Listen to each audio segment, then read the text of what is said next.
Testing, testing. Testing, testing. Okay, I think we should get started. Hey guys, Gino Squid here. Welcome back to Limbus Company! Okay.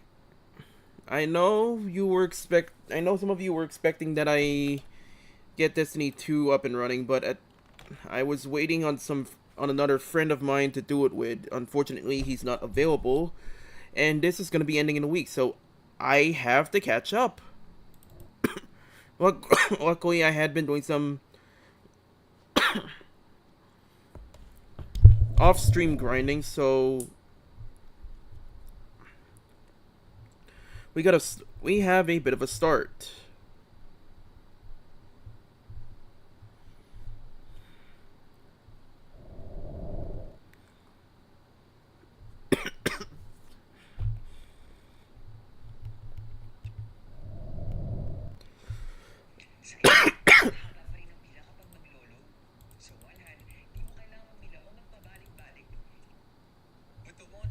Hold on.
I may have had a little extra. Let's get started. 9.5-15 consultation session. Alright, say less.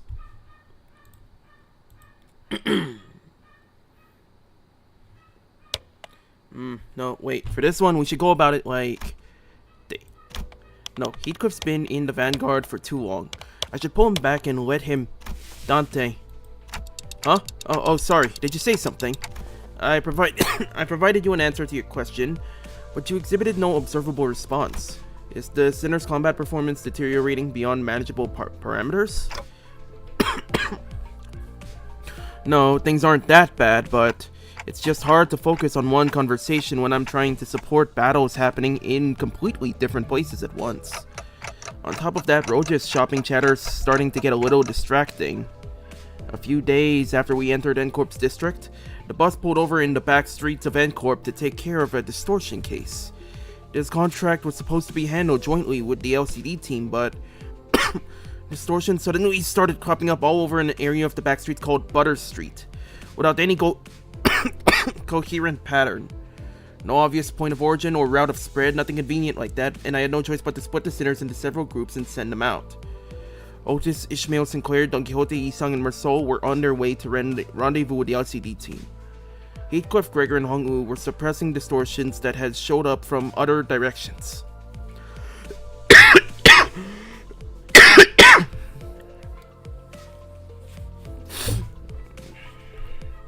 And with our onboard stock scraped down to the bottom, Roja and Ryoshu, who were done with their share of the suppression work, were put in charge of buying supplies for the bus.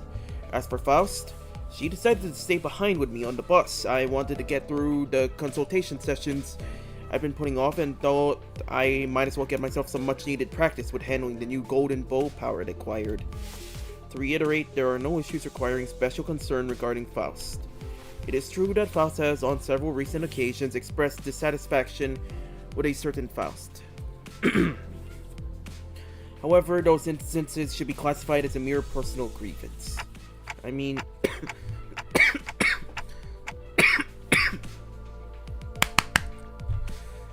that's good if that's all there is to it, but this was not the first time Faust had seemed unlike herself. There had been times before when she spent far longer alone than usual, lost in thought, moments when she could not produce immediate answers to questions from the other sinners or me. Could it be you can't access the Gazelle shaft? May I ask your basis for that inference? Cause you're acting a lot like you did back on the warp train. It appears there remain occasions on which you are still capable of surprising Faust, Dante. So I was right. You really are cut off from the Gazelle shaft? That was not intended as confirmation of your conjecture. Maybe she's saying that while she can technically access the Gazelle shaft, it may as well be that she can't? I wish I could ask more and get to the bottom of it, but the way she was sidestepping the subject told me that prying wouldn't give me any further insight. Right, I won't press you if you don't want to talk about it. Your reserve is appreciated. Shall we move on? Yes, your consultation is the next agenda. After cross-referencing the records pertaining to the recent events in the House of Spiders, it would appear that memories concerning the individuals designated as Sora and Ren currently remain only with you, Dante. As such, should the influence of Yoshu and her sword lead to further omissions in the official records, the manager will be responsible for supplementing the necessary information. Yeah, not the first time I was the only one left with intact memories, huh? That's right. Despite K-Corp's memory wipe procedure, Catherine's erasure by the Golden Bow's power, and Araya Shiki severing people from existence, I was the only one who remembered what had transpired. But ironically, the memories I had prior to swapping my head with this clock still showed no sign of returning. Why won't my old memories come back though? Is it because of this clock head? Speculation based on your experience with the boss team thus far will not meaningfully contribute to the recovery of your former memories, manager. Inductive reasoning conducted from memories with gaps, after all, is bound to have structural limitations. Bongi would serve as an adequate analogy. Bongi? Yes, Bongi. Receiving feed and increasing in body mass alone would provide it with no meaningful basis for identifying the purpose of its rearing.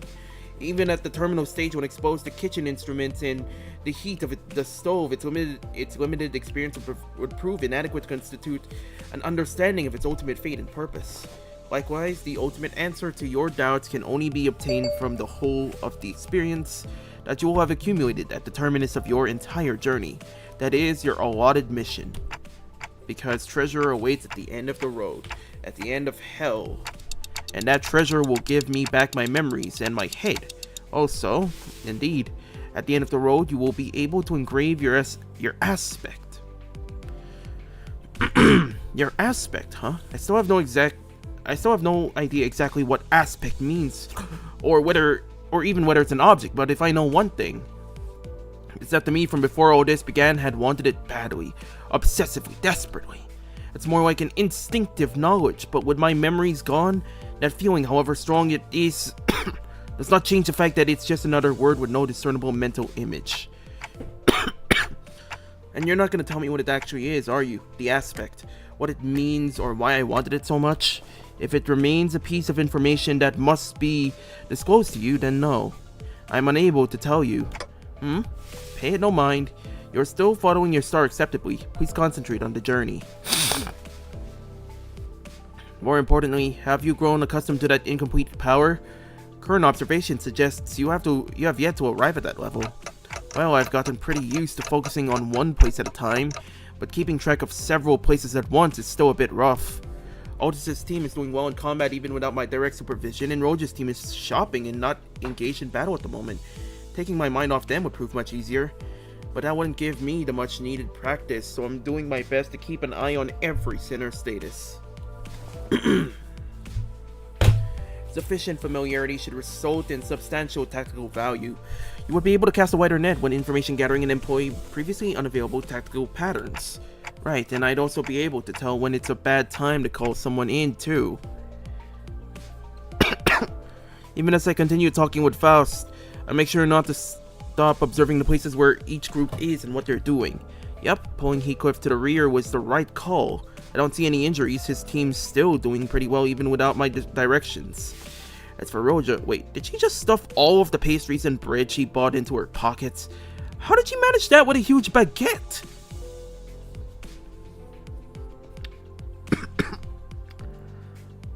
Yeah, I'm a little curious about that. I've been aware of it since the Arknights collab, but how does one stuff a baguette into their coat successfully? How does it not break? That's my question. Notice this group? Let's see. Looks like they've joined up with the LCD team without any issues. LCD. Then that guy over there must be... Hang on. Faust? There's a dude I've seen before, but he seems a bit, different from what I remember. Could you specify the issue? I'm monitoring this situation right now. We should probably join up with them, too. Let's end the consultation here.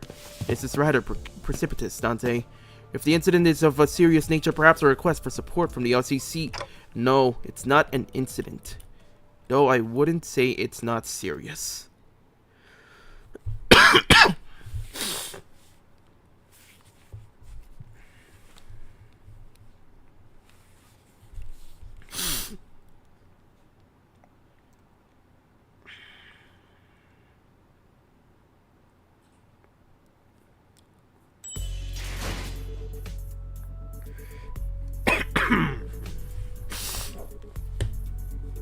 Alright. Rendezvous.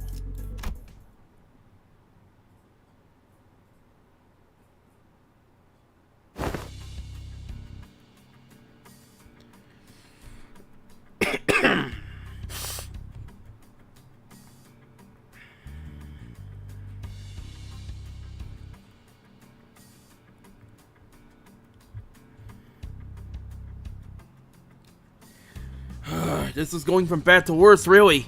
Dante seems to be tied up helping the other groups. Otis's command calls have been working out well enough, I'll give her that. We've managed to hold the line better than expected, but we're definitely starting to feel the strain. Why are you waving your hand all over? Arm and hand signals. What signals? What's swinging the arm sideways even supposed to mean? You don't know? It's scatter, damn it! So scatter! That was close. We almost got flattened. Damn it, even rookies with nothing but the most rudimentary of military training would have recognized a hand signal that basic. Oh, we're not all trained soldiers here, are we? Verily, the force of a single hand doth indeed make boast of a chivalric elegance. Yet when thou suddenly wavest thine arm about, clenching and unclenching thy hand in that mystical fashion, only decidedly turn tail. Forsooth, I am left bereft of understanding what thou means to say. Think that of all the personnel on the team, only the Swabby has the discipline to interpret a basic field signal. I only picked it up during my sailing days. And realistically speaking, did you really expect ordinary people like the others to understand professional military signals? This is unacceptable. After all the operations all of you have been deployed under my lead, you're still ignorant when it comes to non-verbal signals. I don't think even Dante would know those signals. Yup, might as well be splitting hairs, literally. Let us appease our agitated hearts and follow Miss Otis's instruction. We should disperse and withdraw. Megaton landing! Hey, pretty cool, huh? Let's face it, I know how to make one heck of an entrance. Ezra, baby! Nice to meet ya. Whoa, aren't you supposed to be cleaning up the distortions upstairs? Oh, finito a million years ago. You guys were taking forever, so I figured I'd take a peek and lend a hand. You're welcome. Split by your thundering descent, the floor's form and shape are now crushed beyond mending. Sunken deep enough to be likened to the incipience of a wellspring.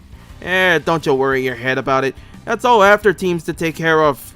Anyway, that should be all of them, right? The force of your landing neutralized the last of the distortions outside of the building. Great! Can you check on the distorted peeps' faces and codes? Their faces are all segmented. Makes my skin crawl. Not a pleasant sight. As for their attire, this one appeared to be a sweeper. And that one yonder bears the attire of an ordinary fixer. And this distortion I landed on, probably a local resident judging by the clothes.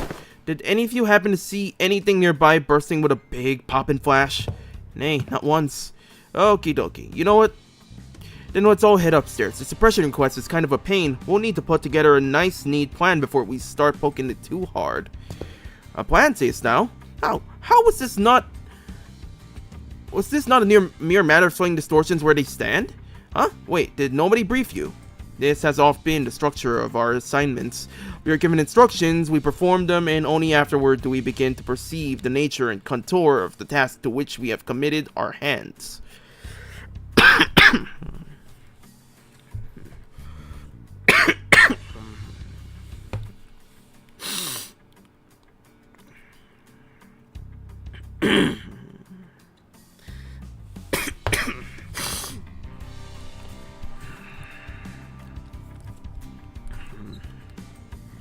Really? Guess every department has its own way of doing things. No big deal. I'll explain everything once we're upstairs. Oh, by the way, you didn't get to meet the whole team last time, did you? Only our new girl. This time, that dude, I mean Mr. Bamboo-Headed Kim's also here, so... Huh? He's okay now? Sure he is. You'll be surprised once you see just how okay he is now. But last time you said he was still under treatment. To be precise, I believe Miss Engdu stated that his mind is yet to regain its former tranquility. You'll get it once you see him. I feel like we'll just end up having the same conversation twice if I say anything about it now. You've arrived. Ugh, it's blinding. It's so bright. The midday sun is pouring in like it's crazy. Yet the warm tickle of the sunbeam is rather agreeable. No, this is not sunlight, because unlike this, there is more to the sunshine than its warmth. Then what exactly is this light? Why is this thing on again? It's bright enough to fry my eyeballs. Apologies, Lady Ezra. I am yet to be accustomed to this machine. This is my first time laying a hand upon the complicated workings of such a contraption. It activated of its own accord, and I have yet to discover the method by which it may be silenced. That's why I told you to leave it alone. Fiddling with things you don't understand usually ends with something or you broken. Nothing good comes of it, I tell you. But Mentor, Lady Moses has instructed me that in every moment and event, clues are hidden under the veil of one's surroundings and must be examined with care. Yes, and that only works if you're savvy about the knack. Hang on, did you say Mentor? I had not yet been afforded the proper opportunity to introduce him to you. This here is the esteemed leader of the Blade lineage, who is all but a master under whom I have apprenticed. Do you really have to dress it up like that? I told you I only took on the role because there wasn't anyone else around to take the job. Switch, where's the switch? Aha! Gotcha!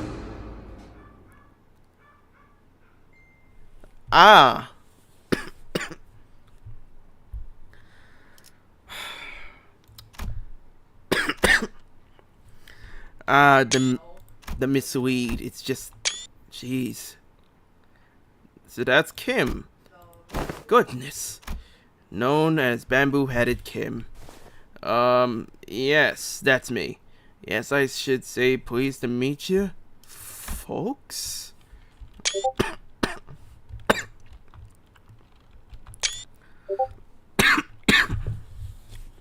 Shit. He's looking better. Oh, search for the inflection point.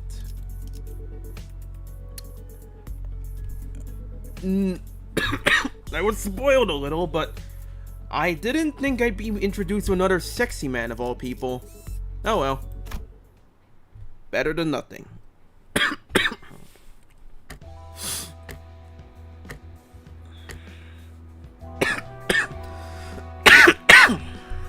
Okay, so more often than not, first impressions are prone to change. The Bamboo-Headed Kim I remember was a man who drowned in his own fathoms, blaming himself for his powerlessness with a listless, heavy voice. That, however, had been while he was distorted and sunken into himself, so I figured his original personality might be somewhat different. Distortion site condemned building District 14. A lot of pictures and film. That's a disassembled camera. Those are some camera light. I think those are supposed to be focus lights. I don't know. But this is not just somewhat. His personality isn't even in the same ballpark as my expectations. You're telling me this guy here is Bamboo-Headed Kim? Yep, we double-checked with Ezra and she said he really is the same guy. Whoa, that fire in your head's not hot at all? Fascinating stuff. Can we check again just in case? I really can't wrap my head around the fact that this is the so unserious man whom we fought! Just look what he's doing! He's rubbing my face all over like he's checking out some kind of mantelpiece ornament! Lots of ticking and talking going on. That's supposed to sound like them talking to you folks, huh? Further confirmation would be redundant, Dante. This individual is conclusively identical to the one designated as Bamboo-Headed Kim. I've got no idea what you folks are so suspicious about. Engdu, just what exactly have you been telling people out there about me? They're all staring like they've seen a ghost. I told them you are a gallant and formidable warrior, mentor. But they don't look like they've heard the most flattering things about me. There, don't you hear it? The faint undercurrent of disappointment in the ticking. I also told him that you are a man of few words, but with much affection for the followers under your command. Engdu.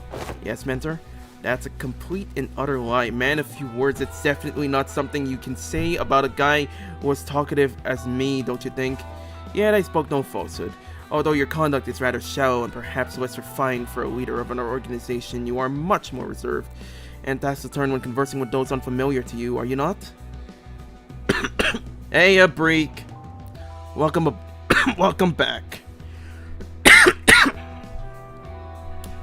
No matter who one may be, one is bound to inspire either approval or disapproval from those around him. So, I refrain from mentioning any truths that might invite the latter.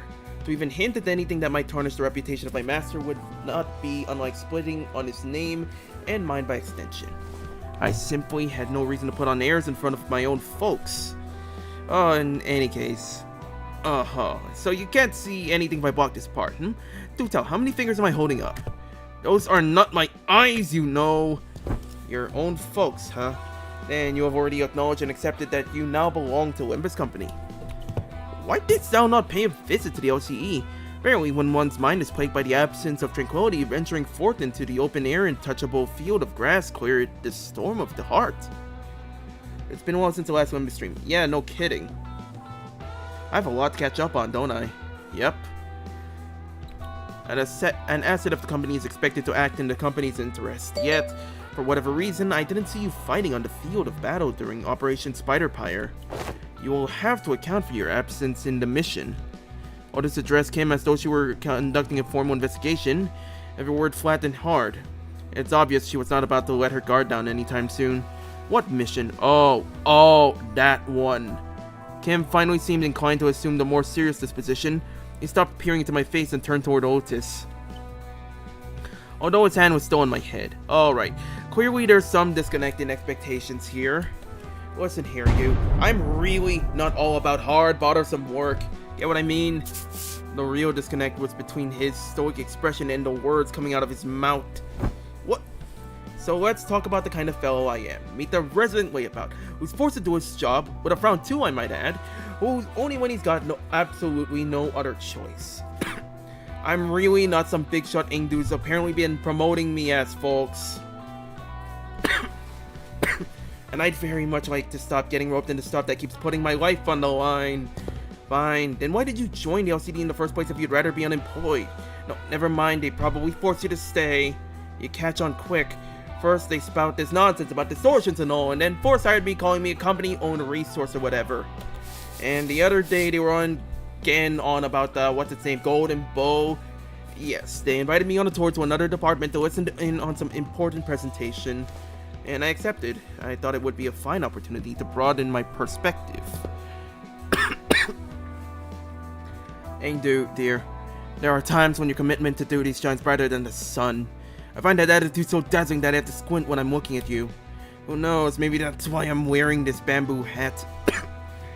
To shade my eyes from your utter brilliance.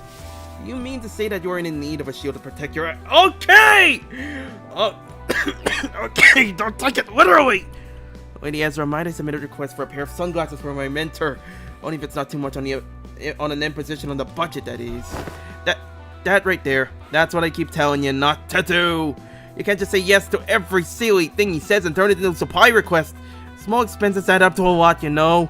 You gotta save up everything you can in the piggy bank while we still can, or you'll end up broke. Is there truly no room for reconsideration? No means no.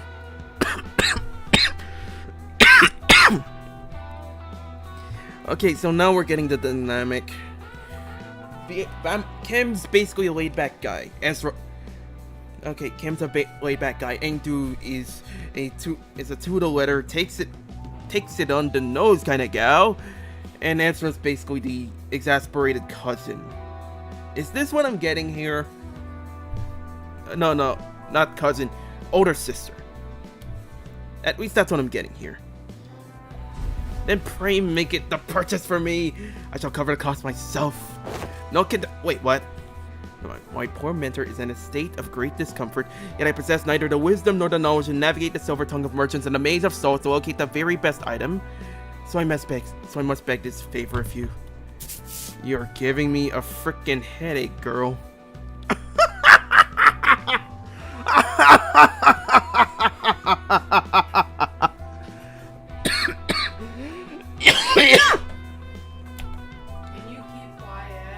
Sorry. I'm aware that you and yours are no stranger to such dealings. There is no one else I can trust to complete such a procurement with the swiftness of the wind. You know what? Never mind what I said. I'll just get you what you want. You heard the gentle lady mentor. Your suffering shall soon be alleviated. Right. My apologies for interrupting you mid-conversation. Pray, continue. Okay. You had reached the part where they invited you to tour another department. No sooner Ingdu's words left her lips than her eyes glinted with something I couldn't really put my finger on. But it was a strange intensity that sent a chill down my spine. Yeah. So that day I was gonna relax here and watch some TV, Well, good on you for showing up to work today, I guess. Let's say there's a debt to be repaid. At least you understand that we are indeed indebted to the company. Yeah, I suppose I do. Kim's gaze lingered on Ingdu's prosthetic arms as he answered. Oh, Miss Ingdu, your arms. Only after following Kim's gaze did Sinclair seem to notice Ingdu's brand new prosthetic arms. The last time we saw her, Ingdu had lost both her arms, and I remember Ezra asking her to sit tight and choose what type of prosthesis she wanted. Those arms are probably it. It's not just the arms, even her clothes are different now. And that sword. I had these arms fitted anew as soon as the operation was concluded. The gracious host in one of the LCD's teams had prepared them in advance. With evident satisfaction, Ingdu held up her dark metallic wrists as if to showcase them. The components fixed along her arm clicked and rattled, unfolding for a moment before neatly folding back into place. Oh-ho! Such graceful smoothness wed to machine articulation. This is as though I'm beholding the marvelous prosthesis of the illustrious Siegfried himself. Yep, this showcase would have gone lackluster without that trademark reaction. Those are strikingly similar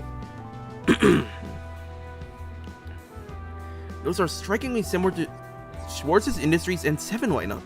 But I thought that model was discontinued. Nah, not theirs. It's one of their prototypes developed by LCD's Phenomena Deciphering team, and they put them on Earth for trial. Doubt you'll find another like them. They're based on technology spun from distortions. Oh, I see.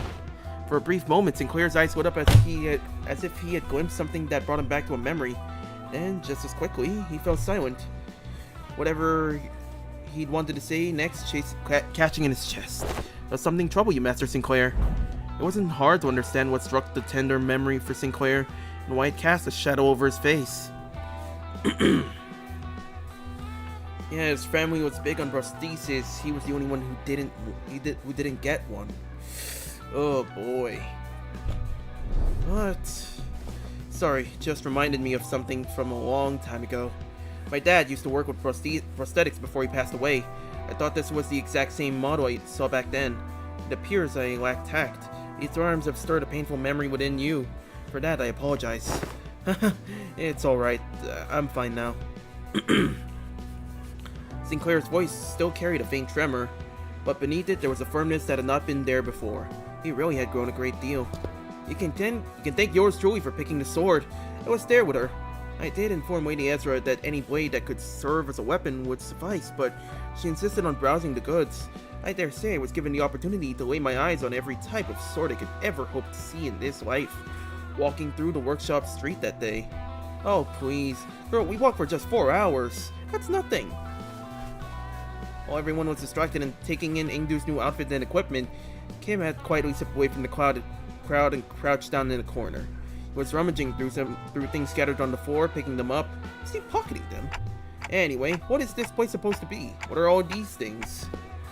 It's basically a wreck now, but there are strobes in that cloth backdrop over there. Maybe it used to be a photo studio. Oh. That could explain why there are so many photos stuck around the place. Abandoned photo lab, District 14. Probably. This thing definitely looks like a camera at least. Sinclair picked up a small cylindrical object and turned it over in his hand, studying it with curiosity. That's either a film reel, roll of film, or camera lens.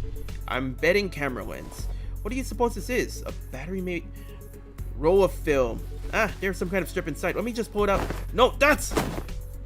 Otis shouted a sharp warning at Sinclair as if she had realized something, but Marceau's hand shot out before she could even finish, clasping over Sinclair's wrist before the strip could be pulled out. What did I do? Exposure to sunlight damages these objects. I already pulled a little bit out though! It can be rewound. Carefully rotate the ridge section on the cylinder. I'm currently blocking the sunlight from reaching the exposed section. Damages of no concern. Oh, okay. You mean this one, right? This is the part that rotates? Yup, it went back in. Ah, finally. Marceau lore. With a quiet nod, Marceau took the object from Sinclair's hand. It seems to be a film roll. There is something written on the outside. Experiment number 4? It appears to be a compact roll for a film camera. You seem to have handled one before. Yes. Marceau's answer came without any further explanation, but the way he adjusted the camera on the table certainly didn't look like that of a first-timer. I once received a report containing photographs taken on film cameras during the war. Film rolls used by N Corp are particularly difficult to falsify. They were often used to collect intelligence during secret operations. The film fixes light directly onto the medium, from what I've heard. A peculiar expression flashed across Ezra's face as she regarded Otis. Perhaps it was the mention of war that caught her attention. Anyway, we've managed to regroup in one piece. Let's come up with a plan to deal with these distortions, guys. Where should we begin? Then, in the next breath, she returned to her usual bubbly self and steered the conversation away from the subject. Both Ezra and I we are both still trying to be free of the misconception we inflicted on ourselves. For all her unfailingly perky disposition, Ezra too may be carrying traumatic memories of every bit as devastating as Gregor's. Does there yet remain aught deserving illumination? Huh? Yeah, wait, you're right. Haven't we cleaned up the distortion already? I couldn't feel any more traces of distortions nearby, and it didn't seem like any of the other center teams elsewhere were actively engaged in battle at the moment either. Dante's asking whether the distortion suppression has not in fact already been concluded. Oh, not yet. These people we fought just now, they only got caught up in the distortion. They didn't actually distort themselves. We haven't even gotten close to the distortion's inflection point yet. Inflection point? Anywho, finding an inflection point without the team leader around is gonna take some time. Maybe it won't be too bad with your help? Ezra swept her eyes around the room with a look of frustration, as though she had just been handed a puzzle box with half the pieces missing. By inflection point, are you referring to the point on the graph in which the directionality of its curvature changes? Calling to mind the present context, it may be less a mathematical term and more of a specialized poet seem referring to the point at which a distortion occurs, the mode of intent, or indeed the point in which inflection of the mind occurs. Yep, that's about right. That's the kind of inflection point I was talking about. So in our department, we use that term to mean the source of a distortion, the inflector or cause behind it, stuff like that.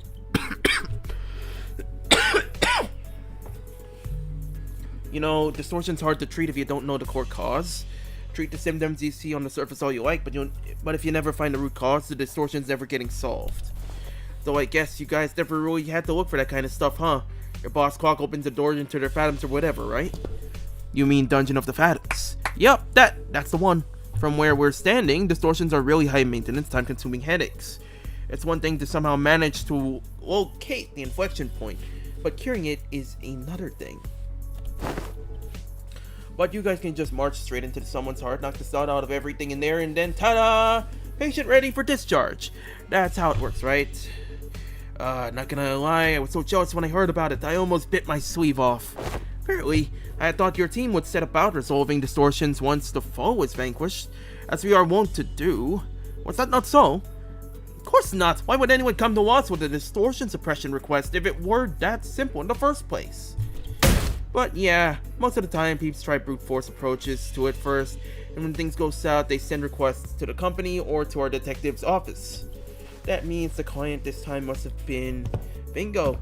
Apparently the residents of Butter Street had all chipped in to commission all kinds of agencies like this Y in the combat specialized fixer offices, but none of them could actually do things right and the job got passed on to us. Meaning, the distortion phenomenon related to this kind of photograph is still occurring unchecked somewhere on the streets. Exactly. That's why we gotta find something. Anything that might count as a clue. Ezra gazed down at the people lying on the floor with a complicated expression.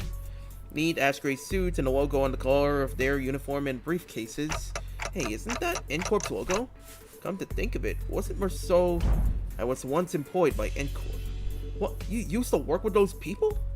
Yeah, he did mention that he used to work at N Corp. Maybe he could offer us some insight. Do you know who these guys are, Merceau? Yes, manager. These are N Corp Class 2 staff members. Given the camera briefcases in their possession, they are likely members of the pinframe team of Services de Clou. Merceau recited the information as though he were pulling it from a file he had already sorted and placed in the back of the shelf in his mind. Okay, pinframe team. Huh, anything you can tell us about them? Yes, it is one of N Corp's many field departments related to information gathering and processing. Their primary duties include the handling of N Corp's internal information, analysis of N Corp's internal intelligence, and the sorting and arranging of N Corp's internal information, and intersector. That be enough. Whoa, is he a talking encyclopedia or something? Yeah, another thing to be jealous of. You think it'll be okay if we borrow him sometimes? Might be an issue for us if you just went and borrowed our team's encyclopedia. Looks like everyone agrees that he's an encyclopedia. Anyway, your encyclopedia's right. They're from N Corp's pinframe team. Seen them a few times before in N Corp's nest. But why would people already busy enough dealing with nest affairs come all the way to a shabby back street like this? Got any guesses? I am unable to determine that. But the possible range of connection between the two pieces of information is exceedingly broad.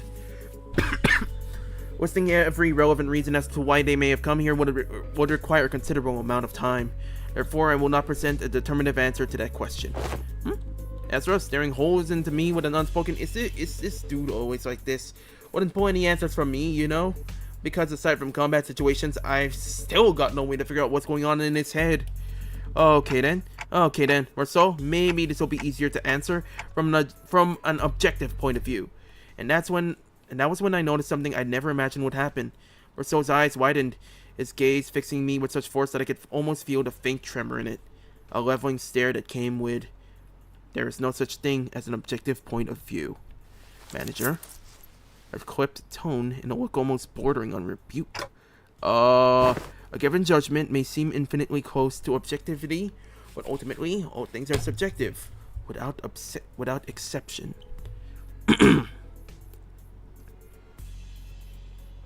Okay, that was a really strange way to drop the music. Holy shit. That was... that went hard. I am just gonna say that went hard.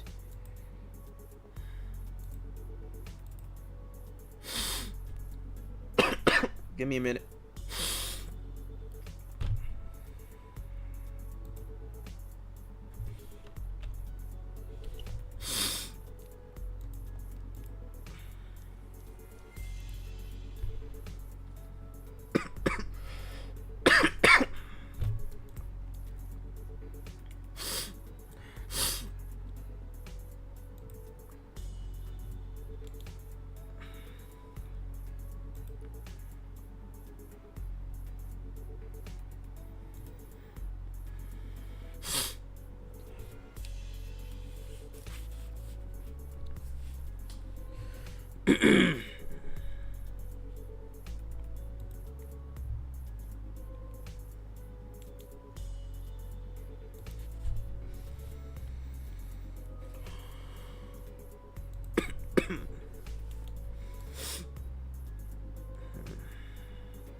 Alright, sorry. I fell for a moment lost in thought. I haven't seen Marceau snap back this hard. Like, I think for an abrupt change of tone, I'd point to maybe spring cultivation or the Arknights collab, but this is new. I feel like this is new for me. Part of it was because Marceau's reaction had caught me off guard, but I also wondered whether this response might be connected to why he would always refuse to make judgments for himself. And if this has something to do with his turn, in which I know is just around the corner. Got it. Then tell me 3 subjective reasons you think are most likely for why these people had to come all the way into the back streets.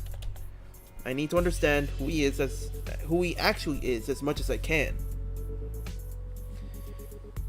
Because I'll never know when I get another chance. I'll get another chance to really know him, to really get to know him if I brush this off with a simple, "Oh, I see, my bad," as usual. Yes, manager. I would presume that their mission was one or all of the following: retrieval of a video recording or recordings in violation of N Corp's taboo, prompt elimination of the violator, contact with an informant in the back streets, collaborating with N Corp's Nest, or identification and arrest of a wanted individual or individuals designated by the Nest. I'm way too hyped to learn more about Marceau and his Kanto. Well, it was one of the only times Marceau showed any kind of emotion towards anything. Interesting. So he can't make decisions for himself, and he doesn't refer to anything in an objective point of view, if that's what I'm looking at here.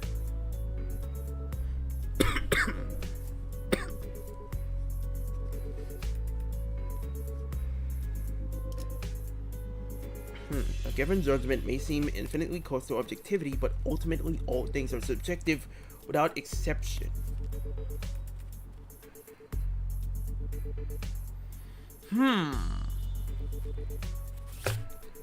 Infinitely close to objectivity.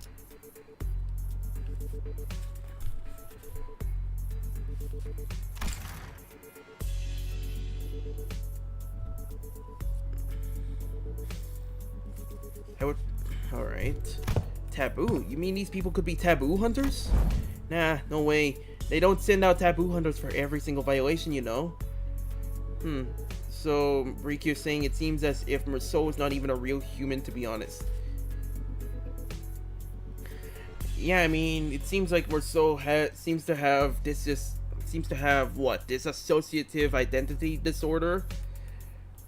Like, he's disassociate, like, I don't understand it fully, but I assume he's disassociating himself throughout. Like, he doesn't make decisions for himself, he lets others make the decision for him. Along with him taking everything literally. Because he will be fixated on the details. At least that's what I'm seeing.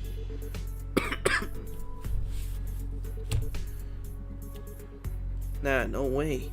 They don't send out taboo hunters for every single violation, you know. Like, wings usually leave minor taboo violations to be handled by subcontracted fixer offices or employees of the department in charge. I see these guys here are N Corp staff! Missing dude? What are you looking for in their pockets? I'm looking through their belongings for enlightening clues that yet to be hidden in the sleeve or the fold of their garments. Lady Moses has been gifted with the art of discerning the truth from what lies before her with but a single glance. Yet my eyes are foreign to such a feat. Let me take a look too. This is an employee card, and okay, this one's a wallet, so let's put that back. We don't want to be robbers. Aha! This might be it. It's an order missive. Ezra pulled a sheet of paper out from an N Corp staff coat and read its contents aloud. Work details. Elimination of the individual of a Category 3 taboo violation. Address Butter Street. This is the place, which means all of this might be pointing to something. Whoever used to work in this studio and the distortion phenomenon might be connected.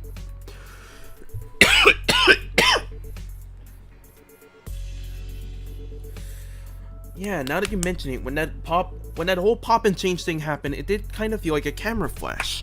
Alright, let's start by combing through this place. Let me know if you find anything suspicious. Oh, at one last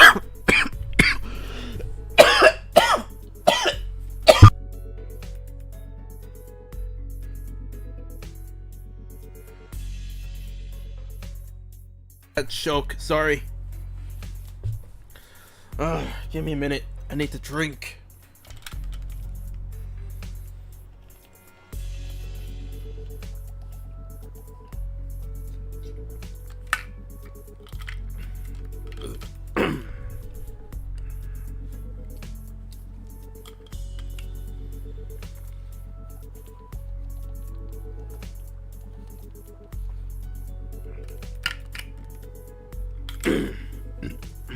Sorry.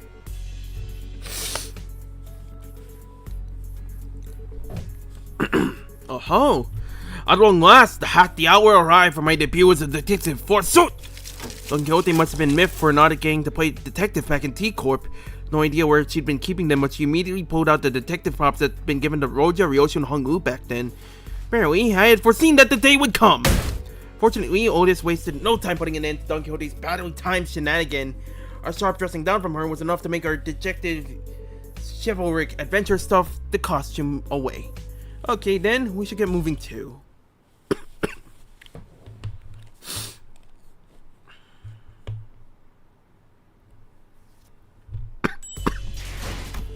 Okay, misconceptions.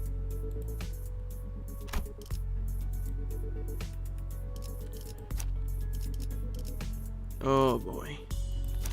We're a bit limited here. Fuck!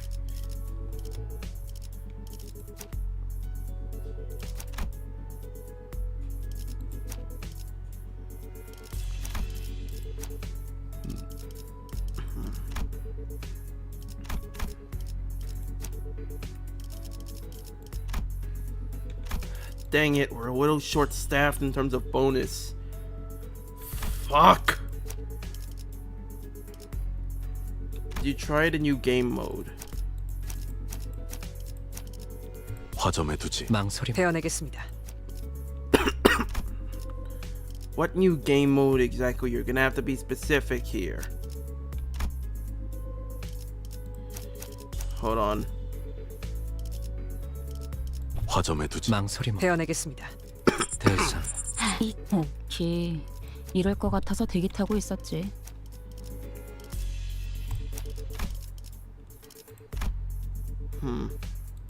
No idea on effective affinities. We're flying a little blind here.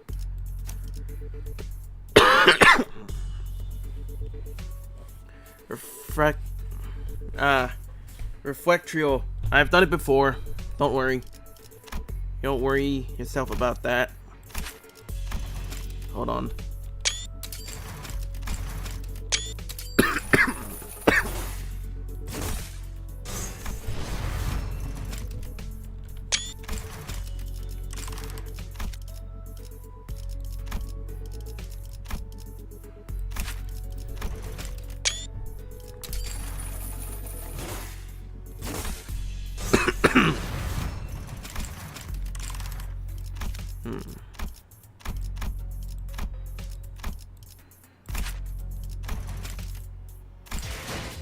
Give me a minute.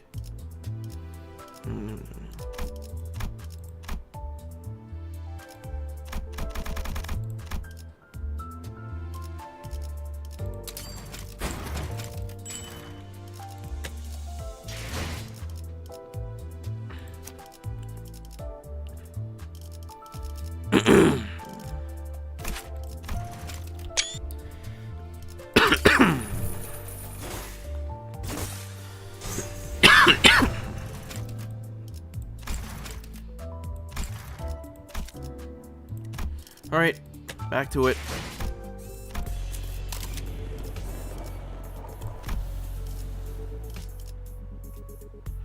Alright, let's get started. 칼을 부딪힐 시간입니다.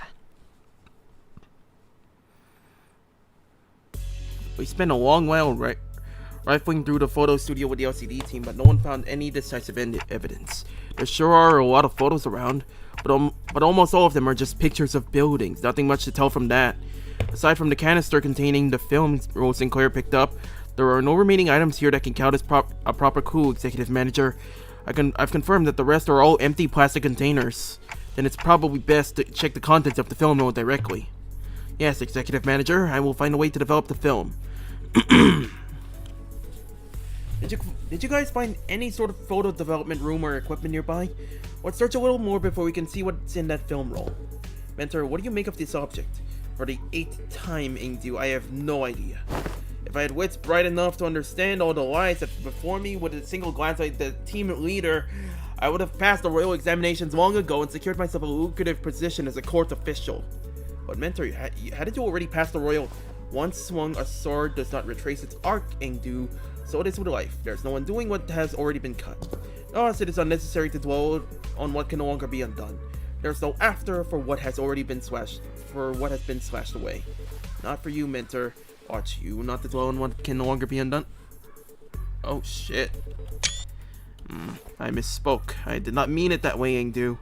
I merely meant to say I do not wish to recall my past. I'm aware. You have told me as much since long ago, whenever you were placed in a position to retrace the past. Mostly at the eateries where you filled your belly on unpaid tabs, and each time you brought down the stone wall before our house by your own erring hand. Those are exactly the kinds of things you should never forget. Ow, my belly! I feel stabbing pain in my belly! A spot.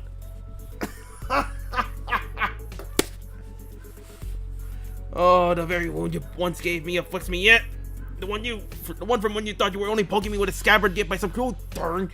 It was your sword that ran me through. Mentor, you said that it was completely healed and that I need not concern myself with it. Those very same words have been repeated at least 80 times.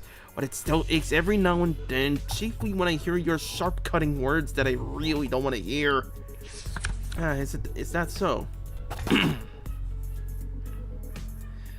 Engdu suddenly pulled out a sheet of paper and began furiously writing something. Huh? What's this? I have written down the words that I have just said. If hearing my sharp-cutting words affects you so, perhaps reading them would instead cause no suffering. What the fuck? Jeez, this woman is scary with details. Kim's face began to contort like it with this towel being wrung dry. I really can't believe that this is the same mentor Ingdu follows so devoutly. Where's all that dignity and forbearance Ingdu said he had? Young Ingdu, there is a matter I would ask thee. Apparently, I wasn't the only one who felt that way about him. Pray speak freely. This may perhaps be a discourteous inquiry, but when speaking to the others of those whom I serve, often ornament my words with a laudation of an acceptable degree, and yet, I understand your concern, Lady Don Quixote. I suppose this is your first time seeing Mentor with his shoulders so embraced and his bearing so loose. In truth, when I first beheld him, I also wondered whether such a man could truly be a leader worth placing my faith in. However, upon my honor, I assure you that I have never once uttered a falsehood when I spoke of him to you. My respect toward the blades of my own and foes alike, my determination to safeguard what must be protected, even should my arms be torn apart, all of these are undoubtedly the teachings of what my mentor has imparted unto me. Getting a bit too real there, Ingdu. Getting a bit too real there for something so fresh. Truly. Why, if fortune should grant the opportunity, you may witness Mentor's true self yourself someday. That is to say, if we let ourselves be carried by the currents of the river, we'll arrive at such a chance. Ingdu gave her prosthetic arm a casual sweep, smiling as sincerely as though she truly believed every word she just said. Then, leaning closer to Don Quixote, she whispered, "Besides, unless I speak with this vain, stern ignorance, there will be no end to his digging in his heels. I would ask for your trust, for all is aimed at his benefit. For forsooth, thou too hast been burdened with the trials of serving your superior." So that's what it was, I get it now. Just as I witnessed the building of this peculiar bond of commiseration and camaraderie between our chivalric friends, the door leading outside was flung open with a loud slam. Ah yes, N Corp. Those gunwoods look way too familiar now. We've arrived at the target location. It appears that the advance party has already been defeated. Wait, who are these people? Didn't they say that there was only a single violator? Ah, crap. Looks like it's too late to talk our way out of this, whatever excuses we come up with. Oh boy, this is not gonna go well. The same thing happened last time. When I saw the N Corp employees, I thought we had the wrong intel, and all of a sudden... A sudden flash blinded my vision white, as though I had been stared straight into a burst of searing light, so intense and bright that it made my head swim. Yeah, there was the same pop and With my vision blinded, the only thing I could make out was Ezra's soft murmur, until even that came to a stop as her breathing hushed. What the fuck? Oh, it didn't take long for me to realize what was happening. Seeing it again doesn't exactly warm the heart, wouldn't you say, Ingdu? Though S Corp may indeed be passing through hard times, the Sally was not quite so wretched in form, was it, Mentor? Is that right? Looks much the same to me. This place. Did we just get teleported to S Corp? No, Dante, though it generates a considerable sense of verisimilitude, this is... I think I know what this is. This is a presence. I haven't been able to detect it until just now, but somehow... it was now surrounding us, saturating every corner of the space where we stood. The dreary stone walls, trees bent and coiled in grotesque forms, the sheen of the light, and even the air we breathe, all of them point toward a single phenomenon. This is the depth of the Phantoms. Phantoms made entirely out of distortion. There are completely different distortions where the N Corp employees were just a moment ago. Executive Manager, this is exactly it! This is what I was trying to explain! What the fuck? Shuno-kun. Oh my god, are those real?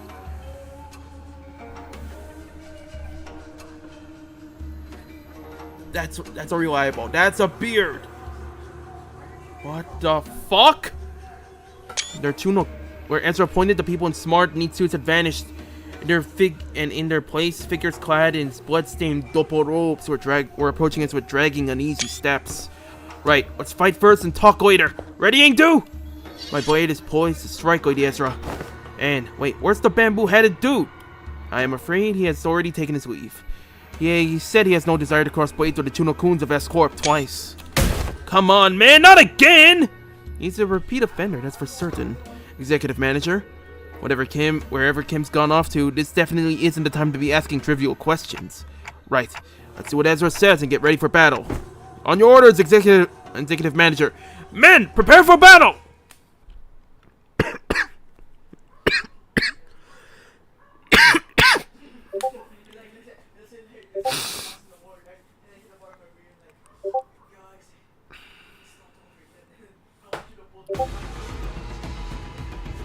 도시에선 저런 형태로 사람을 강화하기도 하나 봐.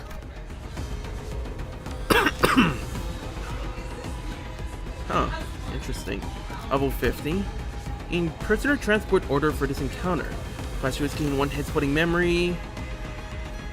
Oh! Wait, I need to read this. So, Scouring Hunter Band. Deal 5% damage for every bind on target, max 15%.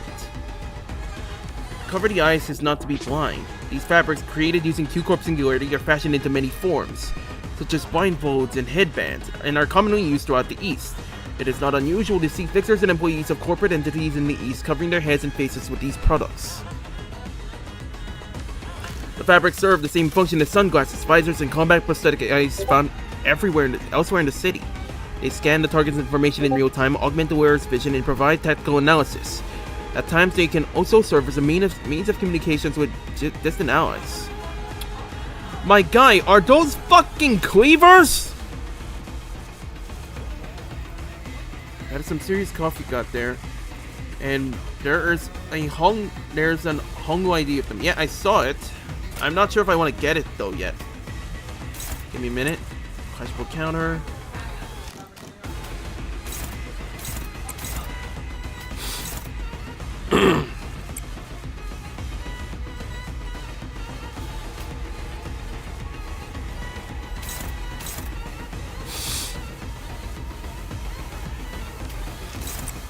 Take that off your hands.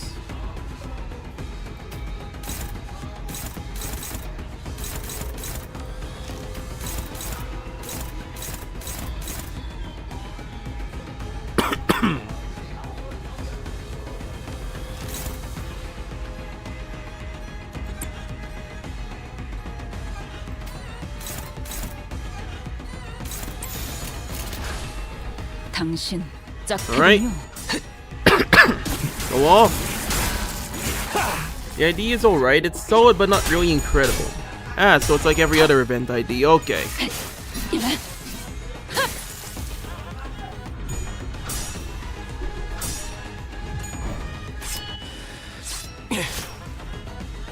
매뉴얼을 만들어두기 At least they're simple. 그렇게만 해. 200 HP, 58, 200 HP, level 50. It's normal as it comes.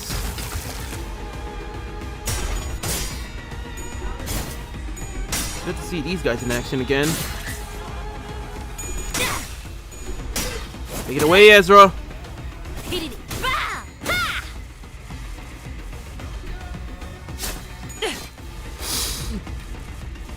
그래, 그렇게 가라앉지 않을 분노를 담는 거야. 오늘은 쓸데없이 말을 내릴 필요 없겠어.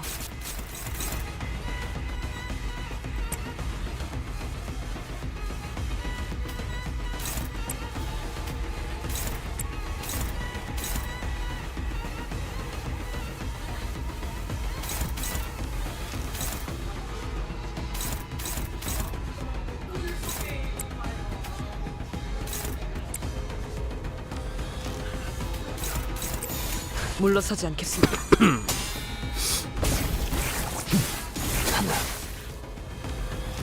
하나, 둘, 학.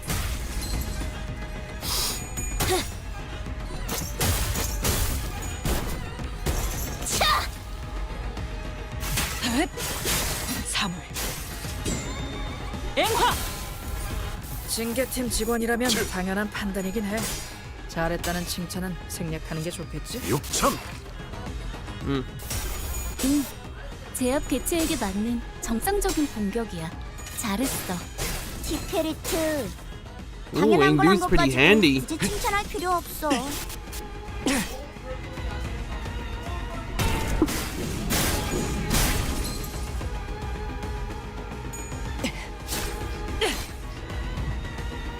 공포에 사로잡혀 바닥을 기는 모습은 어디서나 별반 Then 차이가 wait. 없네. 10 men.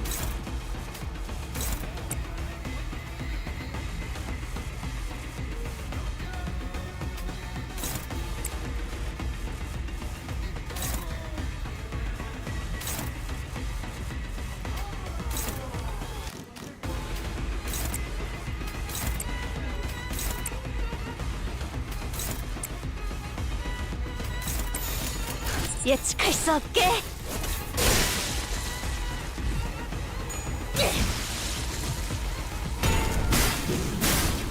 드디어 힘을 받네요.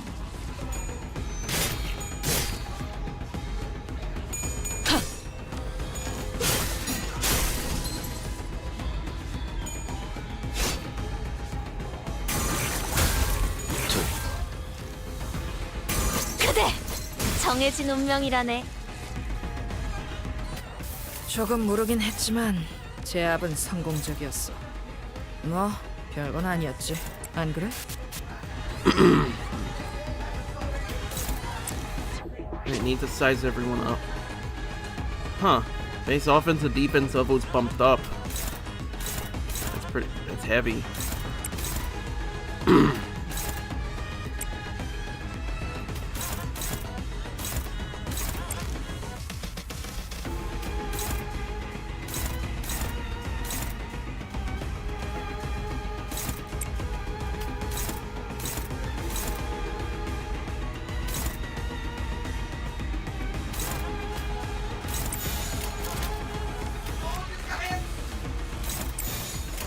벤다면 사활을 건다.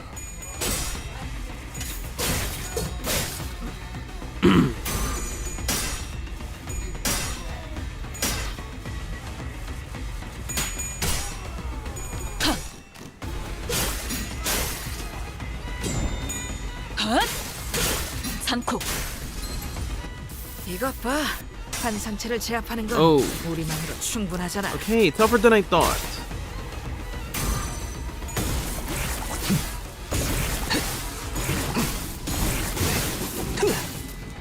Okay, weak to 재밌네. slash. 난 너희가 It's good to know. 좀 더 어설플 거라고 생각했거든. 드디어 힘을 받네요. 조금 외면해. 여기까지 와서 불확실한 것은 망설일 없네. 생각은 하지 않았으면 좋겠어. Okay, the 사람을 more 죽이고 싶지 bind 않았다면 there is, the more 너희들 damage they 세피라들도 receive. 처음부터 거래를 하지 말았어야지.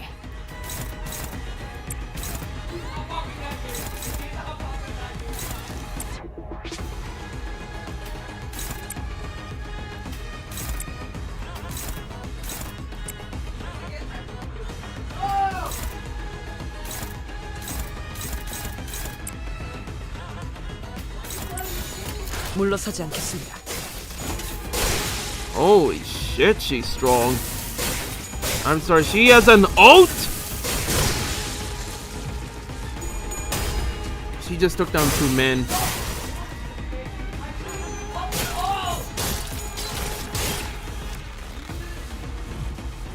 그냥 5배.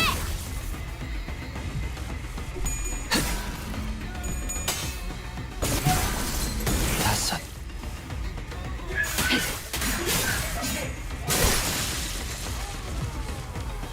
불만을 해소해준 보람이 있네. Alright, last one.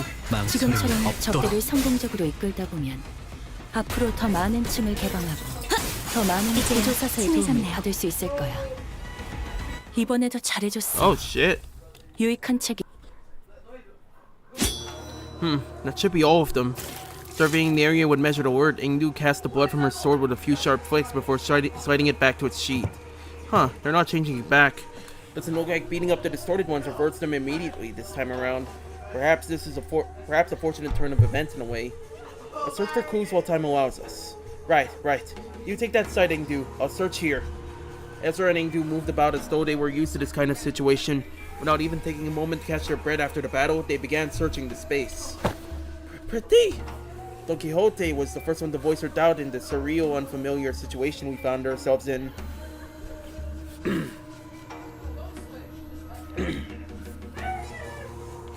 We battled distortions upon our arrival hither, yet never before have I beheld our surroundings change with so sudden a flash. Pretty, I cannot make sense of this situation.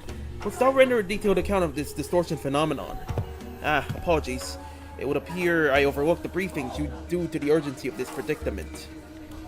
This is, according to the definition presented by Lady Moses, a location-type distortion. It's basically when a whole space distorts. And since places and buildings can't move on their own, the distortion gets fixed in a certain space. As for this one, looks like the distortions are already progressed pretty far along. Middle stage, probably? They don't usually get this big, but this one here is covering almost an entire street. And those people, they entered this space and got caught up in it. And our job right now is to get to the bottom of the phenomenon. What exactly gets people caught up and what happens to them once they're in. Of course, we can't really rule out the possibility of a powerful distortion that's encroaching upon its environment. Oh, and by that I mean when the distortion bleeds into the space around it and warps it. Oh man, I'm actually talking like our team leader. Rubbed off on me, I guess. Azra continued with a sheepish giggle.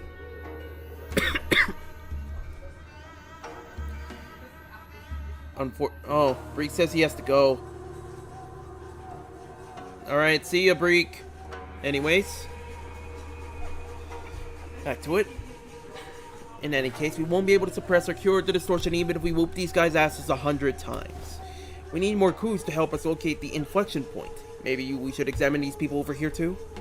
With a call, Ezra directed our attention to rows of collapsed people all around, often clad in dopo robes. And these are the glyph emblazoned upon their headbands. Shu, this speaks propulsion pursuit. It marks them as Chunokuns, functionaries charged with some scouring and hunting runaway nobis. You hail from the homeland as we do. I'm unsurprised if you know of them. I could hardly fail to know, for I too was once enumerated among their quarry. Scientists and technicians were daily being dispossessed of their stations in S Corp after all. So it was no idle tale. Scientists who ply their craft without fattening S Corp's coffers are seized forthwith and made nobis of the corporation. Indeed, I count myself fortunate to have absconded with my friends before the brand of Nobi could be impressed upon us. Otherwise, Nobi, the wretched appellation conferred upon the people for convenience of those in power. A vile practice and an excuse of their power mongering, nothing more. The so-called taboo hunters of S Corp operate by much the same anatomy. Does the breaching of taboo summon the hunter, or does the hunter feast first seize his prey, to thereafter frame the captured with invented transgression? If the powerful so desire to chase a man down to take possession of his very being and keep him caged, then they need only decree that he should bear the lot of a nobi. Such is what N Corp has become today. My mentor too was one of the victims of that accursed practice. And could these people have been sent out to capture your mentor Yi-song?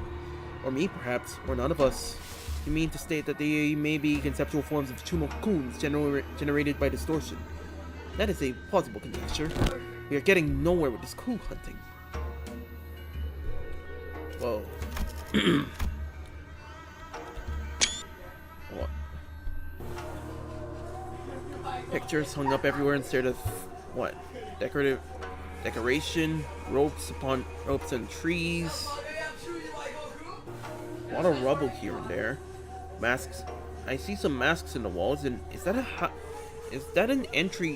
a Korean entry gate made out of different cubes? Huh. What a heavy sigh. Otis pressed her fingers against her brow as if her head was starting to pound in frustration. To delve further into the matter, it is necessary to determine why the N Corp and its Chuno-kuns have appeared as the motif of this phenomenon. Considering the course of events we have seen so far, would it not stand to reason that the distortion stains all nearby things with memories most foul? The presence of Chuno-kun suggests a possible correspondence to Yi-song's memories. Conversely, however, the absence of T Corp's time collectors weakens that hypothesis. In which case, the most plausible theory is that this particular distortion could have stemmed from Bamboo-Headed King or Engdu's memories. Engdu furrowed her brow and fell into thought, as if she couldn't grasp the full picture of the problem. I've seen a few distortions that show trauma or affect their surroundings, but this one, I'm not getting that pop of inspiration. Can't even guess at what this distortion wants either. The white flash of light suddenly drowned my vision as Ezra clutched her head and cried out with annoyance. Ah! If only the team leader was here! Cracking this would have been a piece of cake! And we're back. So this is why you kept asking whether we'd seen anything bursting with a pop. The N Corp employees must have it rough too, getting dragged into the distortion like this. I mean, what else were we supposed to do? It was self-defense! They were about to attack us! Guess finding the root cause and taking care of it would be the fastest way forward. Let's just do what we can for now. Okay, first we need to develop the film we found here. We'll head to the nearest dark room and... Nah, actually, let's first drag that slippery hat-wearing colt back here and get him talking about the Chuno-kuns. That's probably our best bet. Every time we take a job, that sucker just slips off without telling anyone. As one part of me watched Ezra stamp her feet in frustration, I was also carefully following Heathcliff's team through the other part of my vision. Oh, I think I can help with that. Have you located him? Huh? What? Boss Hawk found something. Yep, I found where Bamboo-Headed Kim is right now. He fucking walked!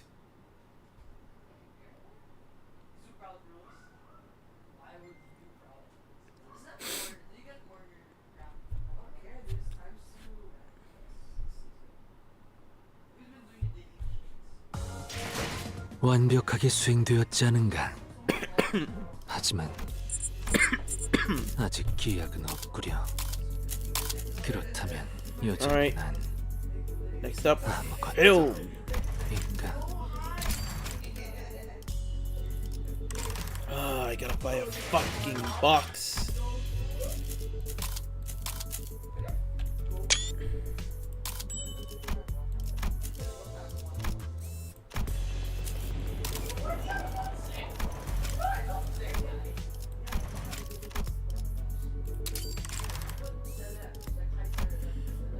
Oh, hey, the whole team's here.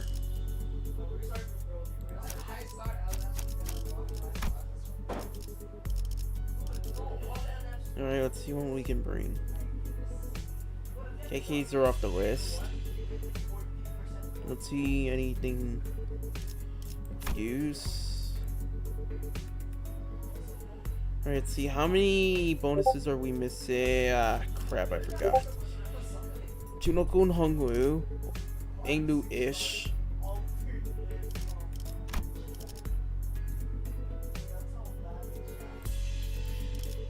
And Bamboo-Headed Kim Zico. Okay. What's 전투의 예법대로 한 놈씩. that freaky? 대상.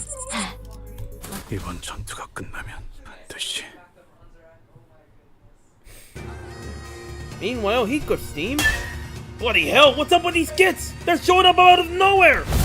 How should I know? But judging by their get-up, they seem like N Corp fellas. And things were going so well. We could have talked it out with those Fedora guys who were rummaging around the place earlier, you know? But no, you just had to go barking at them first. Would have saved us a whole lot of trouble if you had it right.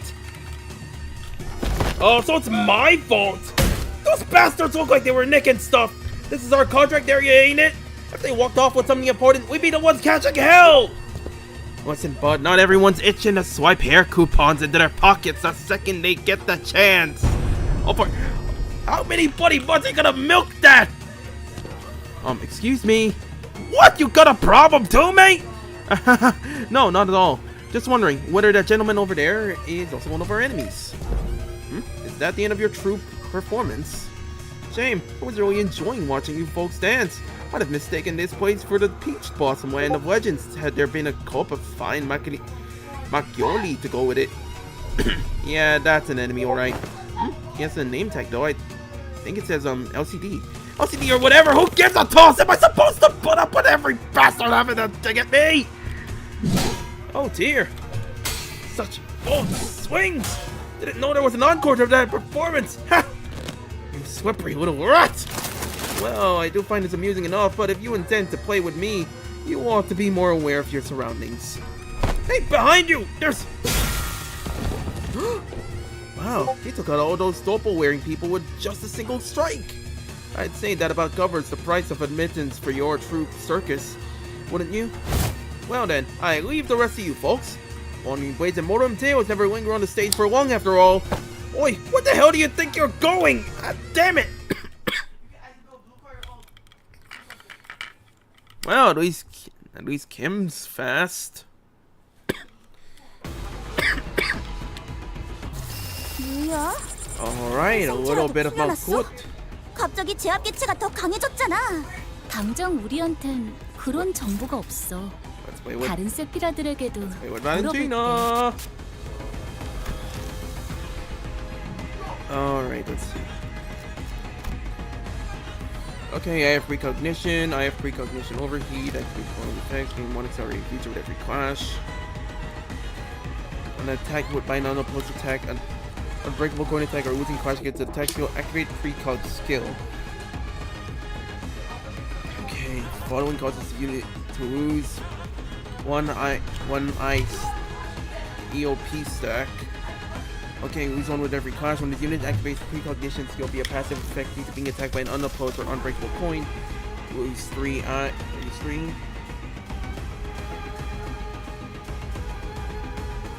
and loses 5 if she loses. At the end of this turn, this unit's eye of precognition is converted into overheat. Activate following effects. Reload. Okay, acceleration round. Valentina did. Okay, I did read the Uptide story. It seems that the Paladin style is based not only on 1v1, it's also based on overwhelming speed and power, as well as precision because of the choice of rapier and katana. Alright. Start the next turn. If this unit has no disposal on dashboard, replace space skill with disposal and prioritize the skill in the leftmost slot's top row. If the following causes this unit to gain Shin Disgrace next turn, if this unit's eye of precognition stack drops to 0, if the unit is staggered, a Dazzle Spider, the dumb apprentice equipped is defeated. If this set identities are defeated with this unit substituting, gain Disgrace at turn start. When staggered due to damage for the first time in this encounter, recover from stagger. Mishima Famiglia Bocatelli. Gain 2 points count for every acceleration round spent. This identity counts only as an identity that inflicts burn and tremor. Oh, interesting. This unit is both on dashboard and quick game target. Ooh, extra damage from base skills. Okay, no base targets affected by condition above. Enemy that has the lowest HP. Psyche the Dumb. If unit is defeated at encounter starter, if this unit is defeated during the encounter, Weight of House Fires Ryoshu gains the following effects: gain entanglement, defense skill, coin power +1, base attack skill, deal 10 plus damage against targets that have shield. Okay, La Spada di Palermo. Passives. Sin passive. This unit has one or more acceleration round. Skill 3 gains 1 plus coin power and 25 extra damage. Base skills deal 1% damage for every 2 burn. Main target shield. Base skills deal 3% damage instead. Max 45 for every acceleration. Okay. What about feet? 강자를 상대할 땐 힘으로 맞서지 말고 칼 근처로 흘려보낸다. 다수를 상대할 땐 자세를 낮추고. Okay, so il cacciatore sessionatura di servo. Okay, duelo disparato. The target is beat while having the dual escalate for any of its parts. Gain 1 maturing textbook. Base skills deal 10 plus stack multiplied by 5%. Gain up to 2 stacks per turn, mass stack 3. So 3 times 5. Okay. Okay, so 3 times 5. 15 plus 10. 25. The target is defeated if like 1 to dual escalates. Okay, can affects the Awesome Spider's Thumb Apprentice equips skills and passive effects. Gain up to 3 stacks per turn, max of 5. Desperate Struggle. Ooh, Desperate Struggle. The House of Spiders with Thumb Nurse Father Road units on the field to activate the following. Assault activated in turns where the unit is panicked or staggered. When the Thumb Nurse Father Rodian has the Eye of Precognition, hits an enemy that has the Eye of Precog, hits the enemy with a base skill at its attack and follow up with La Spada di Palermo as an unopposed attack against the target.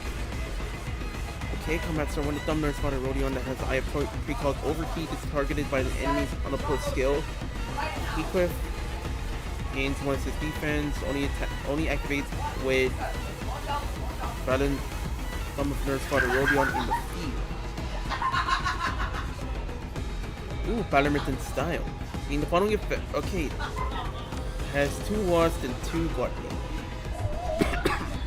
no, 2 lust, 2 greed. Gain the following effects based on maturing textbook on self, plus the dual escalates on the main target. Base skills deal 3% damage for every combined stack, max 15. Once, okay, extra class power, base power, severed tendon. That degrades an enemy's base power. Base skills gain final power. Base skills deal 15% extra damage. Take negative 3% damage for every maturing textbook, and the duel escalates. Support. Alright, let's give this a shot. They're the fastest in the team.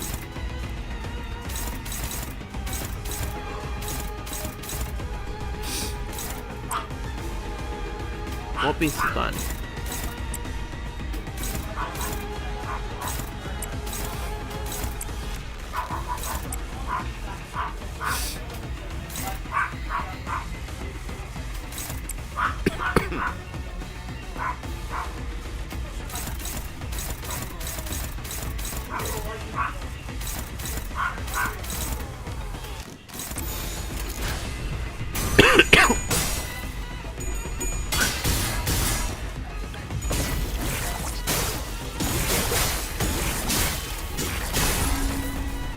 이것 봐.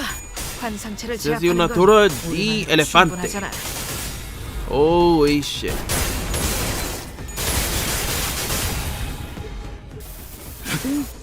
제압 개체에게 맞는 정상적인 공격이야. 잘했어. 티페리트. 당연한 걸 한 것 가지고 굳이 칭찬할 필요 없어.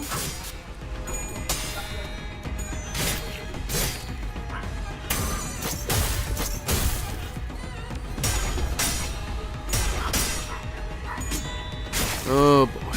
This is not gonna end well.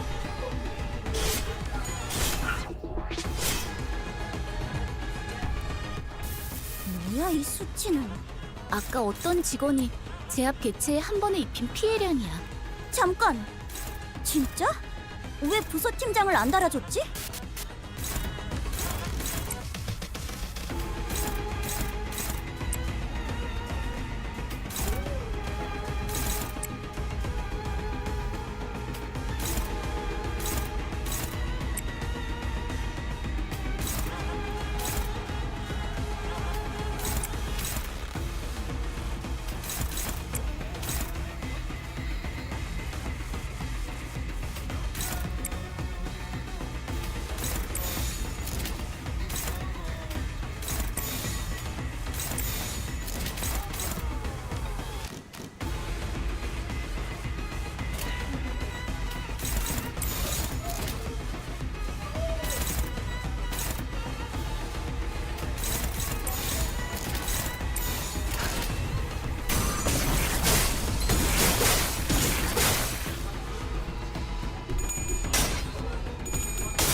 재현할 뿐.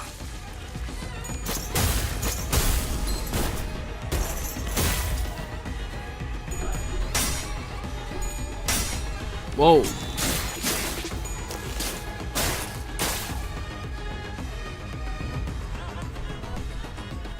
패스리 같은 놈들은 powerful 이 moves. 광경을 좀 봐야 해.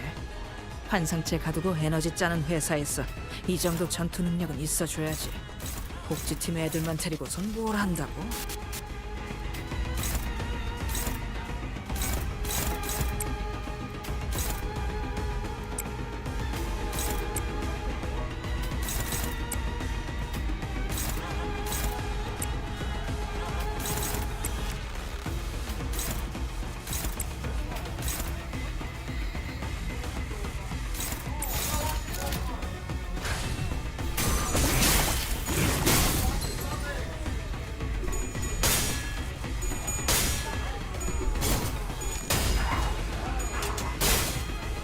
해책 역할대로.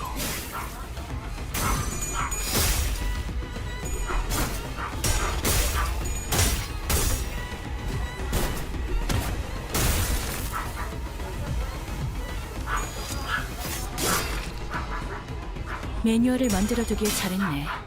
그렇게만 해. 오. 아, jeez. 봐, 어렵지 않지? 이미 관찰 기록에 있는 유형대로만 공격하면 되잖아. 관찰 Hey, what 기록을 the 잘 hell? 읽은 것 같네. 훌륭했어. Yo, what the fuck?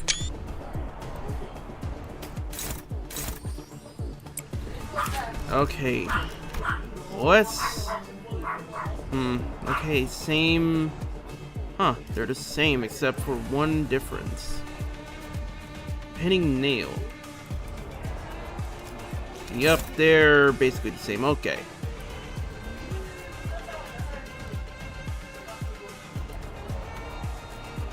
Three turns.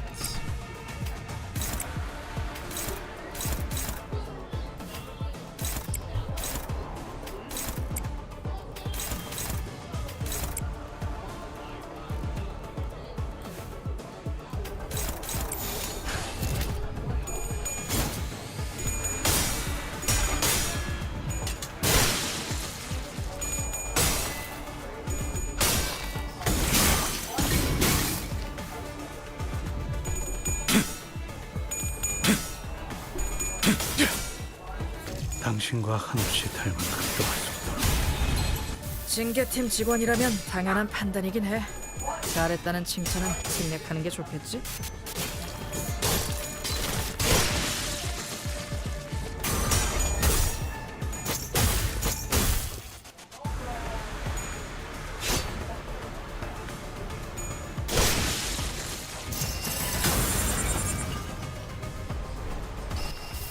다들 평소보다 의욕적이야. 이런 분위기는 흔치 않아서 설레이네. 쓸데없이 흥분한 걸 수도 있지. 뭐 나쁜 건 아니기도 하고.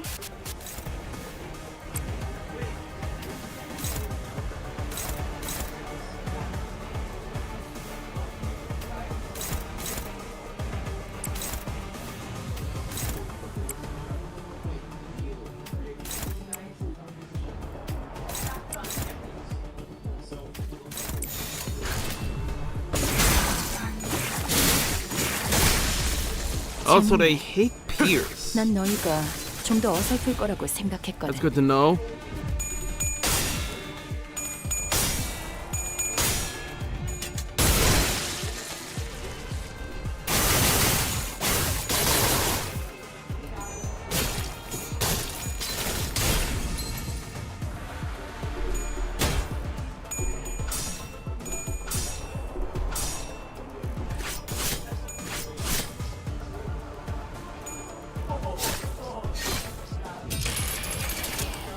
Reload. 뭐야 이 수치는? And now 아까 she's 어떤 popped her 직원이 shit. 제압 개체에 한 번에 입힌 피해량이야. 잠깐. 진짜? 왜 부서 팀장을 안 달아줬지?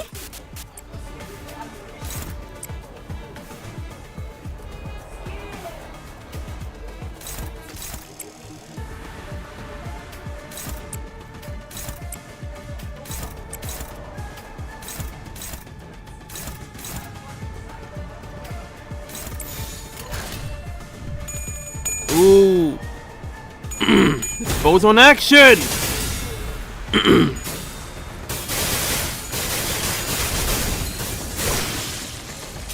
Holy shit! 제압 효과가 굉장히 좋았어. 기록적인 피해량인 것 같다.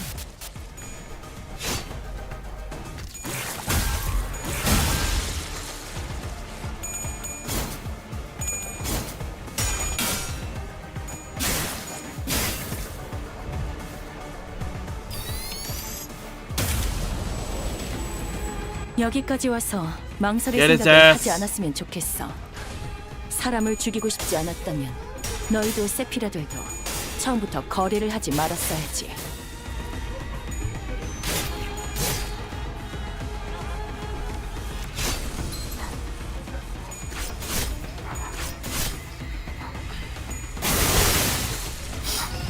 And that's the end of it. 있는 힘껏 찔러놓고 으깨놨지만 So let me get this straight. Dude was here just a minute ago, and now nobody knows where he wandered off to. Yeah, Bulk just turned up out of nowhere, flapped his gums, then did a runner before anyone could grab him. Ezra went out a long list of sighs, though she was getting sick and tired of even complaining about Kim. Lady Ezra, I cannot say your frustration is misplaced, yet I trust you are also aware that, more often than not, Mentor's actions have carried a profound design. He has never left this post without purpose so far. No, I get it, okay, but come on. Would it kill him to give us a heads up before he goes zooming off on his own again? It's not like we'd stop him. What are we gonna do? Tie him up? Lock him up in a closet? We don't do that in our team, right? Remember last time we all thought he was being a good patient and sleeping it off in the recovery ward, but nope. When the OCE got infiltrated, he snuck out without telling anyone and came back like nothing happened.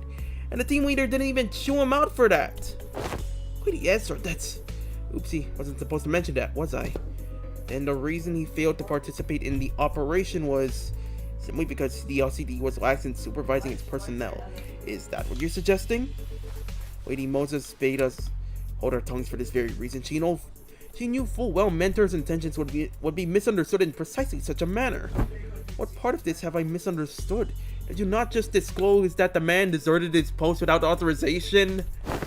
That's the thing, he wasn't just wandering around. He was outside all alone, taking down the ring automatic to walk down the elevator that leads into the OCE department. Yeah, it's not like he was dealing with the strongest enemy out there. But the recovery ward didn't have an emergency alarm and nobody from the department was there to warn him either. He somehow just caught on and did the job himself. Huh. Heard it's all thanks to him that the facilities team managed to get the comms back up in contact with the LCE chief dude way faster. And that helped the OCA to actually deploy. They would have been delayed for another hour or two if he hadn't stepped in, apparently.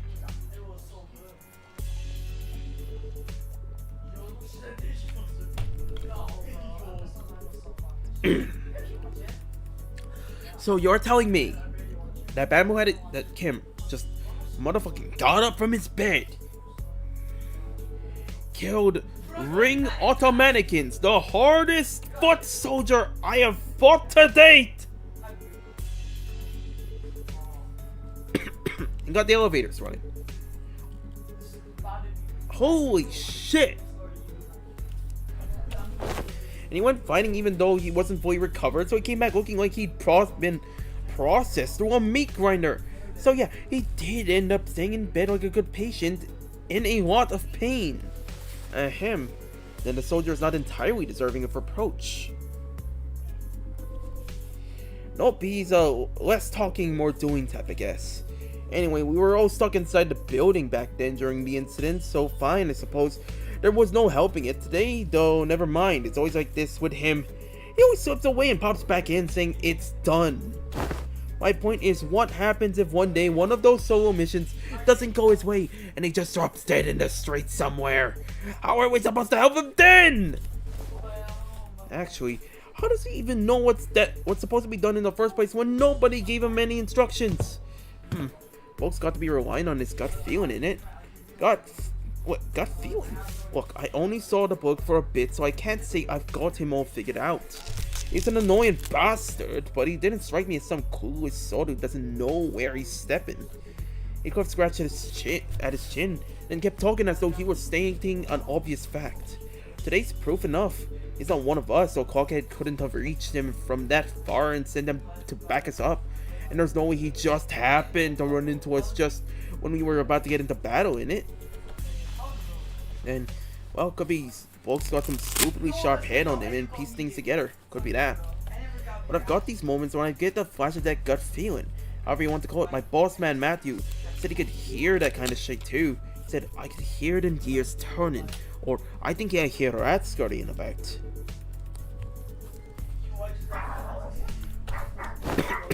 They do things you couldn't make heads or tails of.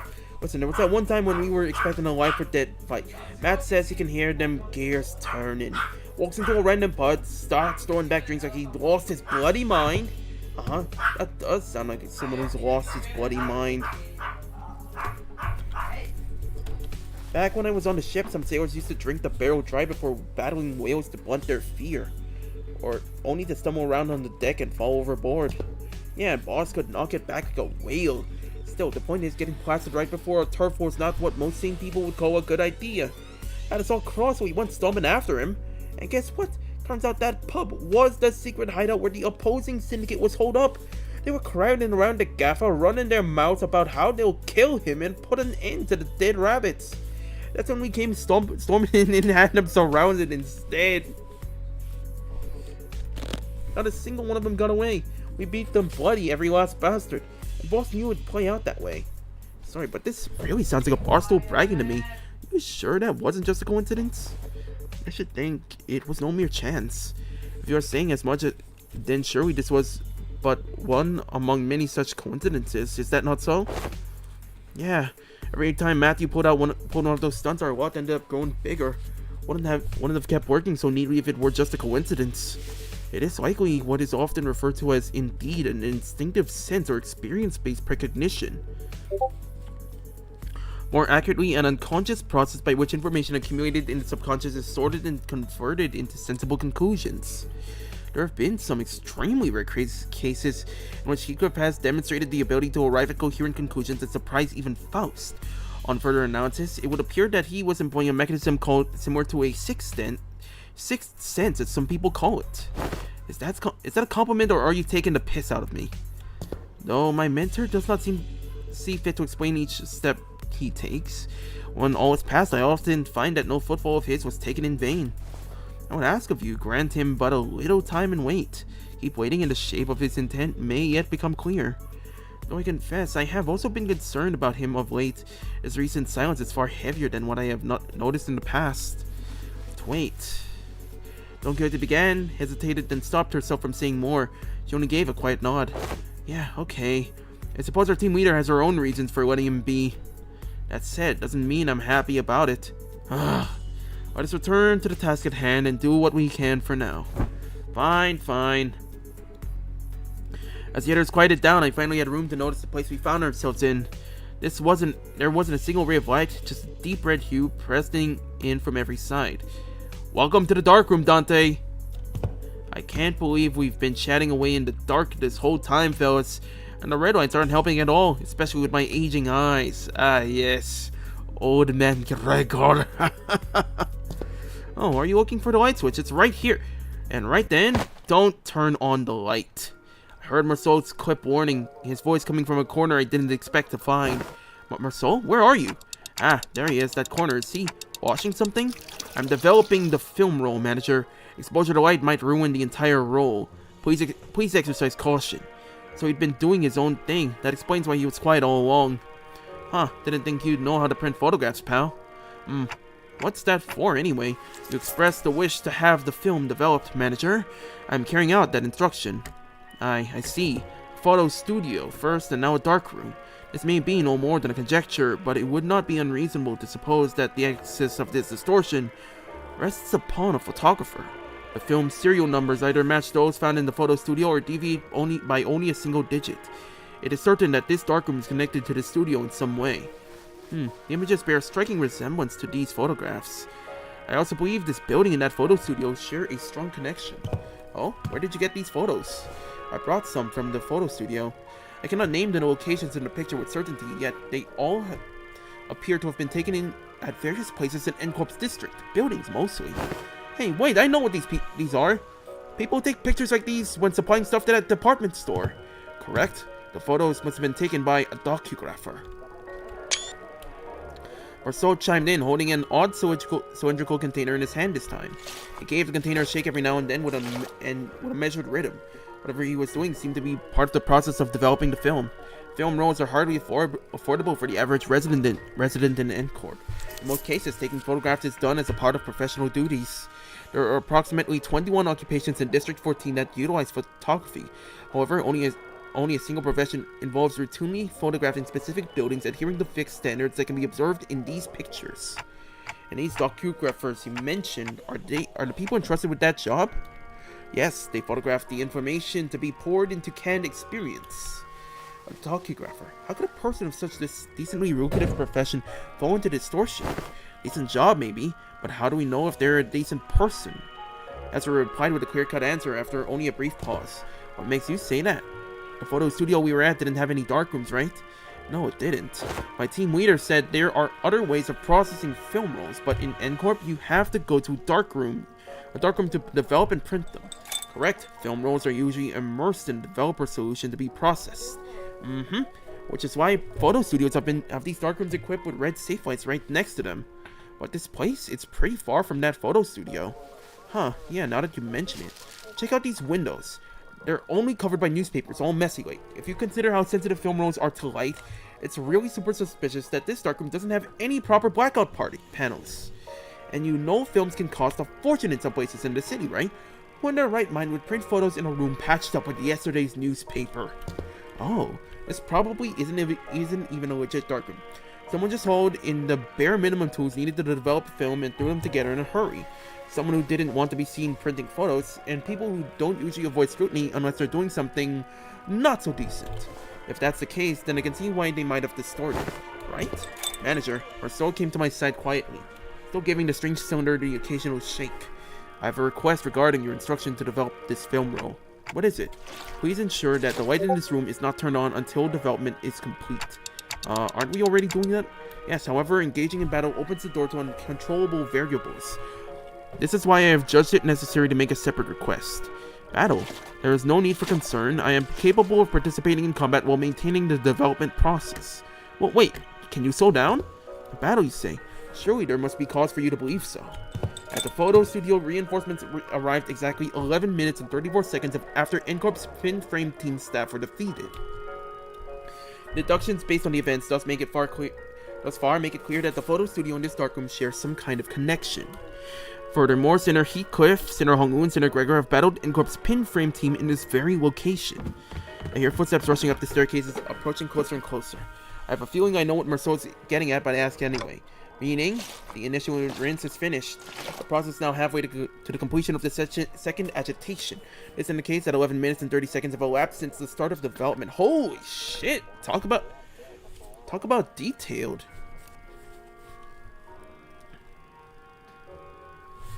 11 minutes and 30 seconds. If he counted it down to the second, that shouldn't even. He's really he is meticulous. I'll give him that. A battle is imminent. Please withdraw to a safe position, manager. Marceau, you should have warned us way earlier! Understood, manager. I will follow that instruction going forward.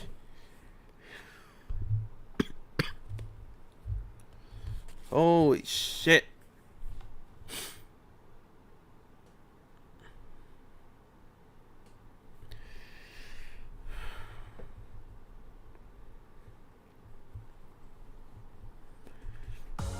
완벽하게 수행되었지 않은가?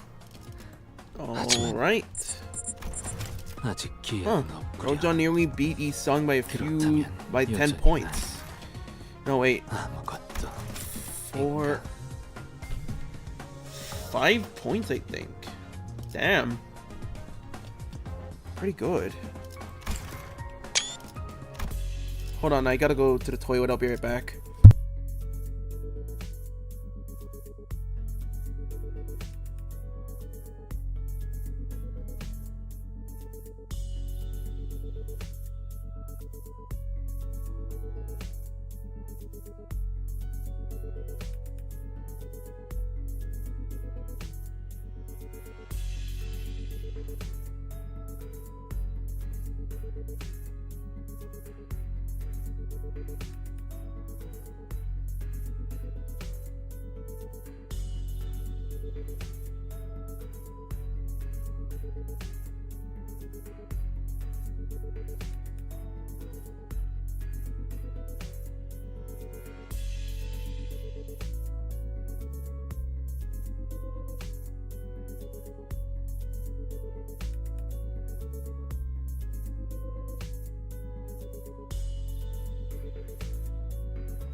Hey, son, sorry for the hold up. I'm back. Oh my god, I'm back. Thank God.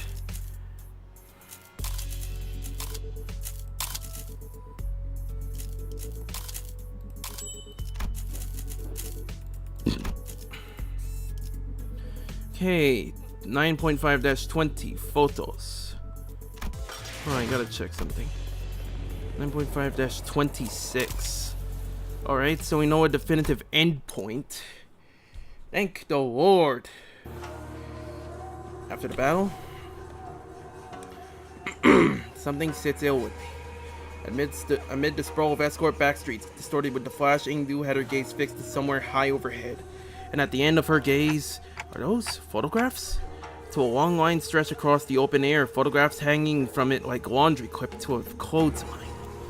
I mistook it for Kumjul at first and gave it a little attention. Yet upon closer look, I saw those pictures hanging from the line.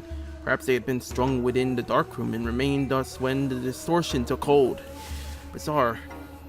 Observation of unaffected elements in the space occupied by a location-type distortion is most irregular.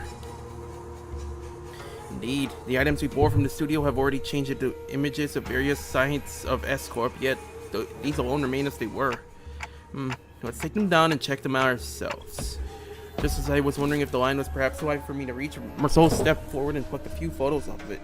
And the instant he brought them to me, we heard another pop, and again, a bright white flash blinded my vision for a moment.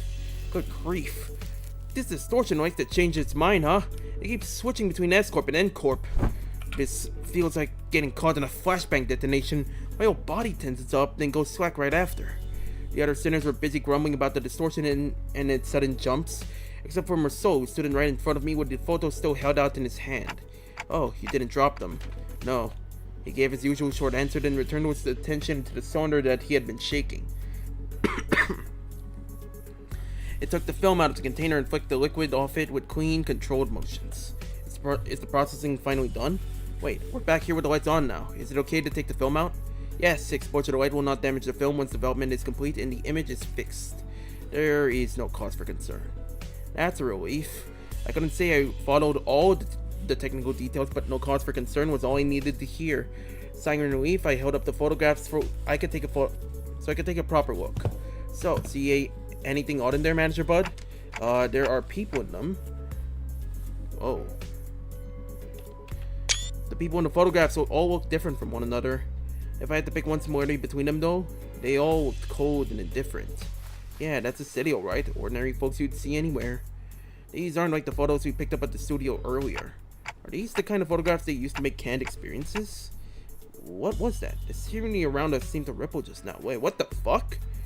I was about to ask Foss if she'd also felt the strange sensation, but it faded away soon enough. Perhaps it's nothing serious. Maybe it was just a spell of random vertigo? Is it even possible to get dizzy when I've got a clock for a head? No. Marcel must have noticed that I was out of sorts for a moment, because he seemed to pause on purpose before answering my question. No? I thought you said docugraphers take these photos to put into canned experiences. Raw ingredients for canned experience are... Raw ingredients for canned experience are handled exclusively by the Grand Magazine Sisyphe. There is no known method for external parties to access them. Sisyphe? What? Oh, I think I've heard of it. Canned experiences, right? They're in high demand in other districts too, but the only brand stamped on them is the Grand Magazine Sisyphe. Same name every time. I remember some of my classmates bragging about trying them whenever exam weeks came around. I never had one myself though. I can't really explain it, but something about them just feels kind of wrong. It's that popular, huh? The on-process-based content of canned experiences, known as experience batter, is supplied to reprocessing factories where docugraphers fine-tune the experience's details. Photographs are primarily used for that purpose. They can fine-tune experience. An easier example for understanding would be to consider why docugraphers take pictures of subjects such as buildings. A purchaser may wish to experience living in a luxurious building that they could never afford. Another may wish to vent out impulses of violence by experiencing the burning of an expensive property. Demand for haute couture canned experience is increasing day by day. Demand for haute couture canned experience is increasing by day. So that's why the photos from earlier were all fancy buildings. Yes, Manager. Conversely, information concerning ordinary experience that can be easily encountered in reality is in low demand. And why photograph these residents at all? Perhaps these were not images harvested for their commodity value, but pure photography in and of itself. Mayhap they've been captured for a desire to seize a vanishing instant through a lens. There are people who take photographs knowing that it would cost an exorbitant sum. I've seen some before. A staggering amount of money just to take a single photo. That is, if they could even manage to find a photographer who would take that risk and help take the picture. I'm not so crass as to put a price on sentiment and nostalgia, but spending this much money on film rolls, what could have made this investment worth it? I'd say maybe this isn't just a matter of sentiments, or memories even. Leafing through the photographs, I quietly expressed my thoughts. Executive Manager? I'm not exactly an authority on distortions, but I know they manifest through desires or emotions that become warped in bizarre ways. But everything the distortion has shown us so far points back to S Corp. That is, the S Corp from the past that only Kim and Engdu would have seen and remembered. These photos though, they're completely untouched by the distortion. Doesn't that feel off? There must be a strong fixation at play here. Strong enough to even slip past even a distortion. And if that's an obsession is something that refuses to let these memories be influenced, I think our next step should be to look for the person in these photos. These photographs are the only undistorted, unaltered clues we have. Dante says it would be advisable to locate the people located in the photos. Dante says it would be advisable to locate the people shown in these photographs. Oh, good idea! Team leader did say we should accept input from the LCP with open arms. Hey, dude, could you get me the office catalog? We'll probably need to commission an office affiliated with 7 Association. Let's look for one that can take the request right away. Can someone tell Ezra we're fine? I think I know where to find those people. Dante says one of the people shown in the photos has already been found. What? When? How? Well, guess I'm just having a lucky day. I pulled the radio from my waist and switched it on without answering Ezra's question. DWRC? I think she said, do we regroup, Clock? That one was especially hard to understand, Ryoshu. Roja's with you, right? Can you put her on? Okay. Roja, you there? What? Dante wants to talk? One sec. I kind of went overboard with the bread and pastries. My hands are completely full over here. Pastries? What kind? Just one of everything. Neat. Can you grab extra brioche and baguettes for me too? Love the ones from that street. They're so good. Hold on. I gotta readjust a pile if I wanna just throw them on TF. They're packaged. Yoshu, you can't treat food like that, Kay. Bread has, bakers have feelings too, you know. How do you think the baker would feel if they knew something was treating their precious babies like trash? This scabbard is rattling again for no reason.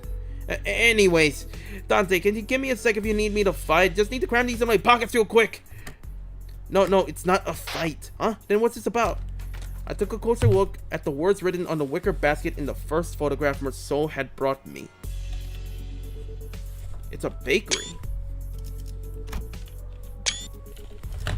Where's that bakery you're at?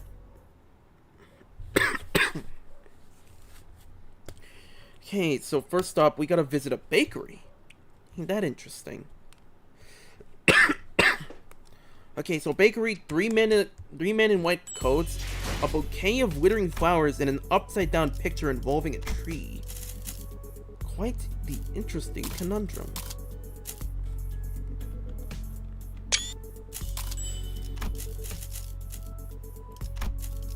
Okay, next up, cans. Oh, there she is. I know who you're looking for. The owner of the bakery was a woman holding the same wicker basket as the one in the photograph. She took one glance at the picture I held up for her and gave a quick nod. This man, he works in Cannery 17 right next. He's a regular. He used to drop by every morning to buy sandwiches to share with his coworkers. Haven't seen him around lately though. And those coworkers, I assume they were wearing the same uniform? Asking the question on my behalf, Otis showed the baker another photograph. Probably. He was always wearing one too. I guess it's a cannery uniform. This confirms our lead, executive manager. A few inquiries at that cannery should bring us the information we need. Yeah, you're right, but it's just that she doesn't seem very concerned at all. She's one of the people in the photos that weren't affected by the distortion, right? Thought she'd be a close acquaintance. Allow me to verify, executive manager. Do you know the name of this regular you spoke of? His name? Am I supposed to know that? Though I wasn't expecting her to actually know his name, the apathy evident in her voice gave me pause. He took a photo of you. Wouldn't it be reasonable to assume that you were well acquainted with him? Oh, that. The baker's demeanor changed when Otis pressed the point. She gave a strange, unsettling smile before pulling something from her apron pocket. Yeah, thin and round, can-like object. He said he'd give me 5 of it. He said he'd give me 5 of these canned experiences for free if I let him take my picture. He even said he'd throw in the docugraph of the building by choice. He docugraphs buildings, right?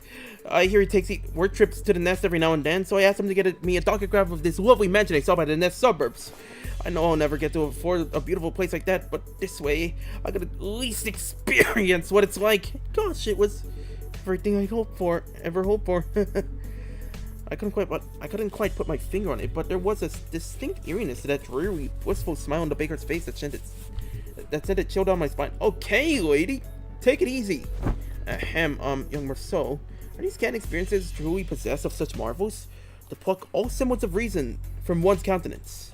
They may see in high demand across the city. District 14 is only one of several markets. Does that mean that those who indulge in canned experiences may experience venturing on an expedition to the Great Lake and bungee jumping off the summit of that skyscraper yonder as they remain seated where they are? They may, however. Oh, a magic can, allowing one to pursue any dream the heart may conceive. Verily, I confess, mine own soul is much tempted. It differs from pursuing a dream. Mass-produced canned experiences are made from base experience matter mixed with various modified information. The resulting end product enables the intense stimulation through altered memory. Therefore, it is unlike the dream as expressed by Don Quixote. A piece of memory refined along the numerous processing stages of the cannery's production lines is not equivalent to genuine experience, meaning the usage of experience in their previous statement must also be amended. Memories altered for intense simulation. That does sound quite shady. How doth this cast a shade upon the boons granted by the can? The adventures and tales are, forsooth, inclined towards a little grandeur. It is because the memories provided by canned experiences are extremely vivid. Statistics have shown that users of cans interpret them as authentic experiences and become dependent on them. A possible cause of the formation of dependence patterns is that the canned experiences allow one to feel as if one has achieved a dream that is in reality impossible. Art thou implying that the users are made content with devouring forged dreams stored in instant use cans? Or still, the user may no longer strive to chase dreams in the waking world. For the sweeter and more splendidly a dream is embellished, the more impossible it will appear to be grasped with one's own hands. To become a cause for surrender to instead of inciting one to march forth. Really, you thought to know the significance of dreaming itself. If the resultant dream drives it not the spirit to gallop toward it? Whether that it knows its significance, I cannot know. But they sell well. So, how much will you be buying? By what? You came barging in with all these questions and I was patient enough to answer them politely, wasn't I? Don't you think you owe me a sale or two? You're not about to leave without buying a single loaf after crowding my bakery and scaring off my customers, are you? Our case was on point, actually. When our whole group gathered around, the passerby gave us a wide berth and hurried on, whispering amongst themselves. Nobody was about to come in and buy bread like that. Come on, lady, I practically cleared your shelf already, didn't I?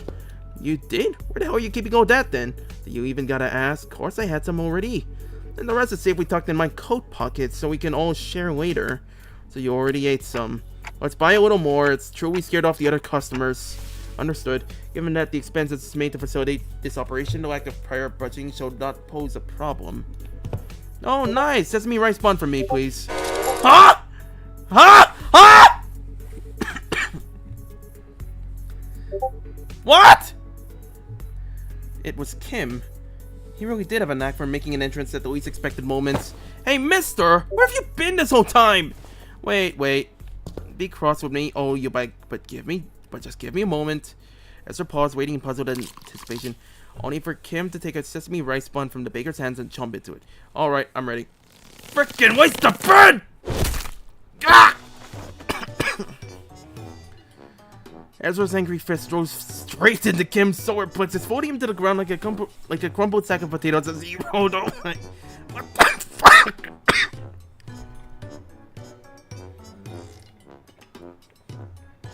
That was fast. At this rate, the owner might start charging us for the whole bakery next, roof and all. Best get away from here. Manager? Marceau approached me as we walked down the street, with Ezra and Kim still squabbling behind us. It was holding a roll of something brown and tightly coiled. I've completed development of the film per your instruction. Oh, so this is the film in that canister you were shaking. Do I just unroll it? Hold it up against the sun or other sources of light. As it is a reversal film, the images should be visible as they were photographed. I had no idea what a reversal film meant, but I did as he said and unrolled the film. Okay, I can see it. Huh, that's pretty cool. Oh, is it showing? Can I see too? Move it over a bit. Let me have a look too. It was hard to make out the details because the images were too small, but I could still tell the strip was packed with almost identical pictures. Is that the same person in every shot, in the same pose in all of them? Huh, you're right. No, wait a second. See the arm here? The further along the strip you go, the lower it gets. Yeah, and the hand looks like it's turning to the right. Huh? We were all squinting up at the tiny frames of the film when Sinclair suddenly flinched and went stiff like he'd seen something he shouldn't have. A second later, all color drained out of his face. Sinclair? What's the matter? Sinclair? This reminds me of something I learned in school. You draw a picture in the corner of a stack of notes or a thick book in the same exact spot on every page. You start with the arms down, then make one small change on each page. Nudge the arms up higher and higher until they're raised all the way up. And when you flip the pages fast enough, the drawings stop looking like separate images. The still figure starts moving. That class was called Introduction to Motion Pictures. I remember the teacher saying that video footage we watch are all made the same way. You're saying that it's a continuous sequence of still images. The arrangement of the frame suggests that this film strip is highly likely to constitute footage, a violation of N Corp's taboo. I'm sorry, filming is taboo? Like just regular film. I'm sorry, excuse me?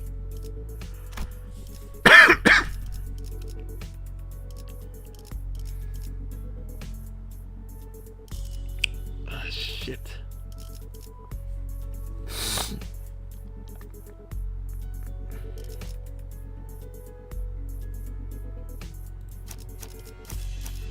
자유로워질 수 없어. 이 거미줄을 끊어내지. 전시 준비는 이 떨림. 대상 전투의 예법대로 한 놈씩. 대상 확인했어.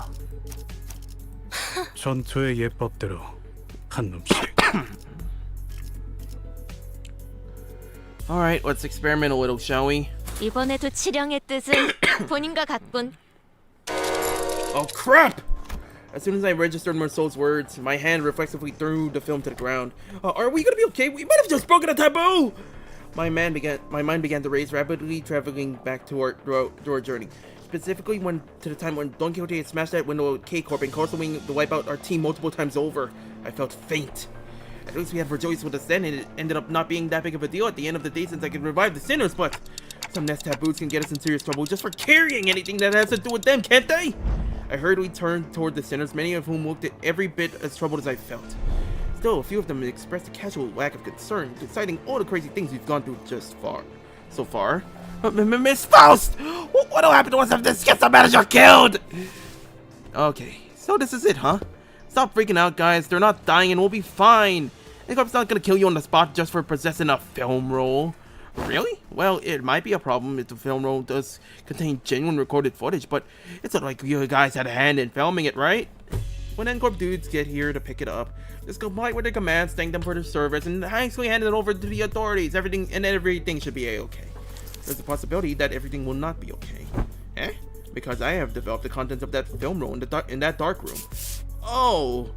The court will take the lack of intentionality into consideration. However, it is very likely that my actions will be deemed as aiding the primary violator of the taboo. What, really? What? Team leader said that N Corp has their own regulatory standards regarding image quality, which they use to determine the severity of taboo violation. If the footage's image quality or frame rate is within regulations, N Corp will be sitting their fixers on our butts right away, and that could buy us time or give our company some leverage to make a deal, however small it might be. Because what they're really sniffing around for is how close to reality the video is, or how close of an experience it provides to real life. So even if we're really unlucky and they actually come after us, it's going to be fine as long as the footage is low fidelity, probably. Oh, so I'm sorry, film is illegal? So what exactly does frame rate within regulations entail? It means that interval between each frame shouldn't be like super brief. Think about photo slideshows.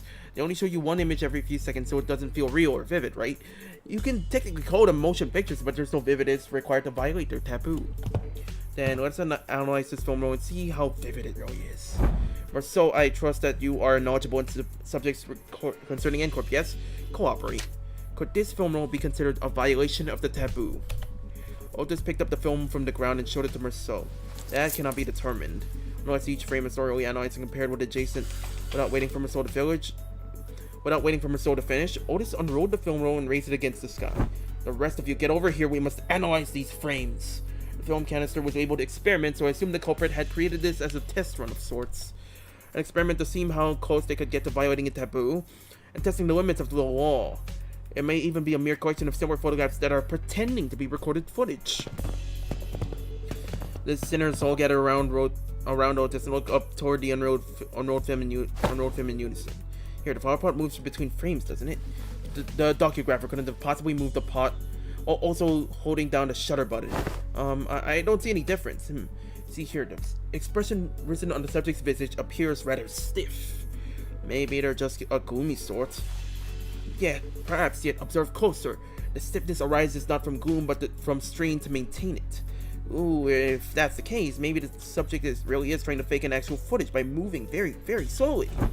That's a pretty convincing theory, but I'm not sure if that's enough to conclude that we're in the clear just yet. That's when bamboo-headed Kim, who'd been sprawled on the ground ever since Ezra punched him, stepped into the conversation. Oh, let's see. Oh, at the shadow cast on the windowsill. See how it noticeably shifts between each frame? Whoever made this knows their craft for sure, but I can't imagine a backstreet slower would have any way to mess with the sun's trajectory.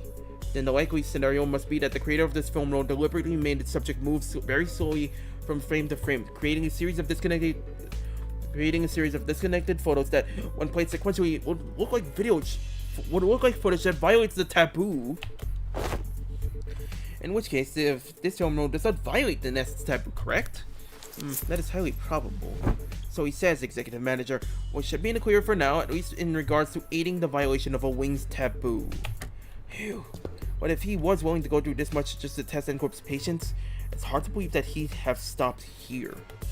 Based on all available evidence, Executive Manager, it seems to conclude that the inflection point of this case is a taboo violator on the run.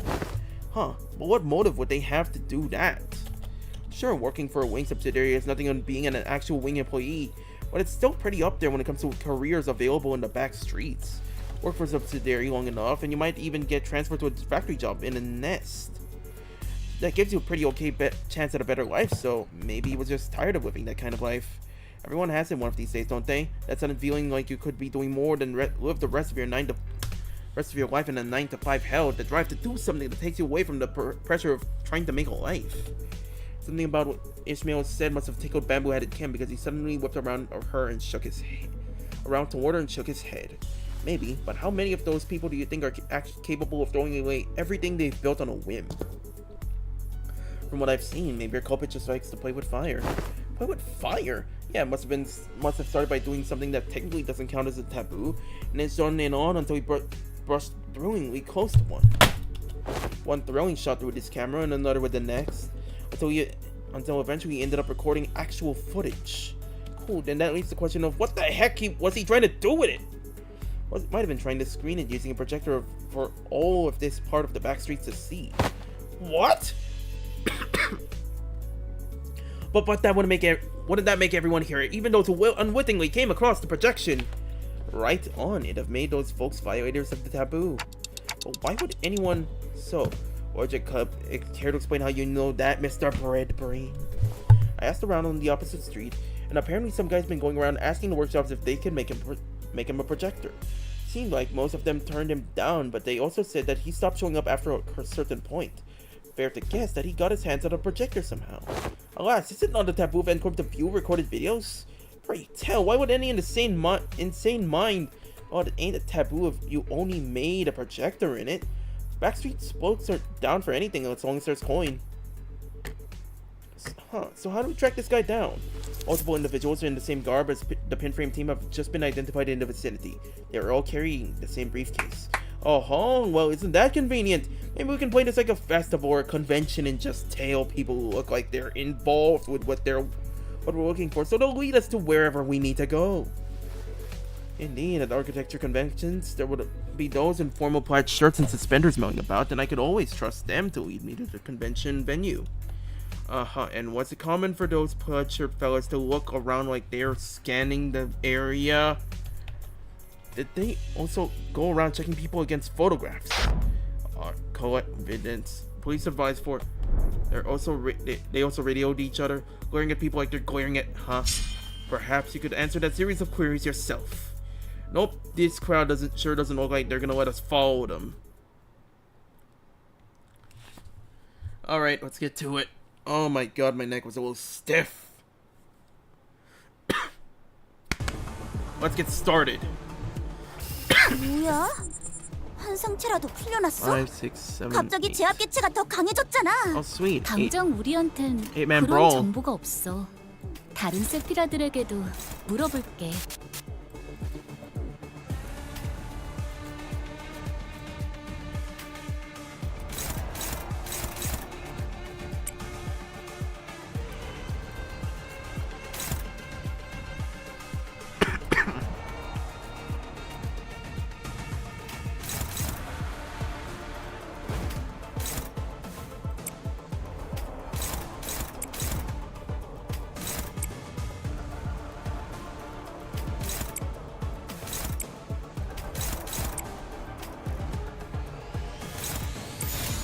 감상은 어떤가요?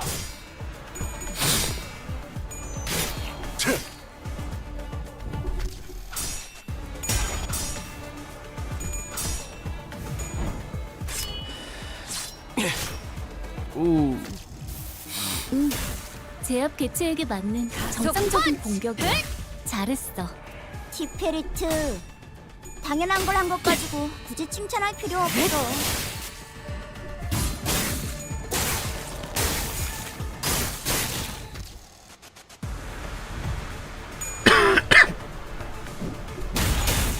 Whoa. Okay, they move fast.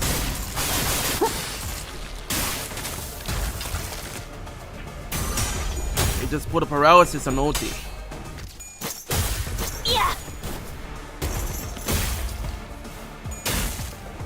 결정.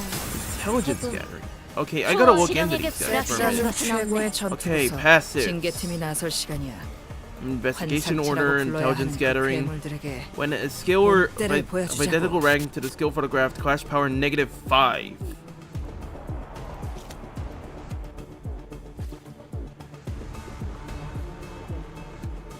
Wait, what skill did he photograph? Wait. S1.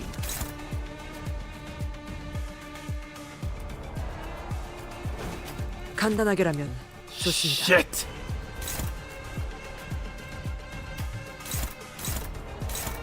I'm struggling. Fuck. What about Sinclair? 제 검을 믿어주세요.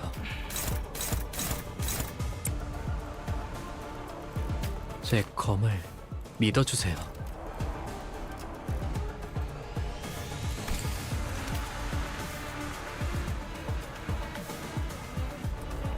What about Donkey?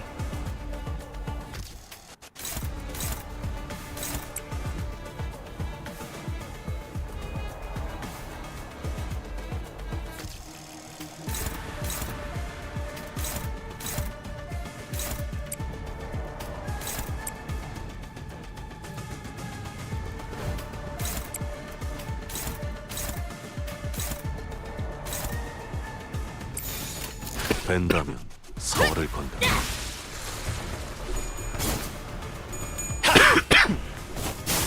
마지막으로 남길 말은? So they're more of a Sorry, support Peony. unit than an outright attack unit.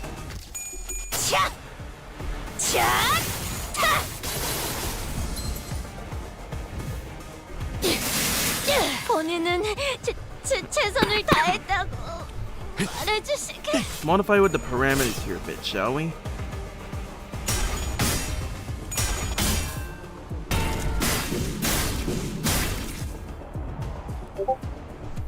의도는 모르겠지만 이걸로 공평해졌네.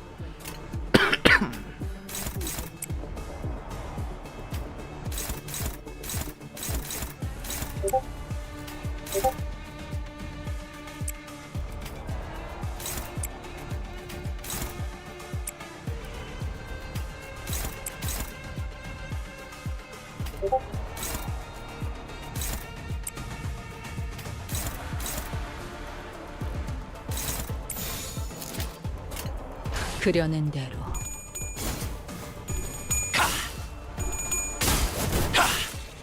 들리세요?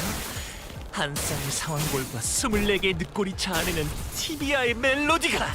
이것 봐.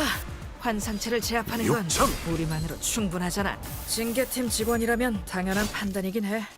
잘했다는 칭찬은 생략하는 게 Get 좋다. away!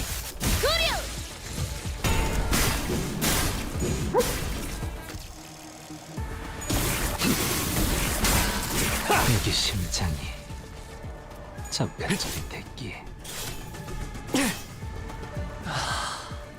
예술적이네요. 상황이 끝나면 티페리트에게 방금 상황 녹화되어 있냐고 물어봐. 이 정도면 엔젤라님에게도 증명할 수 있을 거야. 이 일에 토끼 따위의 협력은 필요하지 않다는 걸.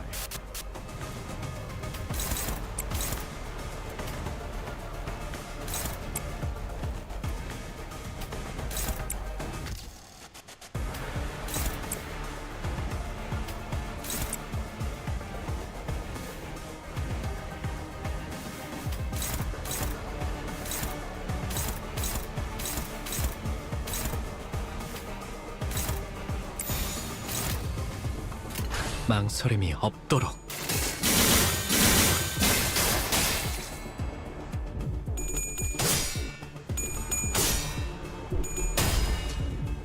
살을 베어내고 뼈를 깎는다. 훌륭한 단말만 해요.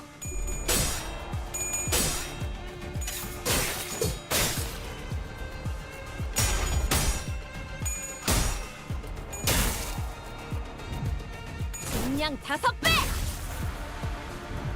Shit.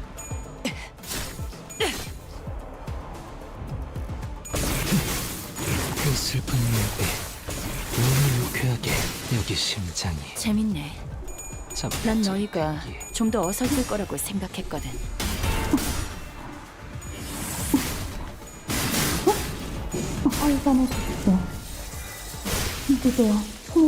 매뉴얼을 만들어두길 잘했네. 왜냐면 그렇게만 해. 예술을. 여기까지 와서 망설일 생각은 하지 않았으면 좋겠어. 사람을 죽이고 싶지 않았다면 너희도 세피라들도 처음부터 거래를 하지 말았어야지.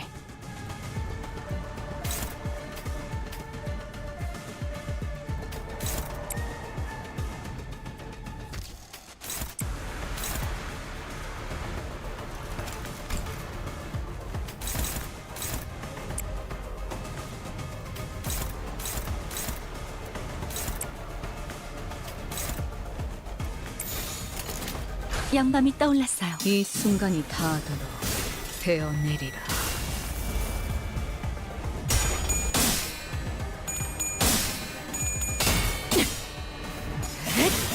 베어냈어.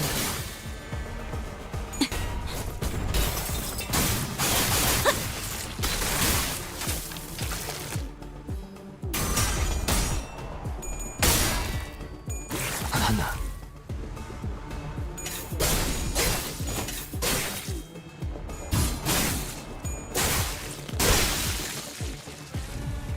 전공 모드 마크 스택! 모아놓은 중. And it's done. 이제야 회사가 정상으로 돌아갔네. 이번 제압은 끝이야. 너희들도 고생 많았어. 티페리트, 너도. 언젠가 우리도 모든 게 끝날 때가 오면 좋겠네. 그때가 되면 휴식을 기다리며 고향의 노래를 부르고 있겠지.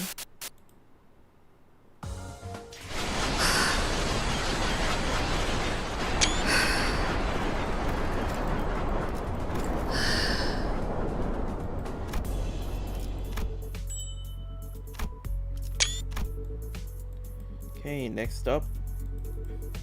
What the? Hold on a minute.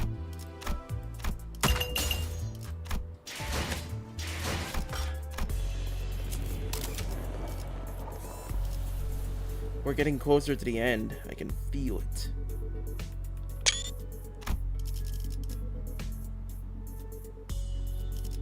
가시죠.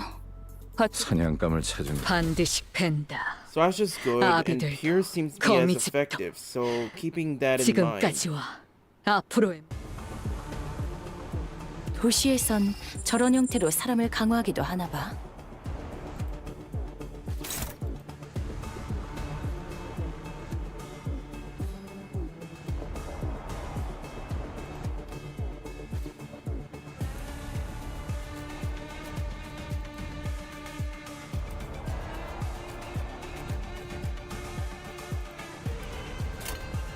Alright, let's see what we're looking at here. Are you kidding me? Is my game freezing?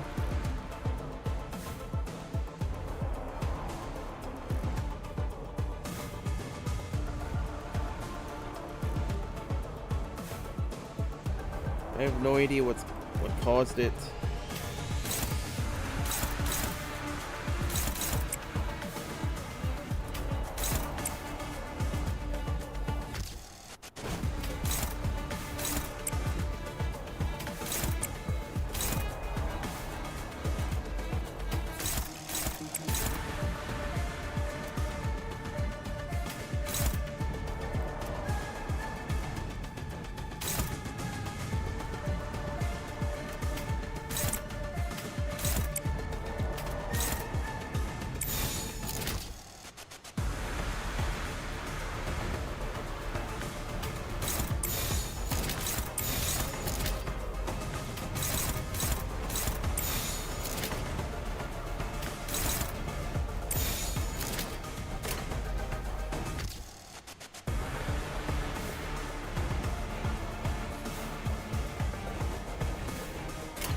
망설임이 없도록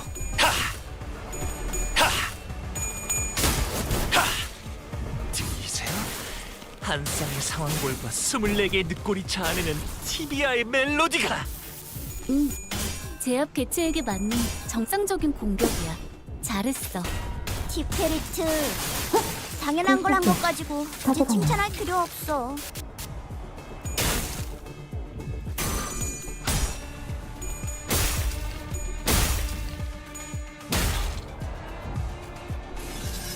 본인은 최선을 다했다고 말해주시게. And 징계팀 직원이라면 당연한 good 판단이긴 해. 잘했다는 칭찬은 Oh, that's not 생략하는 게 good. 좋겠지? 가속 펀치! 육천. 매뉴얼을 만들어두길 잘했네. 그렇게만 해.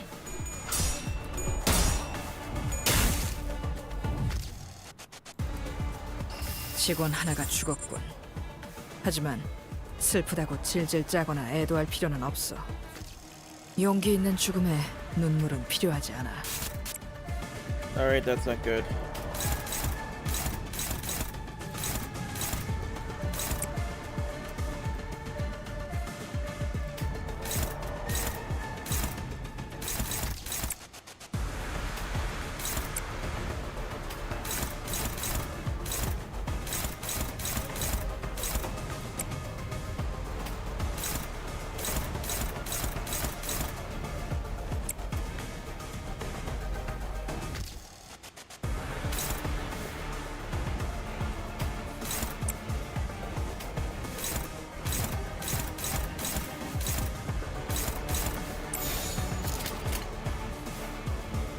그려낸 대로.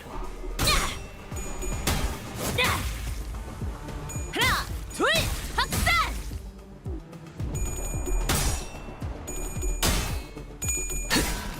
Come on, win the clash! 그 슬픈 눈빛 벅적거려. 이것 봐. 환상체를 제압하는 건 우리만으로 충분하잖아. Ouch.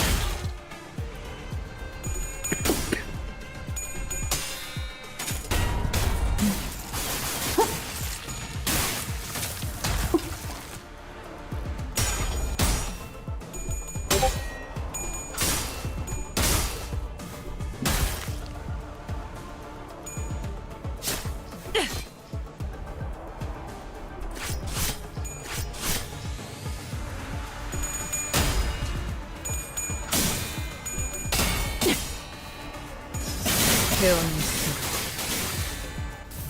제압 효과가 굉장히 좋았어. 기록적인 피해량인 것 같아.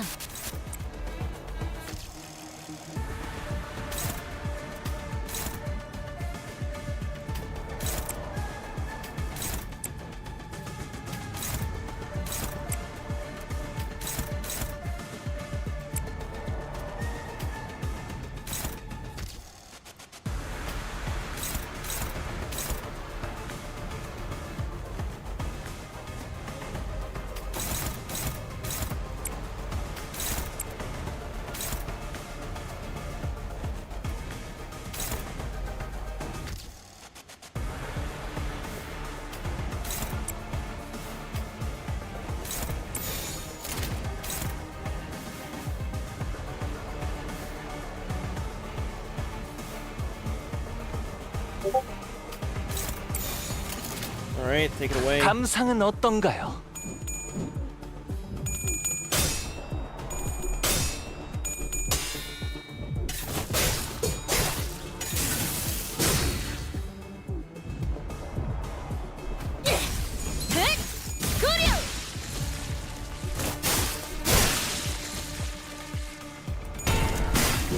이제야 힘이 샀나요?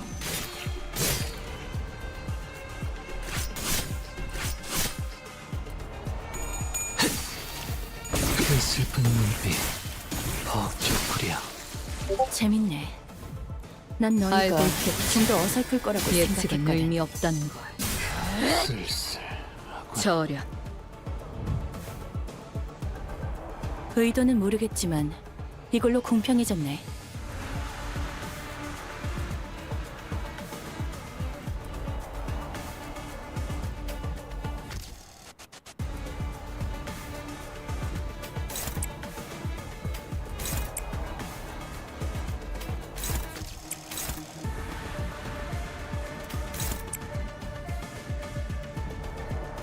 give him an opening.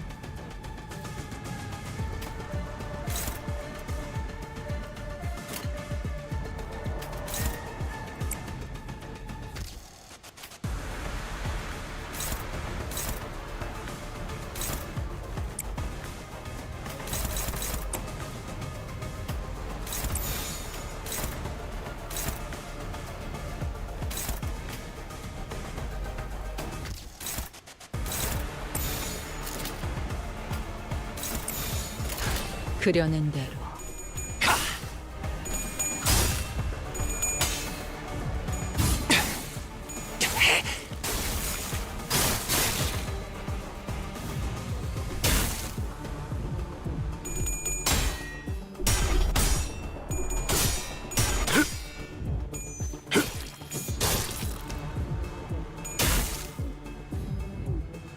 그냥 5배!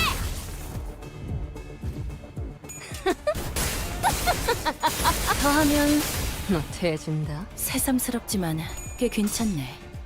제법이야.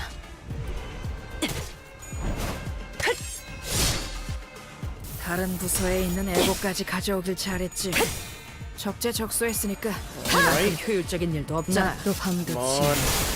So far, so 숨을 good. 다하도록 배워냈군. And Ryochu's cooking it like always. 신체파의 예술을 보여줄 시간이랍니다. 아무리 그래도 이런 건 칭찬을 할 수밖에 없겠어.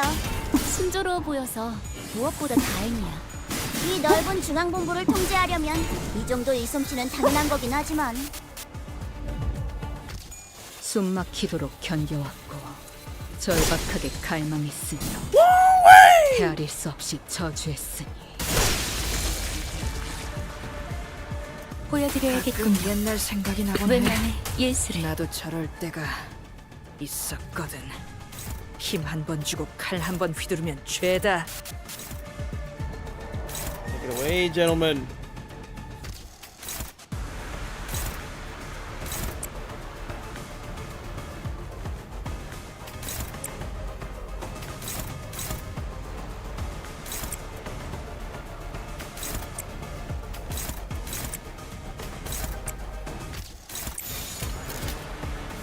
망설임이 이 없도록 순간이 닿도록 베어내리라.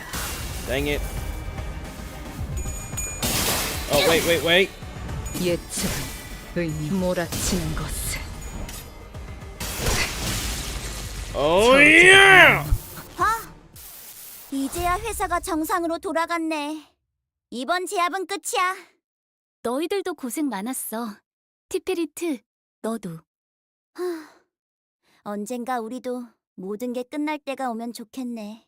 그때가 되면 휴식을 기다리며 고향의 노래를 부르고 있겠지.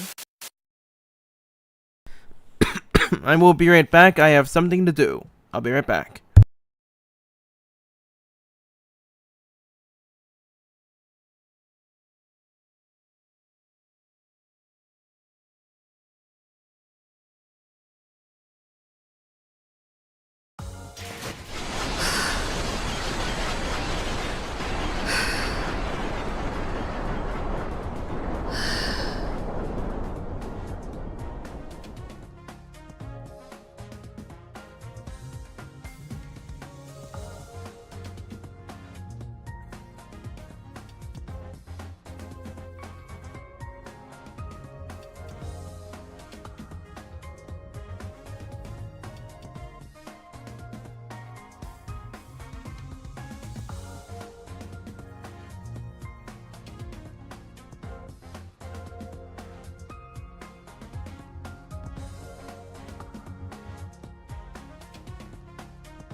Right, sorry.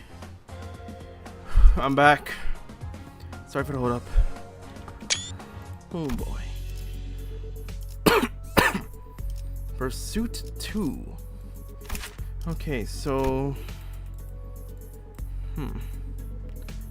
Interesting.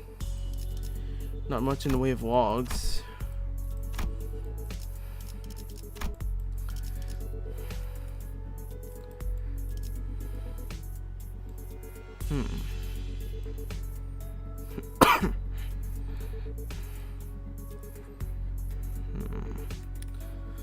N Corp commands two sorts of taboo hunters, the Royal Censors and the Juno-kuns.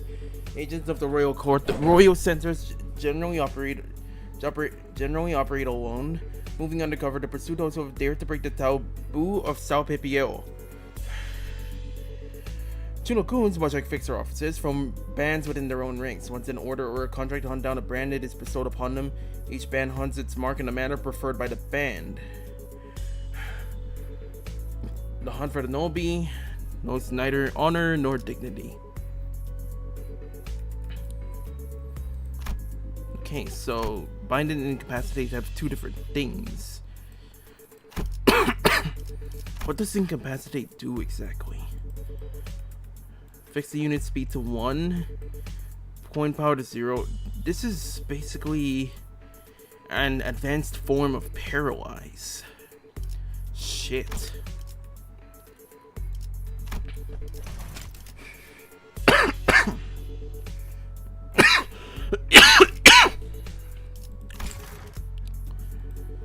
I'm going to bring an advanced form. Makes the bonuses the piercing team.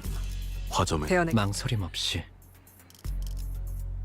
지휘를 받. 관리인가. 복지팀의 협조가 필요한 거지.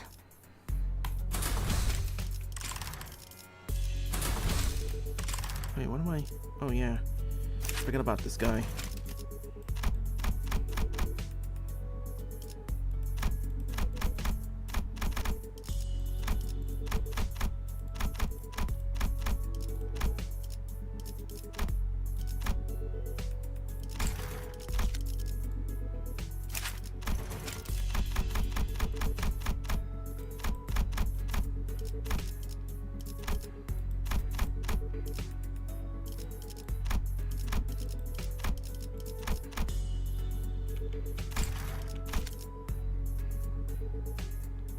착수. Let's experiment a little, shall we? Hardly challenge. What a WOT. Phew. Well, at least they're not much of a fighter one-on-one. Servers de Cruz done a combat specialized department. While they have all undergone basic combat training for exigent circumstances, they are not prepared for head-on conflicts such as this. Yeah, I noticed. They kept taking pictures of us with their briefcases. I'm guessing that's their primary job description.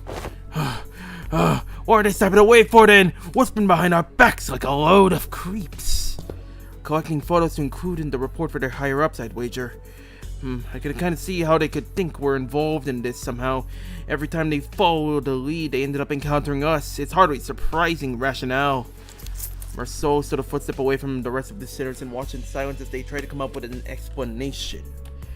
What is he thinking? What is it that he wishes to say? Or is he simply contemplating, observing, without any preconceived notions in his mind? The silence shouldn't have been any different from his usual reticence, but as though by some chance or whim. Hey, Marceau, I was struck by the sense of brief yet distinct strangeness, and was compelled to speak with him. Yes, manager? Don't hesitate to let me know if there's something you want to say, but aren't sure if you're supposed to say it. Yes, manager, I will do as you're ordered should one such circumstance occur. As always, his reply was as deflatingly concise and direct, as though he had some rule of his own that told him that this was the specific response for situations like these. Okay, what I'm talking about right now, actually. Do you have anything to say right now? No, I do not. It did not appear to me that he was trying to hide anything or choosing his words in response to my question. His reply was simply that, an answer, nothing more. Yes, a prepared, written down in a list of responses That's what it felt like to me, as though this particular answer had always been the only one he had available for situations like this. Clearly, prodding him for an answer wasn't going to get me anywhere, so with a curt "sure if you say so," I turned away from him and took off to join the other sinners. As I did so, a few words lingered at the tip of my proverbial tongue, asking to be let out, so I did. Would have been nice to know what you were looking at. Of that, he spoke, I cannot form a judgment. What? That is because the precise definition and the nature of the subject of my gaze are just unknown to me as to you. Should you point to an object or an enemy, I can provide a verbal explanation based on my current knowledge. If you ever require such information, please rephrase your question accordingly. Had I asked him again then, had I tried to get to the bottom of that line of questioning, could I have found myself the smallest peak in the Marceau's psyche, which had remained entirely shrouded in mystery after an entire year of traveling together? I suppose that's not up for me to judge as well. Manager, yeah? Another battle is imminent. As you have previously instructed, I have informed you of an imminent battle. Yo, Boss Clock, are you just gonna sit there all day while we do all the fighting? They're pouring out of that building over there! So they must have been on the way to that building. Our path ahead seems clear, Executive Manager. Let us neutralize these foes and head up there. Gotcha! Be right there! The brief lull of a battle came to a close, and battling enemies who arrived precisely at the time Marceau had predicted, we made our way into the building. Bloody hell! Them blokes we fought downstairs must have been the weaker ones of the bunch! How does N Corp have so many guys on their payroll? There's no end to them! It is a wing after all. Are these the taboo violators? I thought the culprit worked alone! No, I'm quite certain they're the ones from the subsequent reports. The N Corp fixers appeared just as confused as we were. It was clear to me that they were expecting to find a taboo violator here, not a big group of a dozen or so people. What were they thinking, sending fodder like us to deal with an organized taboo violation? They should have sent taboo hunters here instead. Why do you think they told us to consume canned experience containing mass melee combat? They must have thought our current manpower would suffice to deal with this. I don't know about that. Wait, wasn't there an extra report that one of them's all of a sudden, with a click, the room began to buzz with a metallic whir of some kind of machinery. Well, I guess we found a projector and a dozen or so rolls of film taped together, scattered around. This is it. And immediately I could tell what it was. Distortion.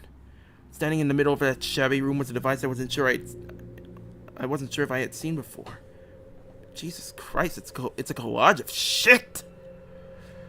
Its exterior was plastered with strange shapes that looked similar to what we saw in the Shinokun's faces in our earlier battles, making it difficult to grasp its full shape. The round object affixed to it began to rotate slowly, with the dull, worn-out groan of a thing past its prime. Men! Shield your eyes! The moment it began to emit a faint ray of light, Otis thundered in a commanding voice. Gah!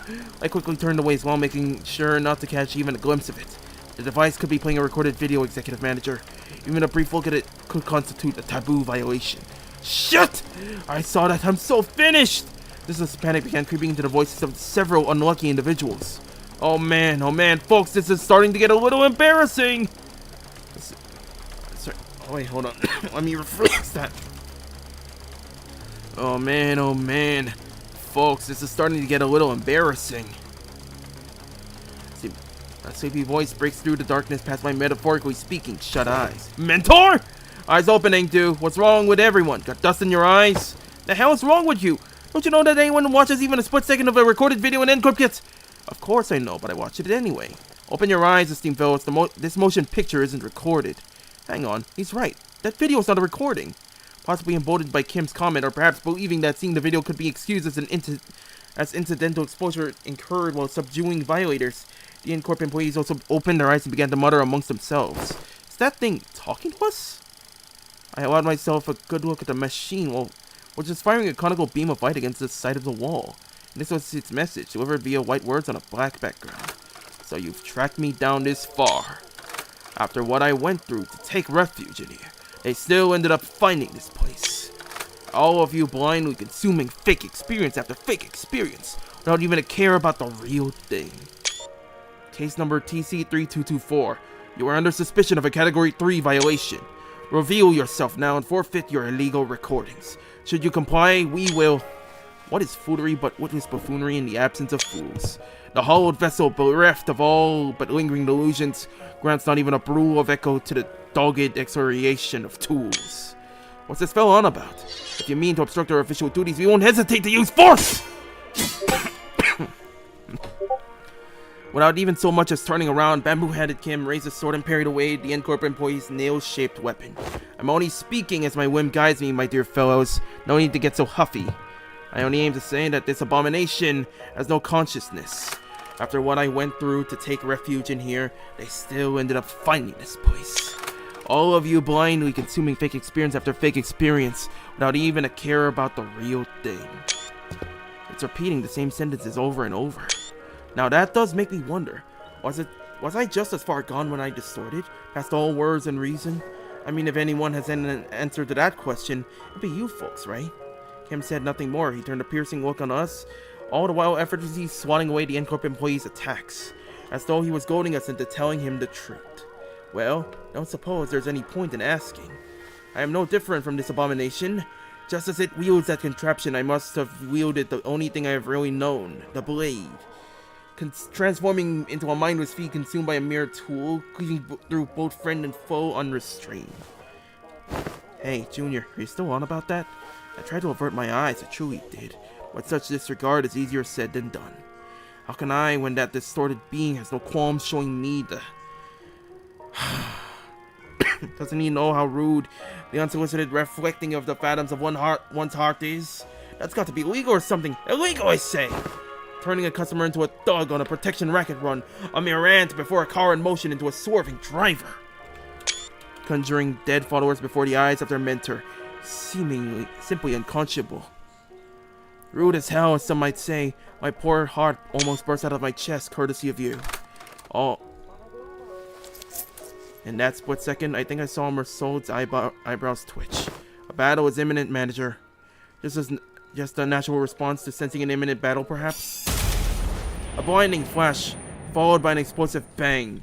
My vision immediately went white and decided to take its damn time coming back. When it did... The first thing that came into view was a particularly unsettling landscape of S Corp, following by bamboo-headed Kim surrounded by a small army of Chunokun. Mentor! Keep that up and you'll shout at me deaf thing do. Isn't it about time we both grew accustomed to such sights? Mentor still. Till I wake from these dreams drenched in cold sweat, that they might bind and drag you away. This isn't so bad, is it? It's just these folks so far, unlike earlier when... Another flash. What was that? Everything went dark. I don't understand what's happening, but first things first, we have to neutralize everyone here and get our mission back on track. Adjusting projection. I've been swearing far and wondering all day for this exact reasoning. So that was its mechanism. Faust? The words began to shift rapidly before I had the chance to ask Faust what she had meant. To the one who finds comfort settling in lies, I give you what most deserve. To the one who finds comfort settling in lies, I give you what most deserve of your gaze. Folks, I'll be blind before today's over at this rate. It changed. It did? Unlike the earlier instance, one of the distortions is different from the others. As Mersault identified, there was something different about the group of Chunokun this time. They were accompanied by someone else. A warrior in impressive armor, wielding a sword that was just as tall. That armor, in a great one know of the South Circle. To be reunited in such a manner. Jesus Christ, what is that?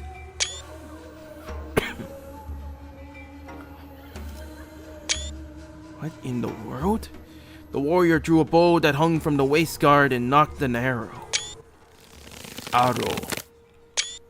I suppose this is how it would have gone down had you been the one to grab me. Military Commissioner Im Gyung-up. How do you fare, friend?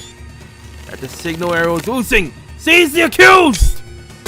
The warrior loosened the knocked arrow, which soared into the sky with a piercing whistle.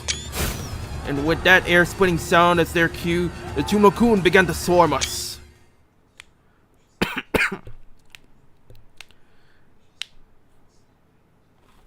I'm sorry. Kim knew this person?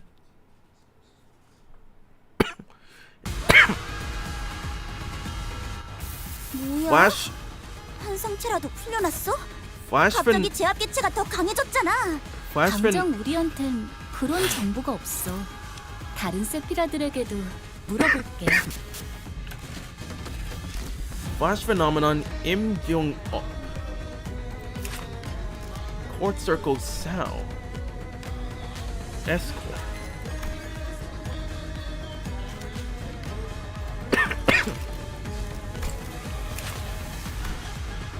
Okay, develop memories. Luciong Brigadine Cell Iron Bulwark. Alright. Huh. Interesting. The Eastern Warstride armors are not so much equipped as they are piloted. S-Corp's Dujong Brigadine is an example of one such armor. Much like R-Corp's powered armor suit and full-plate armor used by Knights of the West, the Dujong Brigadine greatly augments the user's offensive and defensive combat capabilities. Yet these advantages do not mean that armors of such potency are readily supplied for combat personnel. Each unit has its own unique controls and comes with the limitation of requiring separate fuels.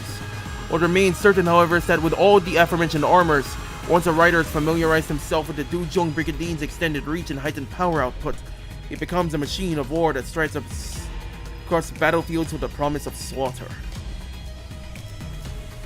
That is a mighty fine armor. Swordplay of the Homeland, South, Great Wando.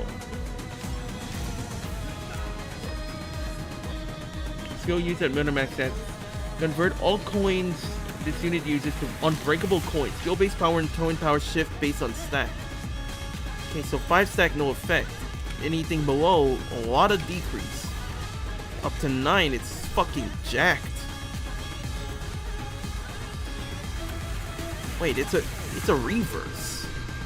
Wait, the lower it is, the less base power it has, but the more coin power it's got. But any higher, the base power just jacks itself up with the coin power being decreased. Assume a different battle form of the Homeland every 3 turns.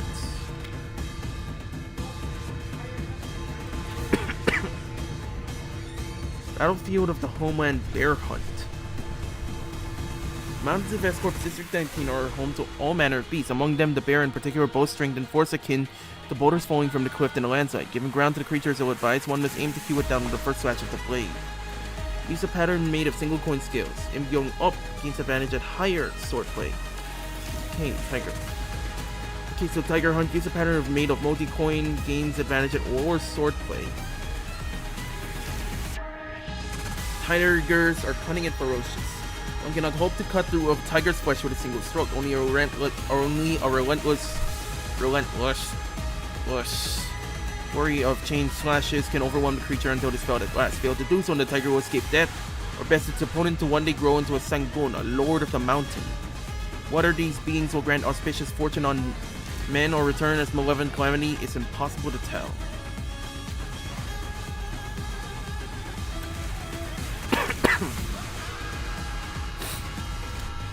Ah, shoot.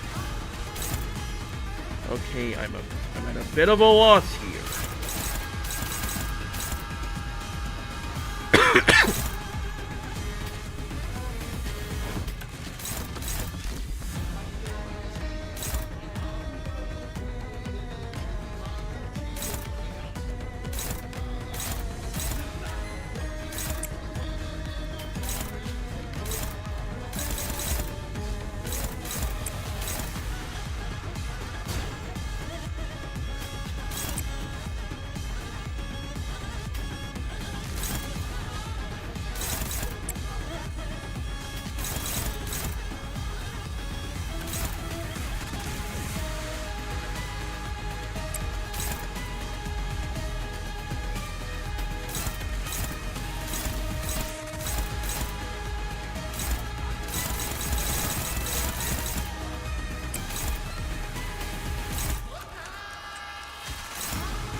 나아가주게.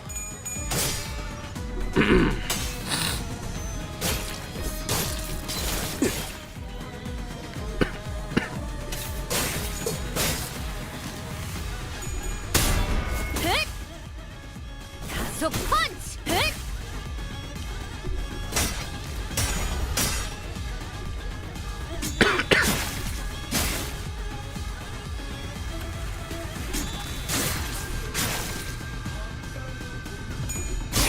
흑!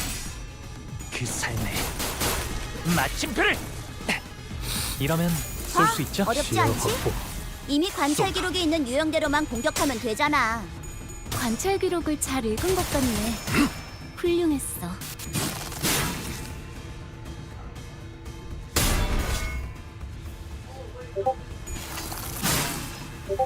부탁한다. 여긴 맡겨주세요.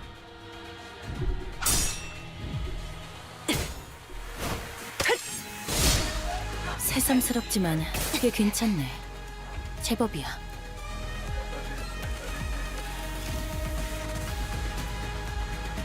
Okay, we've got advantage.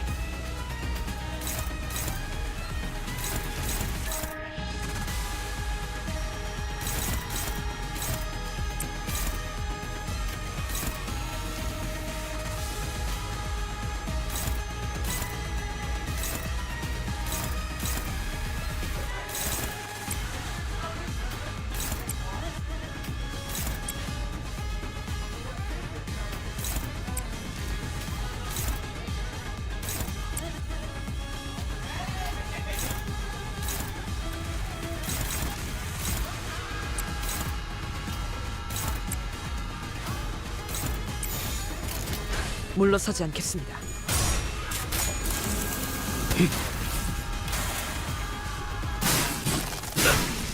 What the hell?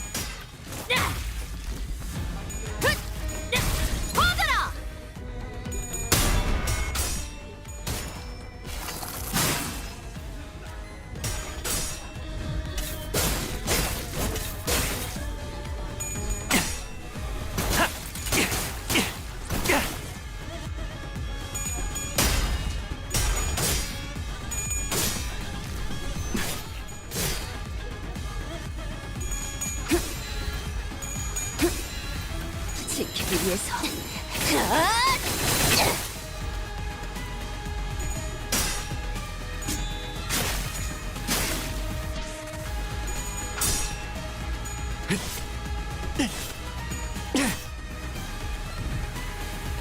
두려울 거야. 접대가 시작되면 사서들은 다시 살아날 수 있다는 사실을 망각하거든. 그걸 알고 있으면 사서들과 손님들이 느끼는 감정이 달라질 텐데 그건 불공평하잖아.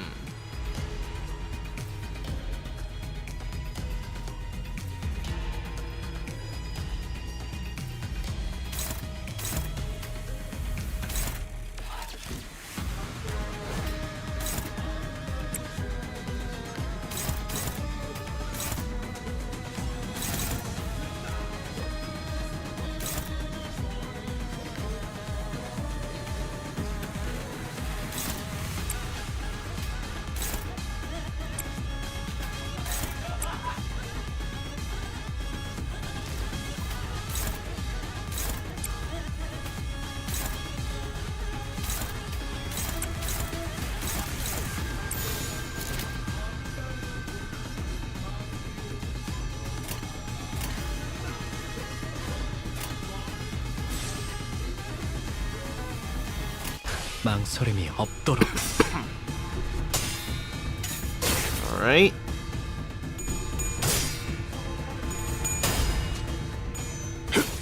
살을 베어내고 뼈를. That's one down. 재밌네. 난 다음 너희가 목표로. 좀 더 어설플 거라고 생각했거든. Two. 대전.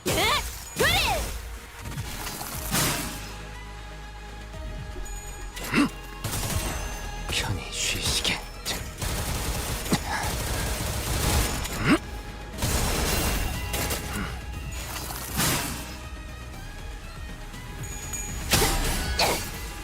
차라리 아무것도 남지 마라. 다른 부서에 있는 에고까지 가져오길 잘했지. Oh, 적재적소했으니까 shit, that's 이만큼 powerful. 효율적인 일도 없잖아.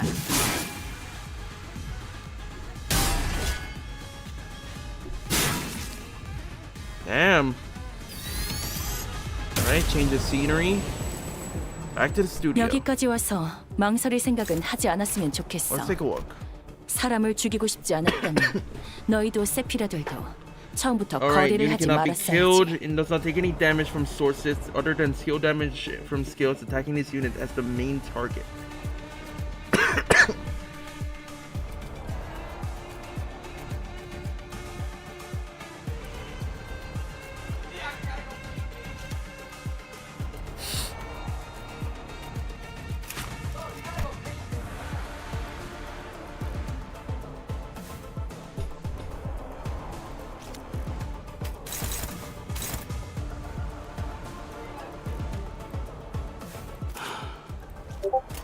숨 참고 있을 때 말 걸지 마라.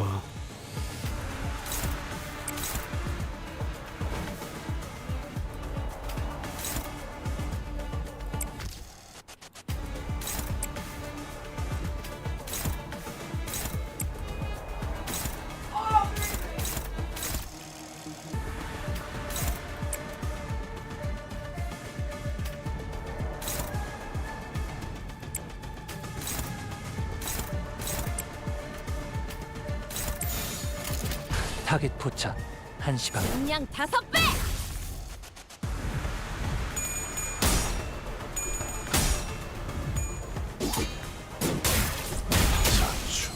What the fuck?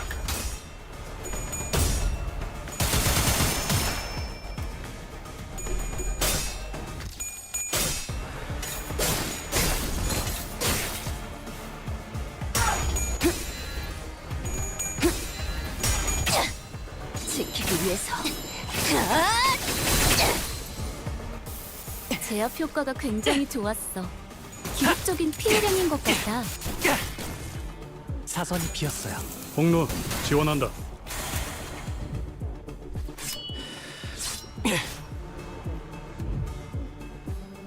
상황이 끝나면 티페리트에게 방금 상황 녹화되어 있냐고 물어봐. 이 정도면 엔젤라님에게도 증명할 수 있을 거야. 이 일에 토끼 따위의 협력은 필요하지 않다는 걸.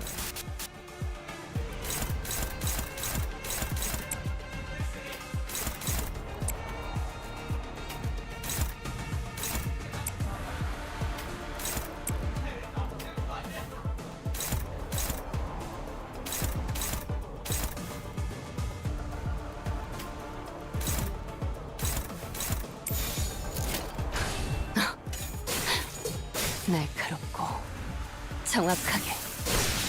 Holy shit.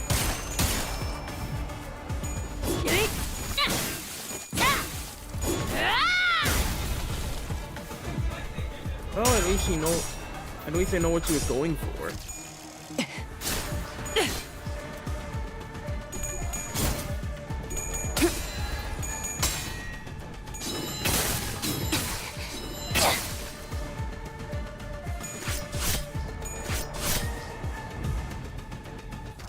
호드가 말한 대로 방어적인 대응은 확실히 전면전보다 피해는 적군. 하지만 이래서야 환상체에게도 지나치게 친절한 대응 아닌가?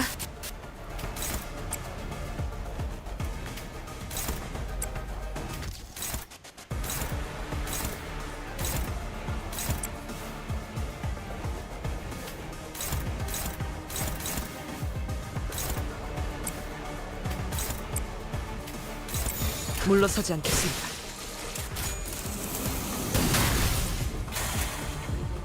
Oh shit. Already? 좋아, 이대로 다 끝장내는 거야. 한 번에 터뜨리지 마. 알로 돌아갈 Alright, she's got 때까지 into. I think 최대한 she's got into 아파하게 these 만들라고. tricks.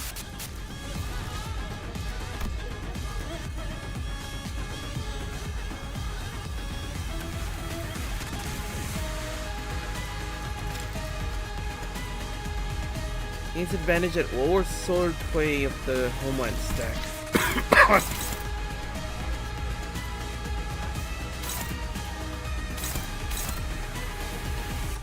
That's not good.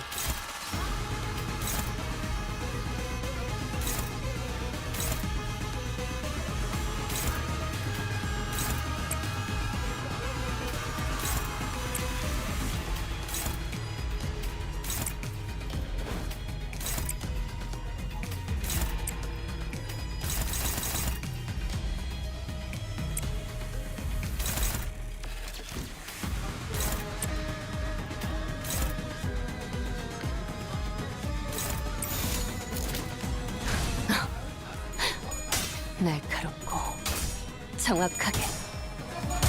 그대 또한 잠들게. That's one.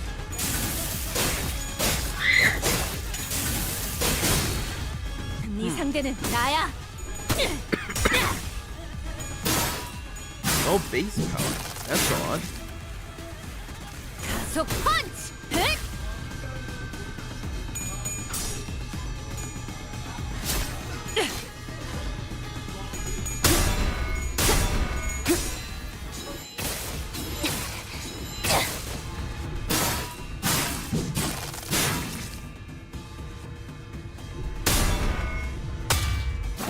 Come on.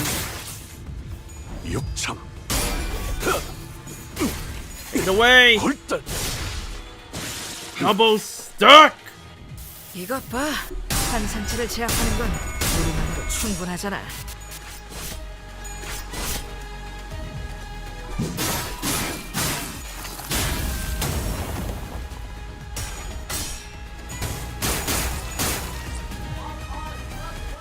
헤세드 같은 놈들은 이 광경을 좀 봐야 해. Okay, 한 he's going, 상체 가두고 에너지 he's going to 짜는 swap in a 회사에서 bit. 이 정도 전투 능력은 있어줘야지. 복지팀 애들만 데리고선 뭘 한다고?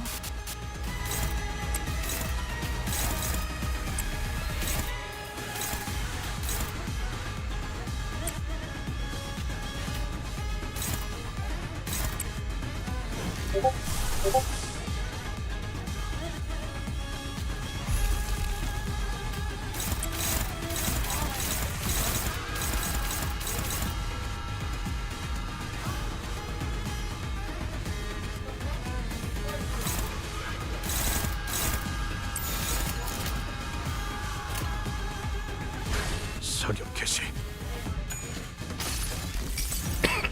하나, 둘. 지면이 울릴 때마다 네 업을 떠올려라.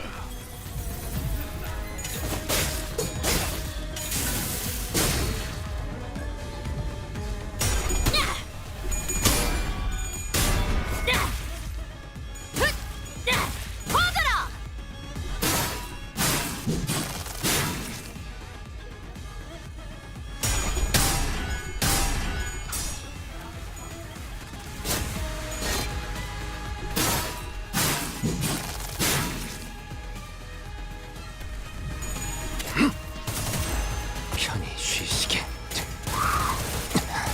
Okay, that armor is tougher than I thought. Jesus.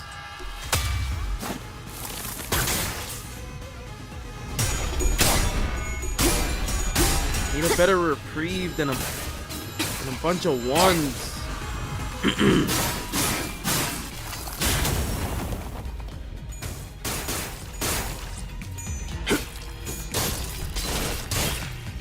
Okay, I'm going to need. Okay, points is definitely needed.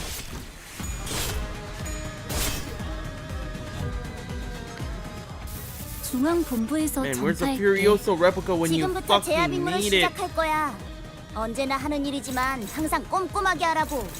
최선을 다할 거라고 믿어.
사격 개시.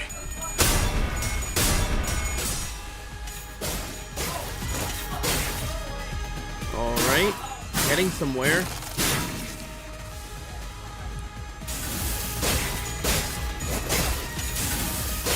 Armor's taking the dent.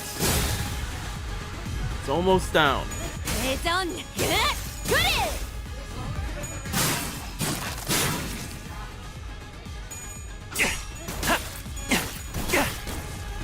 사선이 비었어요. 시야 확보.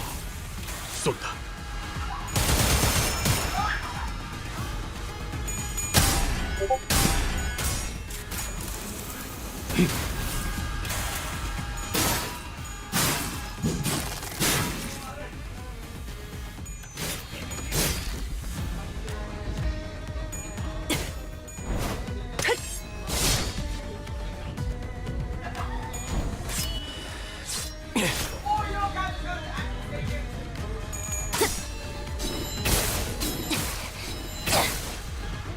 네 상대는 나야.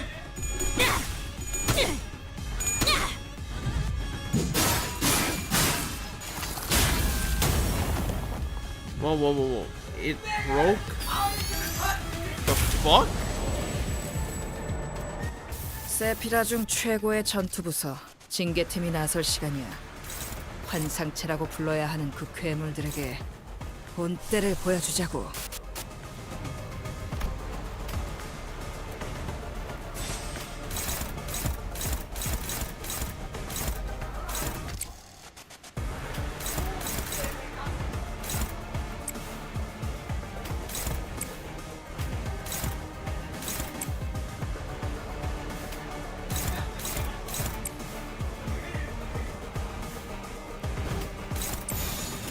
나아가 주게.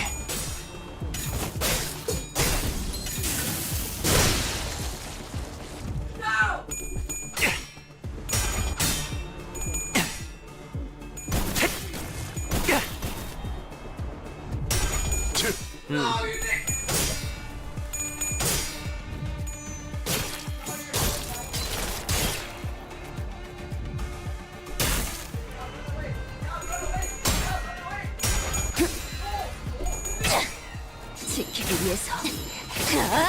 너도 누군가에겐 아껴졌겠지만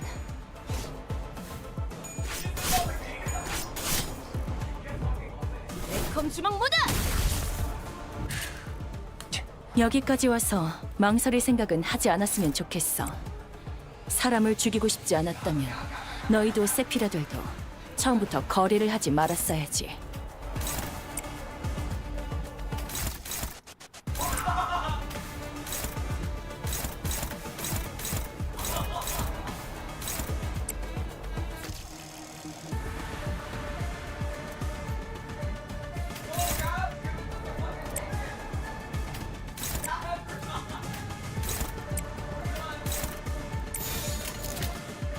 벤다 사활을 걸.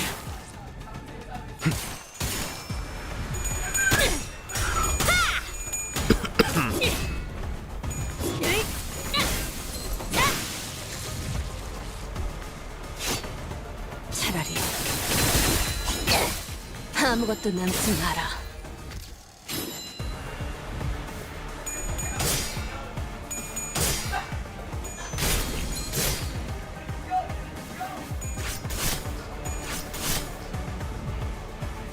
불만을 해소해준 보람이 있네. 지금처럼 접대를 성공적으로 이끌다 보면 앞으로 더 많은 층을 개방하고 더 많은 보조사서의 도움을 받을 수 있을 거야.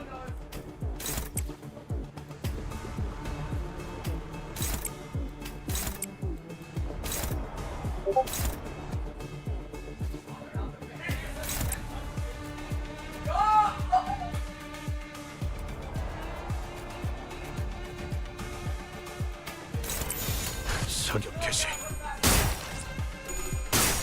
Come on.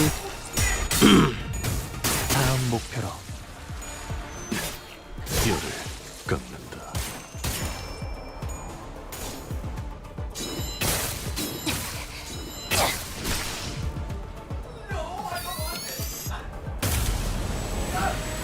이미 우리는 손에 많은 피를 묻혔잖아.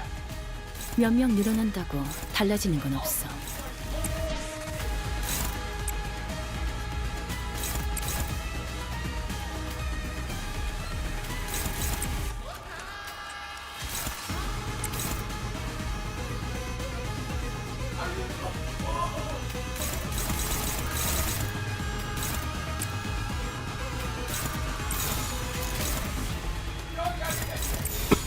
물러서지 않겠습니다.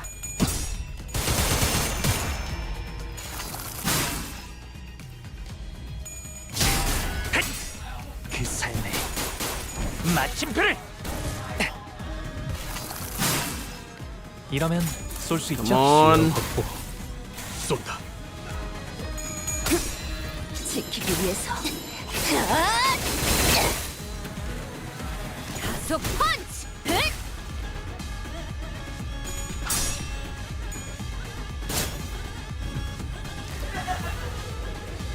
Oh, hey, phase 2. Just set my form, alright. Whoa, wait, what the hell? Just a little more and I think we might be able to smash the damn thing to smithereens, but yeah, but it's really hard to focus on one thing with that huge warrior zapping in and out of reality as soon as we make ourselves an opening. It'd make our whole lives, it'd make our lives a whole lot easier if we could just get rid of one of them. The battle seemed to be taking a toll on the sinners, more so than usual. It wasn't that we were up against an insurmountable foe, not even close. Not to mention how Ezra and Ingdu were here to help us out. But, shite! Haven't they had enough? About time they gave up, innit? Oh, why don't you go legging it again? That big sword-carrying fella is sure kicking our butts, but I don't know if they're the key to surviving in this distortion. We ain't exactly flush with options, are we? Our exit's blocked, and it ain't like we can stop mid-fight to strategize. With the battlefield constantly shifting and flashing between N Corp and S Corp, we simply did not have the breathing room to focus on either the projector or Im Gyung Up, who was swinging that great blade with frightening force. Besides, hey, don't go covers back too! It shall be done! N Corp was sending far too many people after us. There weren't that many at first, but it seemed that the sudden spike in employee casualties in an area so close to the nest had alerted N Corp to our location. How do we get out of this? Faust, Otis, help me out here! I decided to stop racking my brain and trying to navigate a situation I know so little about, and instead rely on the sinners with possibly more experience in the field. First, I need to know if there's any way we can deal with the endless reinforcements N Corp is sending after us. Second, will defeating Im Gyung Up or destroying that projector bring an end to this distortion phenomenon? If I may speak freely, Executive Manager, it is unlikely that our present force will be sufficient to overcome the current rate of enemy reinforcements. Not only is this battlefield situated in close proximity to the enemy stronghold, but there's an unpredictable variable in that strange machine that makes neutralizing even a single wave of enemies difficult. I regret to be the bearer of bad news, but we are trapped in a battlefield with but a single exit, which the enemies have already blocked. Without reinforcements of our own, there is little hope of prevailing through this current predicament. Yeah, seems that way to me too. But maybe if we can neutralize the distortion phenomenon at the very least. Faust recommends entering the Dungeon of the Phantoms as our exit. Dungeon of the Phantoms? But how can I enter if we can't even talk to the distortion? Wait, maybe during the LCB checkup back at the LCE, he says that all you have to do is read what's on that note in front of his distortion. Apparently it's some kind of a code. Right, keywords! This one seems to be location type distortion, which means that regardless of where the bright flashes take us, N Corp, the twisted caricature of S Corp were still within its range. In other words, as long as I have the right keywords, I can summon an entrance to the Dungeon of the Phantoms from anywhere within it. Okay, so what are the keywords for this distortion then? Owenheim had provided us the necessary keywords for this distortion back then, but this time we have to figure it out on our own. First things first, one of them has to be photographed. It's obviously been present throughout the entire phenomenon. If I may, perhaps experience may be one of them. Isang put his 2 cents in, having briefly retreated from battle to the back lines. There was an undercut of obsession with experiences staining in his every trail. It must have all in relation to what caused his distortion. Experience, the concept alone lacks substance. It must be something more grounded. Something that is more at once synonymous with experience, while maintaining a thorough line to N Corp's technology that was the core of his obsession. Canned experience? Most likely, thinks Faust. Alright then, photograph, canned experience? Not seems to transpire as of yet. It didn't, but I could feel it. Are these the kind of photographs they used to make Can experience? So that's what the strange sensation was. Mentioning that word shook the distortion and caused that rippling effect. But it was clearly not enough to force open the dungeons of the Phantoms. How many other keywords could there be? Scraps. Sorry? Oh, I thought we were all taking turns sharing what might have caused them to distort. And going by the way you folks were saying your piece one after another, I thought this was to be some sort of a Zen riddle. Not a Zen riddle, no, but where'd scraps come from? See, when enjoying the benefits of slacking out at work, all kinds of mundanities come to possess far more interesting qualities. Sometimes even revealing secrets invisible to eyes focused elsewhere. Take a person of interest to wit. He has been poking around this area of town with an eye-wateringly expensive camera in tow, so conspicuously that every store owner I prodded for information had tales to tell about him. Each tale added another facet to the long saga of a once-driven man. A man with a can-do attitude, an uncanny ability to pull himself off by his own bootstraps, and a clear path towards Nest residence. Became so bewitched by photography that he eventually squandered his fortune on what was, in the end, nothing more than a pastime. And that went on until he found himself reduced to a pauper barely making rent on a scrap heap of an apartment. In pursuit of his ideality, though, a man has lost grip of fortune and reality. I sought out his apartment and found a few scraps of his writing. When cold rain drips through the roof, when mold and tepid humidity together encroach from the earth, the mind begins to wander, lost. Eventually, madness is evoked in a form indistinguishable from drunkenness. The pauper loses himself.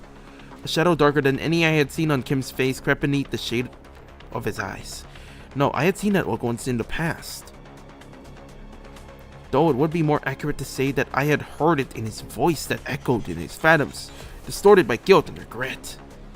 Perhaps I shouldn't be surprised by the fact that this distortion has, among the countless people here, taken a particular interest in bamboo-headed Kim.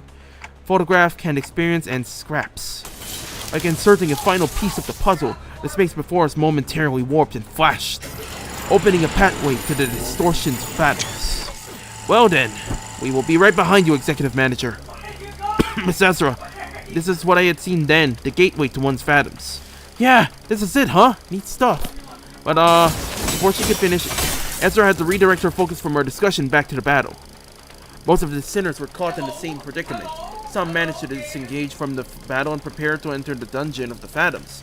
But Hongwu, Gregor, and several others were still busy holding off the N Corp employees. They're gonna follow us right in there if we run now, right? Probably.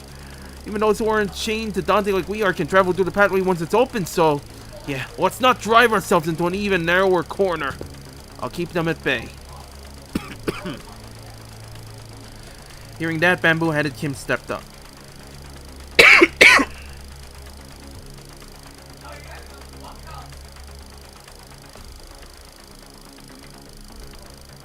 My sword arm's not what it once was, but it should be enough for this. Besides, I have little wish to set foot in some ill-omened place and be tangled in such a bizarre mess. Is that really what he thinks? There was something in his eyes that led me to believe that this was more than just staying behind to protect the rear. He was WTF. Eh? What a terrible front. Or at least try to pretend to be sincere and make it easy for us to believe you. That you think that terrible excuse was going to fly. What are you trying to avoid, Sword Swinger? You're not some kid trying to get out of doing his homework. I remember hearing that entering a dungeon of the Phantoms will bring one to the spiritual phantoms the distortion is gazing into. And what lies within must be my very own, for that is what the abomination is gazing into. It's decided then, you're coming with us. We ain't about to walk in blind to a place we know shite about, mate. Guide us in there, yeah? Oh, that's... He keeps it simple. You tried that too. Learn the hard way that homework like summer reading doesn't go away just because you don't look at it. It's still there. Even as the summer break comes to an end, ruining the last day of your vacation into an all-nighter. Arayashiki's scabbard vibrated cheerfully in agreement. Oh my god, I can't help but notice that Araya's just fucking there. Actually appreciating what Ryoshu's just saying. Just, jeez. So stop procrastinating. Go do your summer reading. What was it you said? Face the homework, save the GPA. Face the sin, save the ego. This is, after all, the attitude the company expects of its employees. Go, Junior. You guys too, LCB. I can handle them all on my own. You will make a lone stand? Hey, who the heck do you think I am? I'll show you why Team Leader Moses felt safe sending me out alone with you guys. This was basically a monster of the week situation for Team Leader and me back in our duo days. I can handle him on my own, no problemo. I wanted to see how you guys handled the inflection point, but I guess you can never really have it all. Ah well, guess I'll just have to trust our two Aussie Team newbies to handle that. Now that I think about it, I think I'm setting a pretty solid example as your team senior, aren't I? I don't like this, but it seems that I have no choice in the matter as long as this employee card hangs from my chest. Osaikim shook his head and joined us, dragging his feet all the while. I shall take the vanguard. Mentor, be warned that the entrance is floating. Take a tall step over or you may trip. I can clearly see that, Indu. Bring me a ladder if you're really that worried, why don't you? Have you need of one? A mere chest, you needn't worry. 있는 힘껏 찔러놓고 으깨놨지만 저것들은 언젠가 다시 재생하겠지. 내가 부서지고 파괴되어도 다시 교체되는 것처럼. 이 얼마나 Sorry? 완벽하게 그지없는 나만의 지옥인가.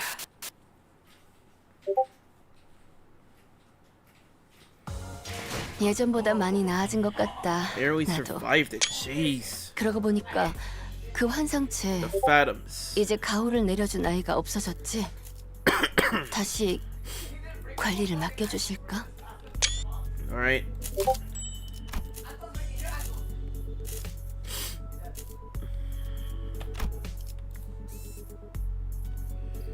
Suppress the dungeon boss. This will not do. I'm gonna have to set this back to the piercing team.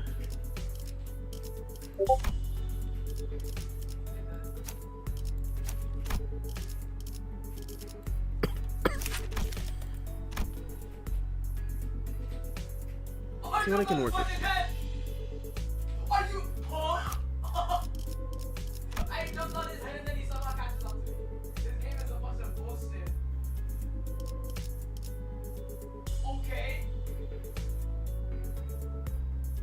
Okay, so both a fusion of Pierce and Slash seem to be the case. In which case I'd have to substitute more than a few.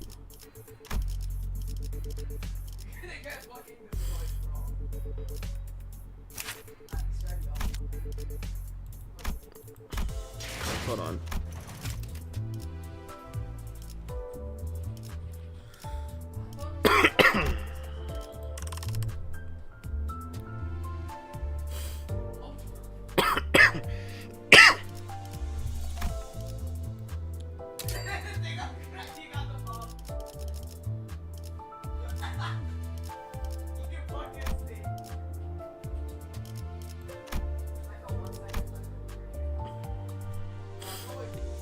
What are the use?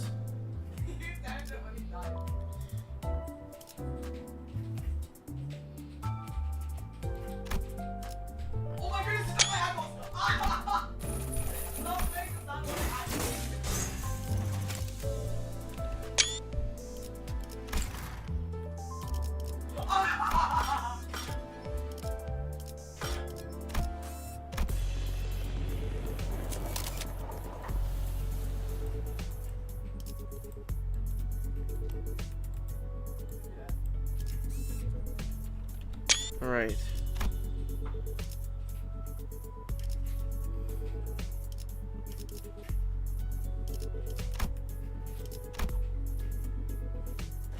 I'm gonna look into the clear statistics.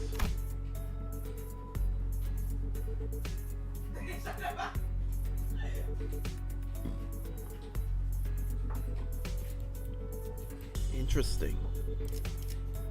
Oh my goodness, I just killed their whole team. I just killed their whole fucking team. Okay, so from what I'm looking at here, some of the constants seem to be bring House of Spiders Ryoshu, along. Okay, bring a mix of Blade lineage, including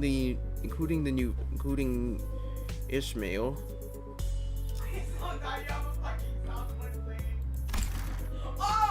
Oh my goodness! Oh my Damn. goodness! Oh!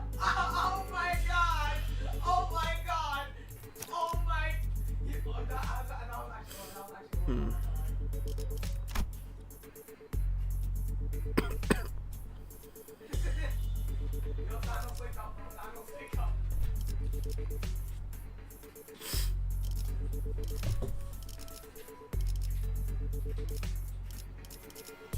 it, I should have saved for heat. Oh, no, I'm actually gonna come down. I'm gonna send out there. He did not touch me. 착수. Let's try it. Let's try our hand here. We'll make it up as we go. If that's how everyone's been living, then my life, my photographs too. So this is S Corp 2, right? It is reminiscent of my homeland, but the sights are much too hideous to compare to what rests in my memories. Hideous was apt. When we emerged from the entrance of the dungeon in S Corp streets, what greeted us was the distorted and eerie scenery. I wouldn't be surprised to find in an S Corp themed haunted mansion. Because the place hardly fit for human habitation, far more dilapidated than once expected. I'll say is that people inhabit these lands for truth? Really, I think it is a cool vibe. Vibes my foot. I don't think I'll be able to get a wink of sleep in here. The lives of the downtrodden were beset by 1,000 woes and tenfold more struggles, and the streets they inhabit reflect that reality. Many times I had contemplated in consternation how the folk here had even the will to live on. The shadow that had begun to haunt Kim's face still lingered there as he walked around. If the distortion reveals the phantoms of those it gazes into, as Kim had said, perhaps this is how S Corp is reflected in Kim's eyes. On the days when the skies were spotless blue and without orders from the counselor, I would scale to the roof of that choga and feel it rustle beneath my back as I lay upon it. I thought it to be a respite solely mine, yet in this mirrored world another has walked in here before my arrival. I joined him in looking up at the thatched roof of the choga.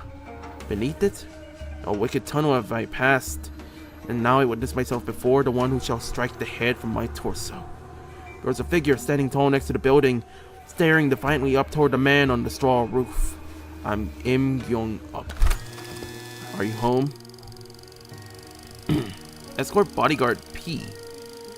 Escort Military Commissioner Sal. Are you home? I asked. Oh! Oh my! That is a lot of fine wear. So before Blade Lineage, Kim was a bodyguard for in S Corp. What a strange visitor I have. Why not call it the front gate if you come seeking the master of the house? Be not like a dog barking up the wrong tree. It's unbecoming. A dog? Really now? I can see you up there lounging on the roof. I'm not going to speak to the door like I'm blind. Has a spell of some sort befallen today? To have such an odd occurrence transpire twice successive. The work of a bewitching spirit, I say. What's so bewitching about checking in on someone? Isn't it odd that a high and noble military commissioner of our esteemed corporation would come in person to simply check in on how a lowly mercenary fares? You know me? See, she certainly knows her jests. She marches forward, vested in war strider armor, yet expects no violence. She wields a two-handed great blade like a demonic yaksha, yet harbors no hostile intent. Why, who else might she be but Military Commander Young Up, the principal of the famed Im family? You are certainly in the habit of speaking in hyperbole. I'm not so noble that I deserve to be complimented with an epithet so grand as the principled. Not a compliment, you see, Commissioner. This is a rhetorical technique known as a backhanded compliment, in which I damn you would praise, for you are so bound by your precious principles that you would rather be unreasonable than betray them. Does an officer rank second ordinance have no wit to engage in such banter? Why, am I out of line, as they say? You two are friends, right? This was our first meeting, so no, not at that precise moment. I know, I'm just saying that if I were her, I wouldn't ever let myself become friends with you after such a bad first impression. Can't imagine becoming friends with someone who keeps pushing my buttons. Maybe, but people do find friendship in such personalities if they have a taste for prickliness. You've got a friend in us, don't you? Fine, you have a point. I guess I do have a habit of pushing people's buttons too. But still, I hope you're not seriously comparing the way I talk to a sassy, goachadig and pun-riddled, well, The world we live in is a vast and diverse one. Consider yourself lucky that you're surrounded by so many quirky characters. It's because of that same luck that she took the joke well rather than respond by trying to cut off my head. You are out of line, yes. But I knew you would be, so I won't take issue with it. Though I must admit, the rumors of your sharp tongue do you no justice. The streets speak of a man they call Kim Lieb. A man who once had intended to pursue the path of the brush, only to realize the sins of his forefathers and exile himself to the back streets. Yet with the sheer power of will, gritted teeth, and scarred heart, did he find in the path of the sword in another way into the nest, as the right state counselor swung guard at that. That's you, isn't it? All those superlatives, yet the reality is that I've merely found the path of man butchery as a viable way of life. Direct any compliments you have toward the right state counselor, if you will. I am but a butchering blade that happened to fall into the right hands. Not a compliment, just a word on the streets. You're a quick learner. And spare me the fancy reading of my name. Watching you pretend that pompous posturing comes naturally is painful enough already. Keep it simple and spell it out as bamboo-headed Kim, thank you. Unless you continue to veer away from the line. I'd rather be a corpse cold and dead than stay in line. Have a shred of mercy on me, almighty one. If I'd come all the way here just to punish you for every little misdeed and ill manners, I'd have laid you out and split you in 2, 3 ways before this riveting dialogue brought us this far.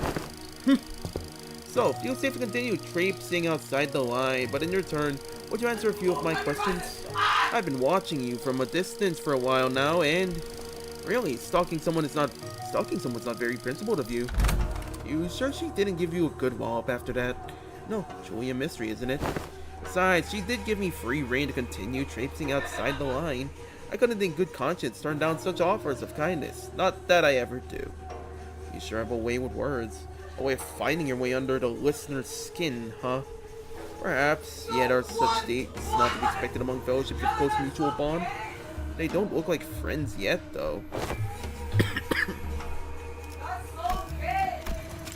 So, care to tell us why she's been watching you? I was engaged in the age-old pastime of throwing rocks. Oh, you speak of the game of Sukjo. Save them for the festivities of Dano. I was throwing rocks at the passerby. Indeed, that is a wrong deed, good sir. I suppose it is. Our people of Pio and Sao in particular found it to be distasteful, and they did not let their discontent be hidden. But the P and the downtrodden cheered me on to a degree. They found it cathartic. Oh, curious. Then is it a right deed or a deed not right? Pio? Sao? Whatever is it thou art describing? It is a well-known truth that N Corp is also known by its other name, Sao Pipio Agro Industries. No! Oh my god! A wing specializing in the general agriculture and livestock industry of the city. The vastness and the depth of his responsibilities have necessitated such divisions of labor. Thus, District 19 is split into 3 court circuits responsible for each aspect of the industry. Sao, Pi, and Peo, each meaning flesh, blood, and bone, respectively. Sao, responsible for the cultivation of rice and other grains. Pipio, responsible for meat and livestock. And P, in charge of the technological aspects for both. As a scientist and a researcher once toiled at N Corp, he must have felt the persecution at the P faced firsthand. It is believed that the Trinity was designed for balance, that they would provide assistance when requested and keep one another in check when needed. It was once a promise of cultivating a fair and sustainable S Corp. Alas, the noble intentions of yesteryear now lie sullied. The Trinity now degraded to 3 quarreling bands of profiteers blinded by avarice, relying not on honor but betrayal and perfidy to claim the top of the triangle. An adherent of the flesh claims the position of the chief state counselor and monopolizes rights as the common folk starve. An adherent of the bone was a right state counselor told these to sound rises to the seat of the left state counselor. One such shameless conspiracy permits not the common folk to even till the land as they please. Anguished cries of suffering flood the streets. Thus the common folk are reduced to livestock bleeding out, hanging from a hook while bone and flesh, cold like that of the emaciated dead, who shall claim the severance of flesh and bone and force them both to yield. An oft-heard poem when walking the streets of S Corp. Huh, and the people that I've targeted with thy rocks they weren't people. Rats. Rats. Oh yes, Counselor finds rats detestable. Much better to stop them from a distance if you want to crush them. By any chance, do these rats have a habit of sneaking into the royal court to better pilfer what the common folk rightfully deserve? They certainly suffer from a severe case of kleptomania. You purposely threw a rock at his feet to trip him to the ground, knowing that he was a kleptocrat? Well, I simply could not help but react as such in the presence of scurrying rats. Is there aught you find funny? Speak if you do, I could use a good laugh about now. Just hardly expressing my gratitude, that is all. Those whose corruption is revealed ought to rarely receive their Scarlet Order bonds. The gall to scamper away with their expensive prosthetics. My men were having some trouble apprehending them, until now. Well, if that is your intent, you are invited to leave a token of gratitude somewhere in the vicinity. Perhaps I'll happen to pick it up. Wouldn't want to get thrown into dungeons teeming with real vermin. Oh, I was going to do just that. Huh? So, when will you stop being a sword and be human again? What? When do you clock out? The way I see it, you're not the kind of person who will ever let a drop of liquor get to his tongue while on duty for the right state counselor. Return to this choco when you're human again. I'll buy you a drink, it's thanks.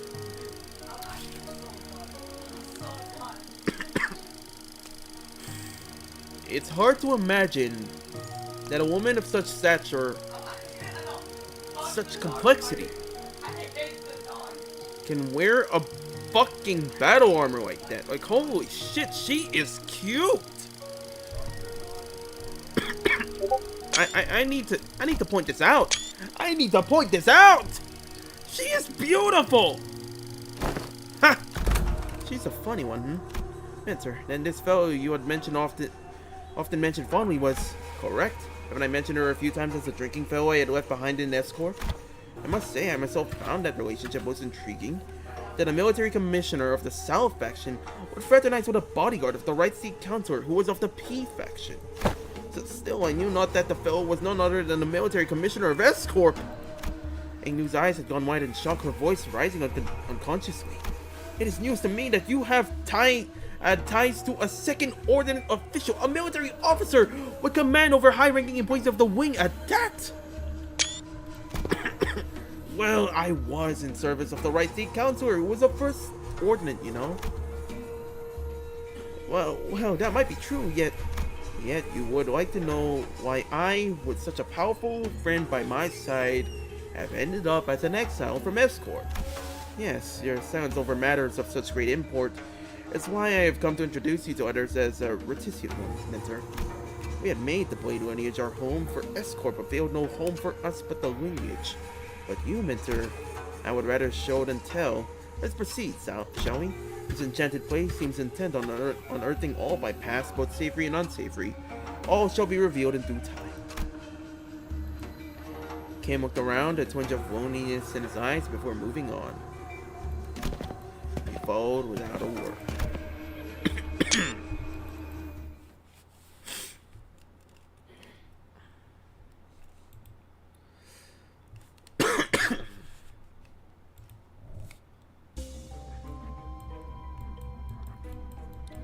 Alright, let's see how many notes we got here. 1, 2, 3, 4, 5, 6, 7, 8, 9. Well, don't keep me waiting. We emerged into a dark and muggy cavern filled with air so stale it almost felt stifling. Up ahead, a thin ray of light shone through the darkness, seemingly guiding our path. Following the light led us to a four-way fork in the road. A constant powerful gust howled through one of the paths. Another was filled with a metallic tang, the scent of blood.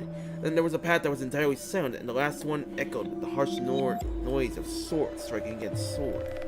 Which path should we choose? To the sound of battle, my friend! Just how many people are fighting up there? We must proceed with caution, Executive Manager. There may be a battle underway. The sinners all looked disconcerted at the strident noise of metal against metal. It was an unmistakable sound of battle. We stood ready in troubled silence as the sounds of war only grew louder and louder until they came to a sudden silent stop. A pedestal made of stacked stones appeared before us, though none of us knew how long it had been there. Atop it was a red accessory, the kind one would hang at the bottom of the hilt. The red tassel. Thank you.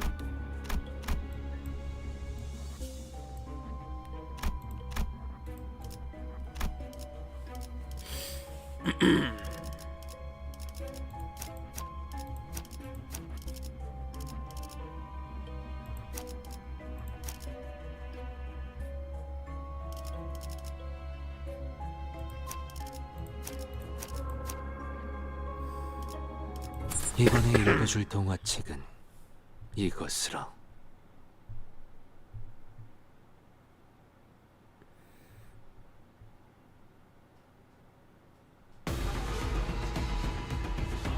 얌전히 잠들어 있어야 할 놈들까지 눈을 떠버렸나?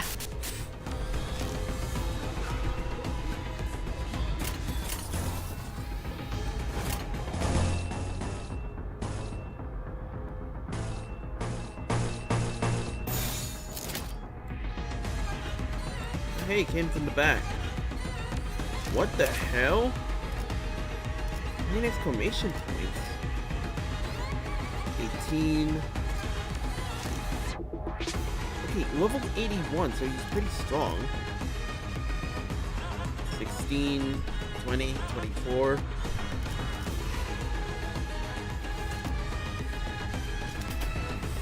Pretty good.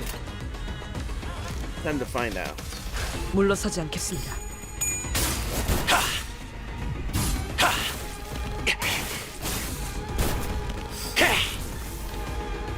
징계팀 직원이라면 당연한 판단이긴 해. 잘했다는 칭찬은 생략하는 게 좋겠지? Good dagger. 들어? 당신을 죽여라 절규하는 내 모든 시간들의 아우성이! 저를 묻어줄.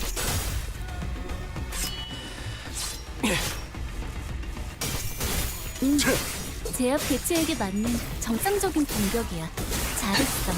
티페리트. 당연한 걸 한 것 가지고 굳이 칭찬할 필요 없어.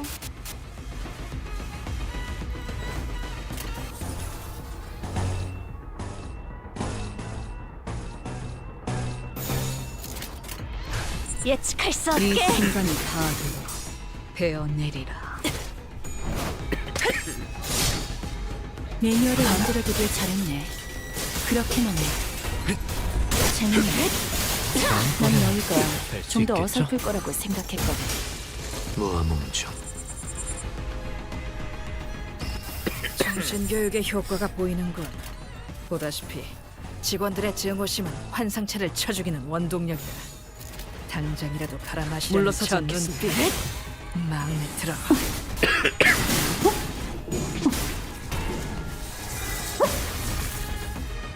원망도 엿터지나.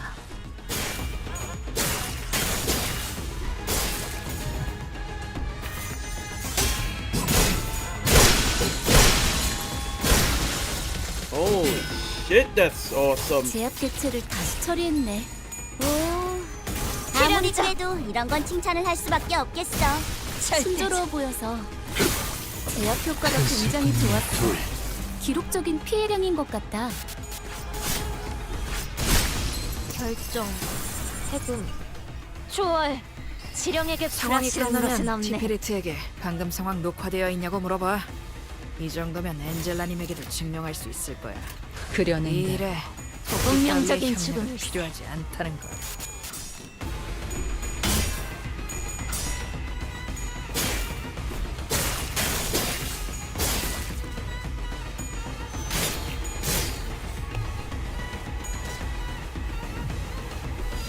육참.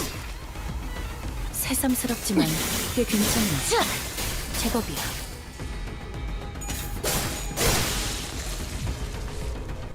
있는 힘껏 찔러놓고 으깨놨지만 저것들은 언젠가 다시 재생하겠지. 내가 부서지고 파괴되어도 다시 교체되는 것처럼. 이 얼마나 완벽하게 그지없는 나만의 지옥인가.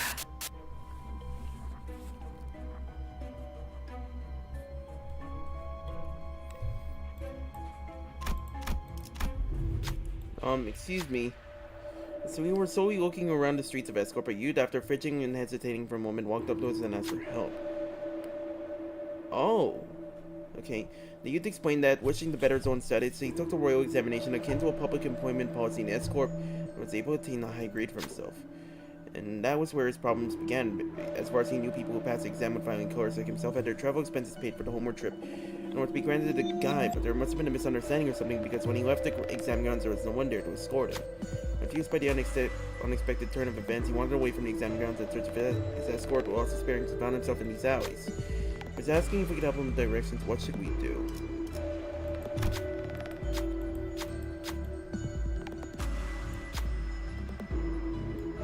Oh. Oh boy.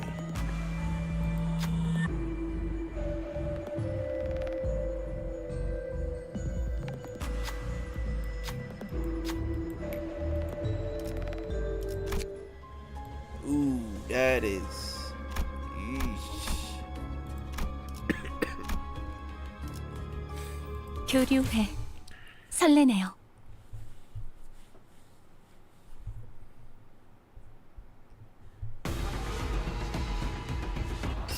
뭐야?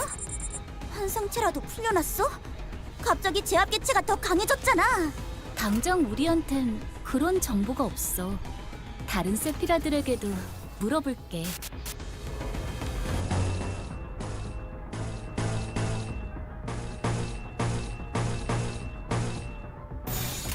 그대는 어디까지 각오했을지.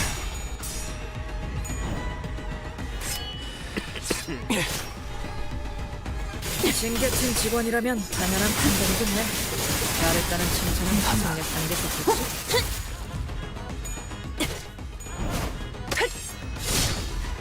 새삼스럽지만 꽤 괜찮네. 제법이야. 의도는 모르겠지만 이걸로 공평해졌네.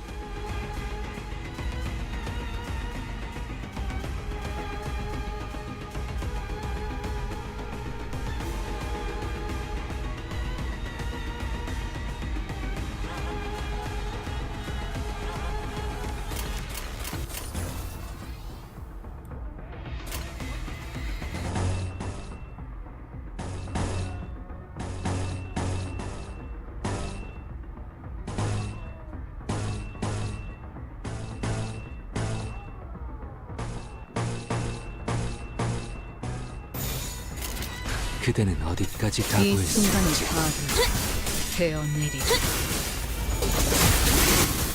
제압 효과가 굉장히 좋았어.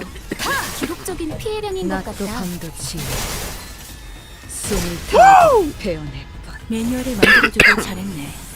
그렇게만 해. 침착한 결과입니다. 살을 베어내고 보여드려야겠군요. 난 너희가 왜냐? 좀 더 어설플 거라고 생각했거든. 여기까지 와서 망설일 생각은 하지 않았으면 좋겠어. 사람을 죽이고 싶지 않았다면 너희도 세피라들도 처음부터 거래를 하지 말았어야지.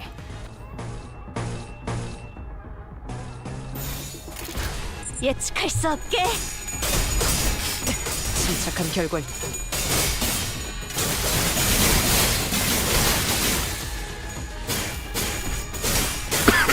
배워냈어요. 육천. 제압 개체에게 맞는 정상적인 정보야. 우리만도 잘했어. 충분하잖아. 키페리트. 당연한 걸 한 것 가지고 굳이 칭찬할 필요 없어. 필연자신가요? 다시야.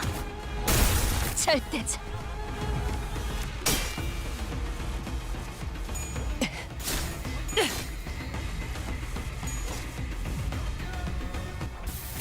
뭐야 이 수치는? 아까 어떤 직원이 제압 개체에 한 번에 입힌 피해량이야. 잠깐. 진짜? 왜 부서팀장을 안 달아줬지? 그대는 어디까지 각오했을지.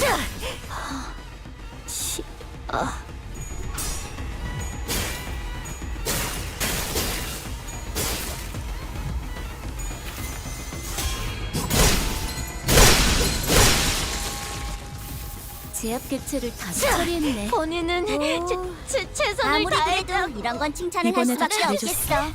순조로워 유익한 보여서 책이 또 하나 무엇보다 늘었네. 다행이야. 이 넓은 중앙 공부를 도시에는 통제하려면 내가 모르는 이 것들이 정도의 많아. 솜씨는 당연한 거긴 하지만 이렇게 하나씩 알아가다 보면 언젠간 반드시 찾을 수 있겠지. 세상의 모든 것이 담긴 단 하나의 책을. A counted glimpse of a figure staring off in the darkness of the unlit prison. Ha! Ammo came out, lets out of sight before even fully exhales. Who goes there? Sharp cry cuts through the stagnant air. Someone here must have noticed it. What should we do?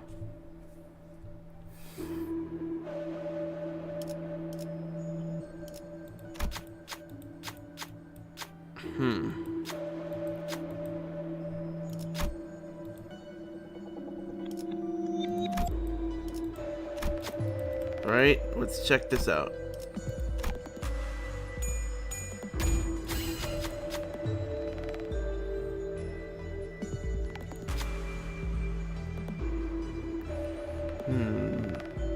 Wait, what the fuck? 미호스럽군. Crushed wooden manacle.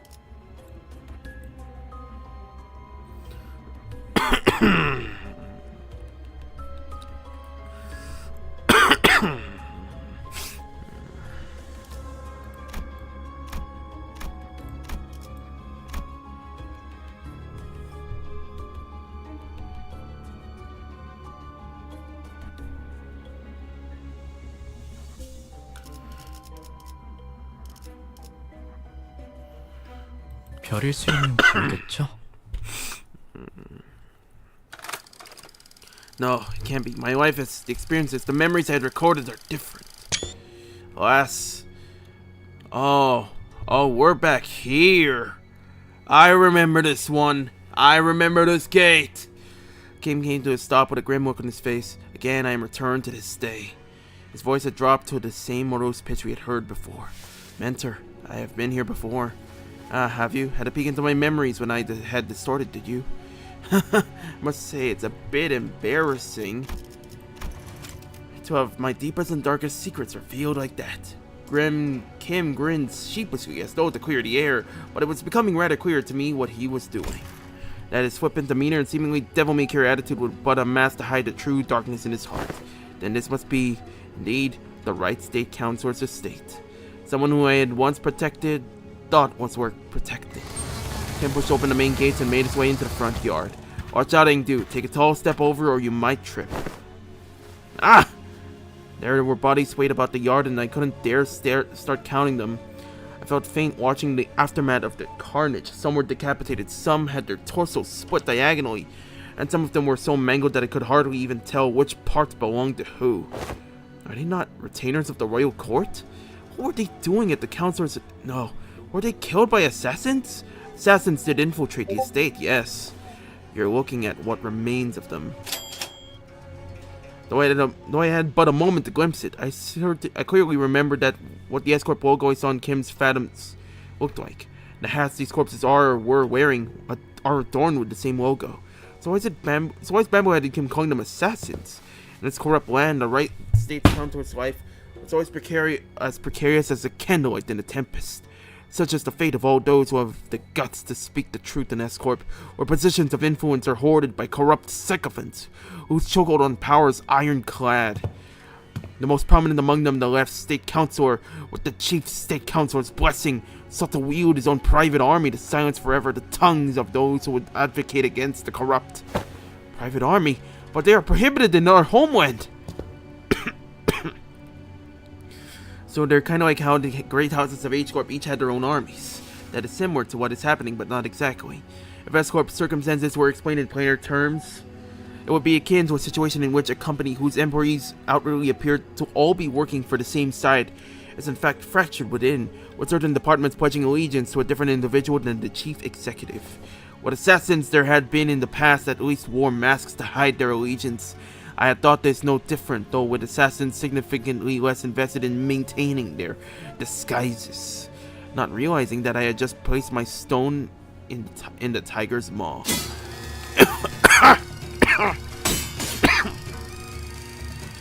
looking around at the yard teeming with assassins, I recall thinking it was odd just how many of them they had sent. Though the last state councilor's power had grown to loom over the death of the king, I should have realized how ridiculous such a brazen attempt on the life of the one of the triumvirate councilors at the royal court would have been. Foolish kid, I failed you, counselor. There were simply too many of them, as though they had decided that tonight was the night they would finally say the counselor died trying. I was soon overwhelmed, and some of them eventually managed to get around me and reach the counselor's bedchamber.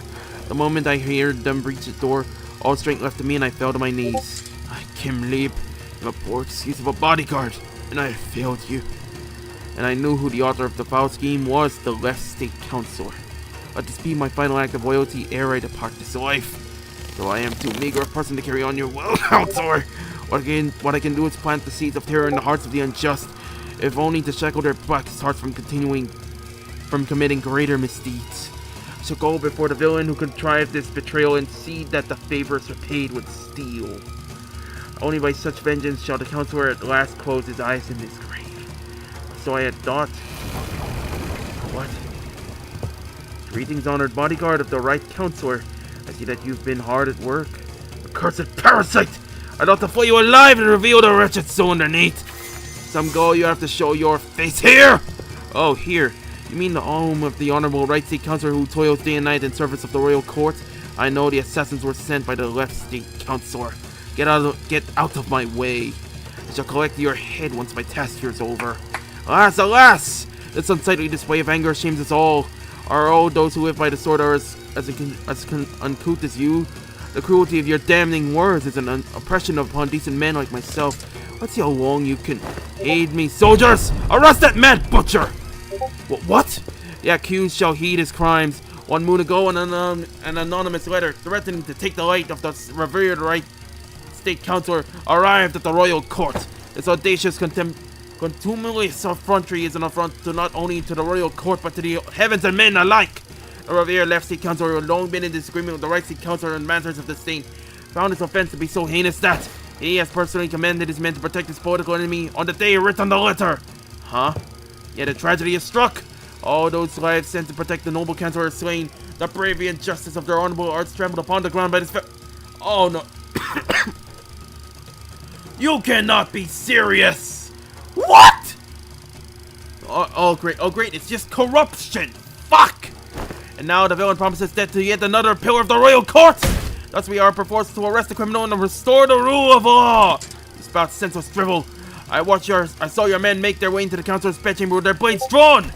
Counselor, might you be looking for the right state counselor here, alive and well? My lord?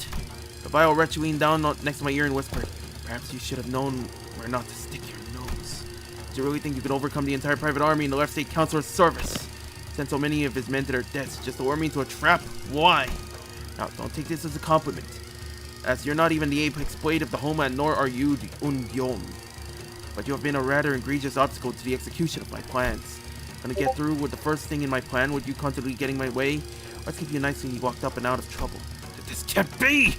For what it's worth, young man, I am sorry. I've come to realize the error of my ways. The truth is, though, S Corp is indeed a pond of turbid water. It was those like us who had stirred the dirt from its bed and turned it cloudy. Fearing the worst, we had arrived to protect the revered right state counselor. 1,000 curses upon the villain. In his quest for the right state counselor's life, the butcher's man had already watered the ground with S Corp's laborers. The very lifeblood that runs in the veins of the most serene wing. That charcoal-hearted villain is none other than the counselor's sworn guard, Kim Leap. Hun, heed us, O villain, and obey! Let the aura bonds take you! Fallen far, my friend. You who were once considered a candidate to the honor of Ungyom. With that brand of a noble sapping your strength, even your mastery with a blade will only dull. Are you to be my executioner, Gyung-up? And to receive the orders to behead you if that's what you're asking. Nor would it befit someone of my station to soil my hands with an executioner's duty. How will you live on now? I don't know. The council has abandoned me. There's no path forward. South Pipio Agro Industries is more corrupt than I had thought. Rotten to the core. This is where the game ends. Time to resign, my stone. Indeed it is. Why are you freeing me? Once the game has been lost, you start a new one, test other gambits in the next round. Why don't you stop playing with this unfair game where the opponent always starts with stones placed on all 9 star points on the board? Find a place where you can begin anew in equal standing. As soon as they realize that it was you who freed me, they'll come after you. It's okay. Like someone who made a fool of himself and fled after passing the royal examinations, I have the royal court's backing as its military commissioner. My position in the court isn't so fickle that they would cast me down right away just because I let go of someone like you. You're a branded criminal. In the eyes of the royal court, you're as good as inconsequential. I'll report that even if you were to flee, you would still be nothing more than a plaything in the palm of their hands. I didn't think you were the kind to go against your honorable principles. Okay, so let's slow the fuck down here. Kim, oh my god, my throat.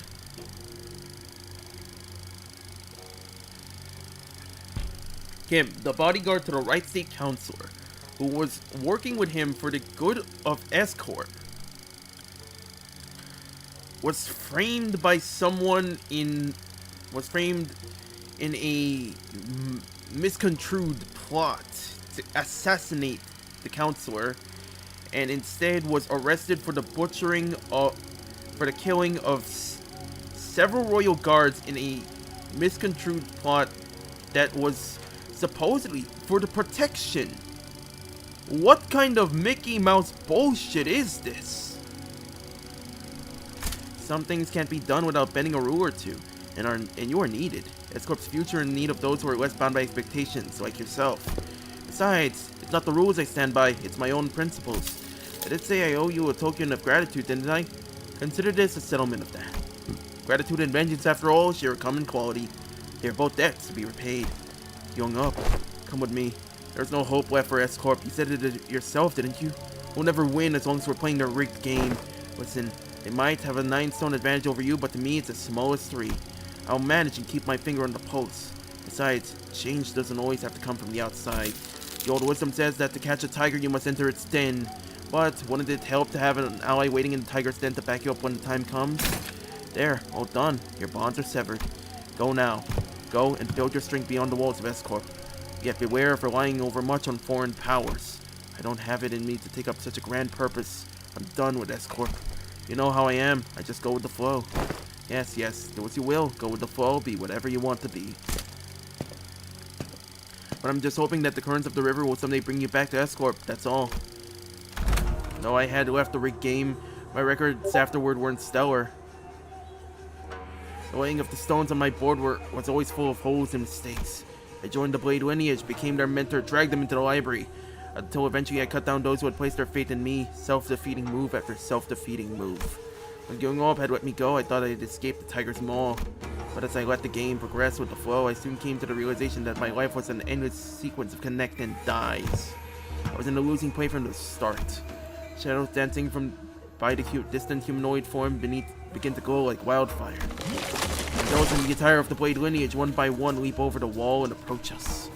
Like the projections of Kim's darkening phantoms. They're from his memories. Films and photographs can sometimes remain undoctored, but the impressions a person gets from viewing the photograph is malleable. Then they must be after. Yeah, Kim believes that if the Blade lineage were to come back to life, they would want to kill him. So he was framed for murder. Wrongful murder at that. 중앙본부에서 What the 전파할게. fuck, man? 지금부터 제압 임무를 시작할 거야. 언제나 하는 일이지만 항상 꼼꼼하게 하라고. 최선을 다할 거라고 믿어.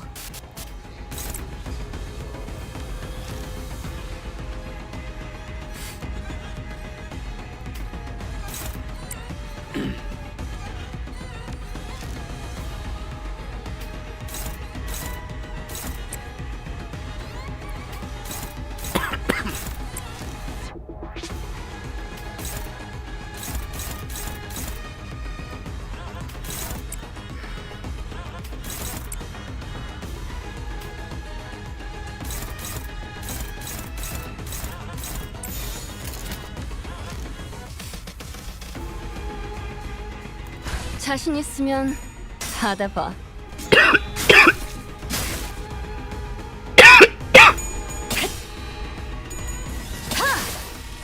낮도 밤도 지 Take it away. 숨이 닿도록 베어내. 제압 효과가 굉장히 좋았어. 기록적인 피해량인 것 같아.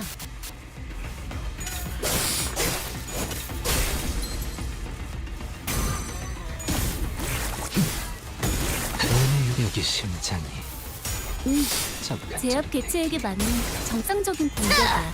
잘했어. 티페레트. 심장을 당연한 걸 한 것 가지고 굳이 칭찬할 필요 없어.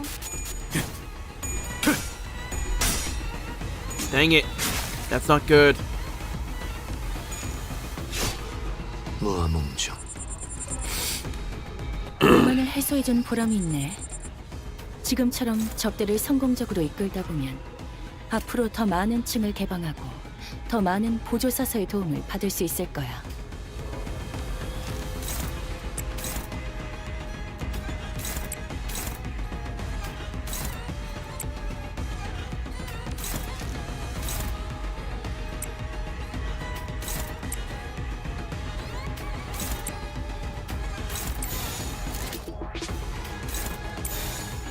물러서지 않겠습니다.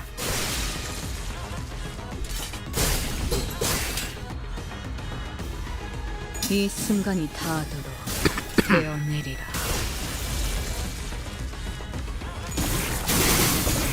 여기 심장이 잠깐 저릿했기에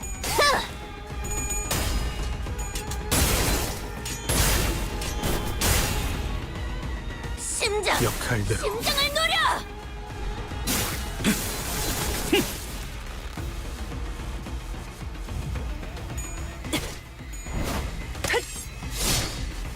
매뉴얼을 만들어두길 잘했네.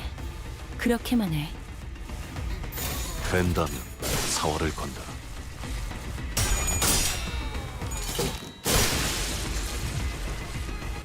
있는 힘껏 찔러놓고 So if 으깨놨지만 it kinda give him that. 저것들은 언젠가 다시 재생하겠지. 내가 부서지고 파괴되어도 다시 교체되는 것처럼. Someone was carrying a sword on his belt and a sack on his shoulder and leaped into the haystack near 나만의 us. 지옥인가? A few moments later, a small squad of two Nokuns, torches in hand, rushed in from the same direction the man had come from. We saw a criminal who had coveted the kingdom's properties flee in this direction. Speak up if you've seen the wretch! As two Nokuns began walking up to the civilians and questioning them about the man's whereabouts. Despite all have seen the man jump into the haystack, all of them shake their heads and refuse to give up the criminal. Are they hiding him for some reason? Soon the two Nokuns, having made their way through the crowd, approach us as well. What should we do? Wrong direction.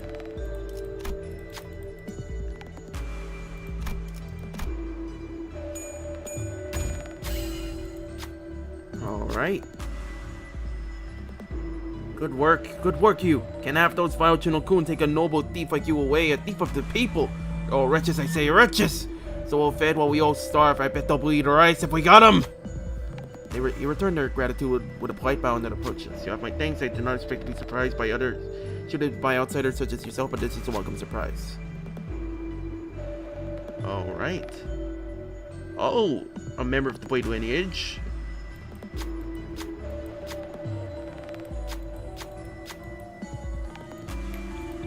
미오스로군. Oh shit. Not bad. Free heal. 이번에 읽어줄 동화책은 이것을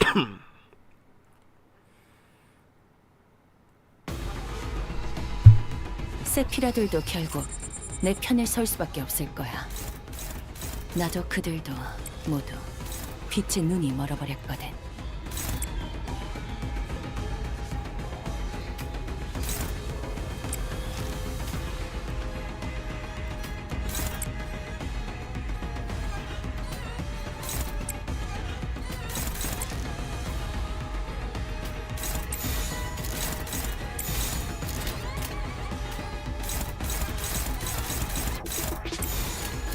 된다면 사활을 건다.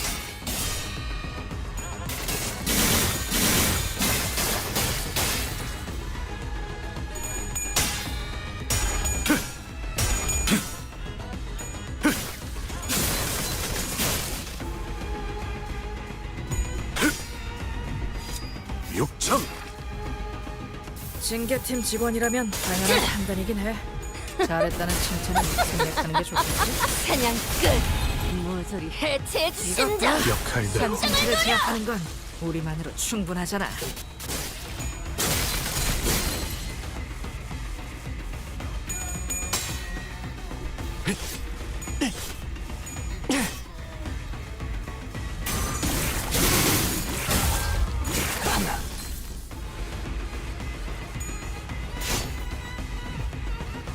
의도는 모르겠지만 이걸로 공평해졌네.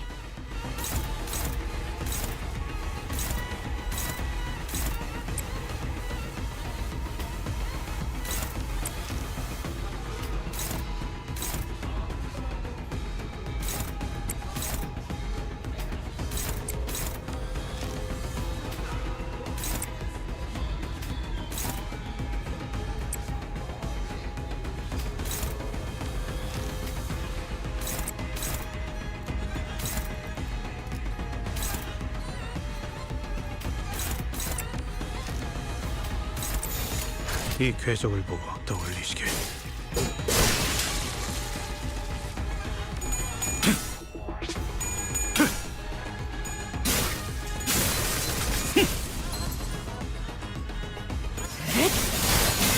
원망도 위에 터지나.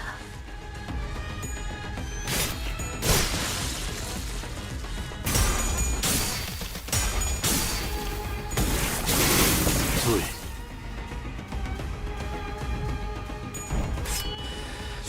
다음번에는 뵐 수 있겠죠. 매뉴얼을 만들어두길 잘했네. 그렇게만 해. 망설임이 없도록. 이 순간이 닿아도록 베어내리라. 모두가 말한 대로 자신 있으면 방어적인 이 대응은 순간이 받아봐. 전면전보다 피해죠. 베어내리라. 하지만 이래서야 환상 있는 힘껏 찔러놓고 으깨놨지만 저것들은 언젠가 다시 재생하겠지.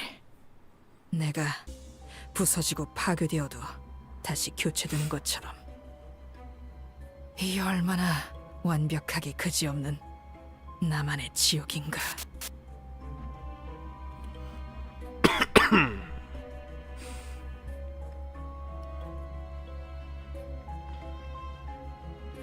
Alright, final stop.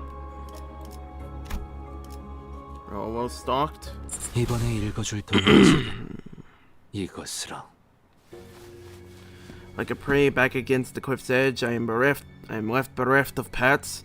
My hand hesitates with no room to place the stone. Misjudgments burgeon with contemplations herald a mind indeed. Now all that remains is to neutralize that one enemy combatant in the yard. Tell me, who's waiting for us in there? You should know. This place and its enemies are projections of your memories. Not the hardest guess to make, is it? I expect to find him Gyung Up in there. Gyung Up was a woman of loyalty and principles. Even as a military commissioner, she never stopped wanting to change the way the royal court was. But even she must have broken in the end. I scoured the newspapers and TV for anything I could find on the current state of S Corp, but it was plain as day that nothing had changed there since my departure. Mentor, is that not but a baseless speculation? Your concerns grown uncontrollably? Never have you spoken to us about such a monstrous one in the past. So what lies before you is but a figment of the distortion reflecting upon your memories. Did this Gyung Up appear as that monster does, Mentor? No, Gyung Up wasn't like that. Gyung Up. I still believe that Zalpipio Agro Industries deserves to die. But destruction's not the point. The point is that I want it to be a place where I can cut away the avaricious, corrupted, and have it be a wing that cares for its common folk. If I didn't know better, I would have thought you were seeking to supplant the current S Corp. You know that's not what I'm talking about. I'm just a wanderer, floating down the river's flow to where the currents take him. When the river bent and I hit a wall, someone picked me up and made me a blade out of me. Once abandoned, I returned to the flow and found myself a mentor to those who afforded me the undeserved fate. And the river continues to wind, carrying me back to S Corp. Once I had fled, shall we let the blade sing my inner thoughts? You think I'm satisfied with the way S Corp is? But your method as it is now goes against the principles. I expected better from someone of your wiles. If you enjoy those principles so much, then why ask me to leave the game? Because someone has to stay behind and try to bring change within the limits of their principles. I only hope that one of those bends in that river of yours would force you back to knock on the gates of S Corp once it was primed for change. Has that changed? What do you think? You at least seem to think that I have, because you believe that I shall stand in your path, stand in my path, and stem the flow of this river evermore. Very well. The law states that denial of the will of the royal court is a crime deserving of death by beheading. I am Young-up, second ordinance of the South Pipio Angro Industries, official of the sword, and military commissioner to the royal court, shall uphold the command and sever the buds of rebellion before they propagate.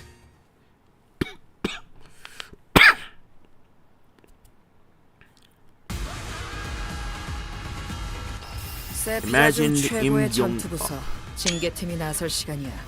She doesn't have the shield. 한산치라고 불러야 하는 그 괴물들에게 No passives. 본때를 보여주자고. Something's off. 2, 3, 4, 5, 6, 7, 8, 9. 9 slots. Let's give this a shot.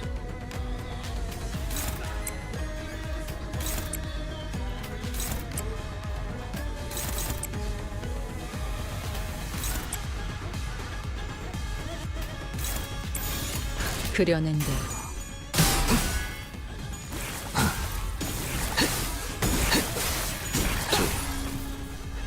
징계팀 이 직원이라면 순간이 당연한 판단이겠네. 베어내리 잘했다는 칭찬은 생략하는 게 좋겠지? 낮도 밤도 지나 숨이 닿도록 베어낼 뿐. 봐, 어렵지 않지? 이미 관찰 기록에 있는 유형대로만 공격하면 되잖아. Let's go to war. 관찰 기록을 잘 읽은 것 같네. 훌륭했어.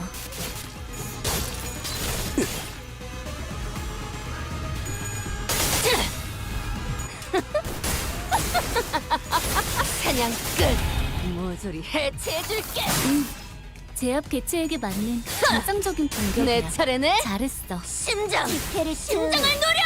당연한 걸 한 것 가지고 굳이 칭찬할 필요 없어. 매뉴얼을 만들어두길 잘했네. 그렇게만 해.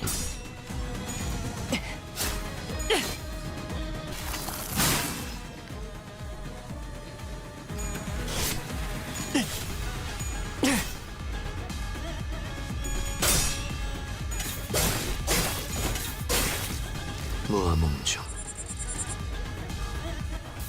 600 HP in the first turn. 이런 분위기는 흔치 않아서 설레이네. Bear hunt. 쓸데없이 흥분한 걸 수도 있지. 뭐 Prosper- 나쁜 건 아니기도 하고. Prospers at high sword. We need to knock that down.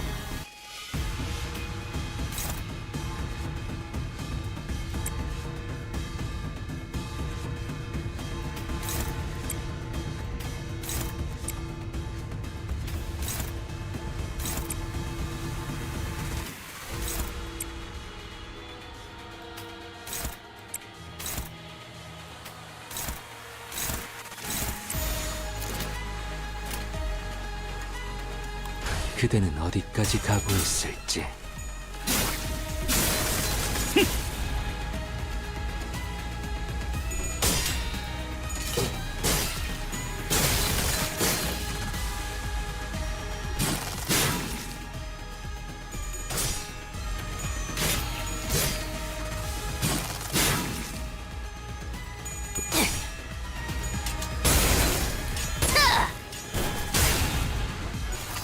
말했잖아. 느리다고.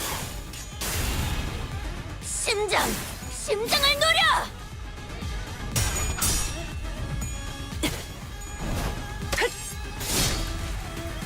이래서 장비는 속성별로 준비해달라고 부탁해놨었지. 적재적소했으니까 이만큼 효율적인 일도 없잖아.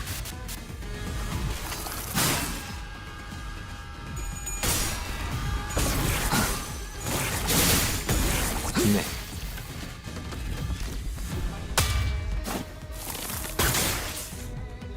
She's good. 이 순간이 닿도록 베어내리라.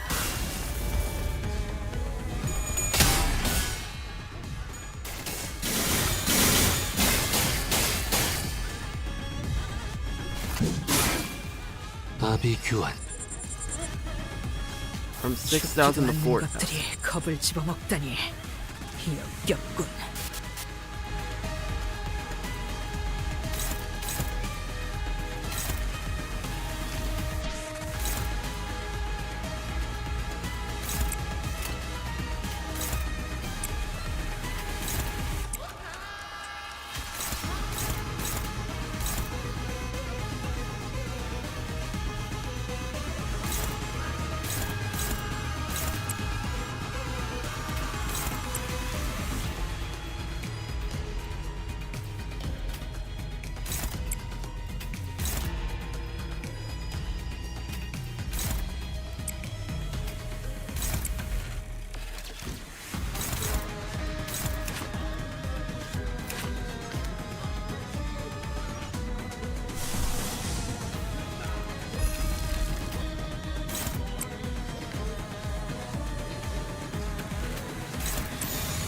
자신 있으면 받아봐.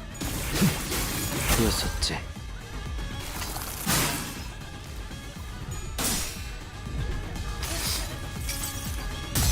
자, 맛볼 시간이다. Alright.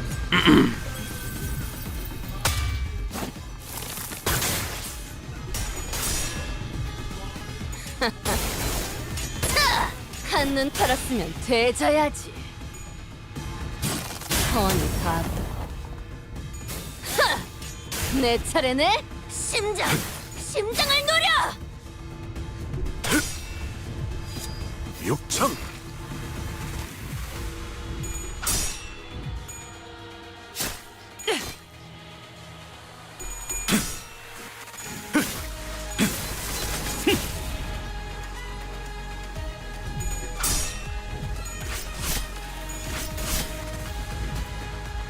세피라들도 Down to 결국 half. 내 편을 설 수밖에 없을 거야.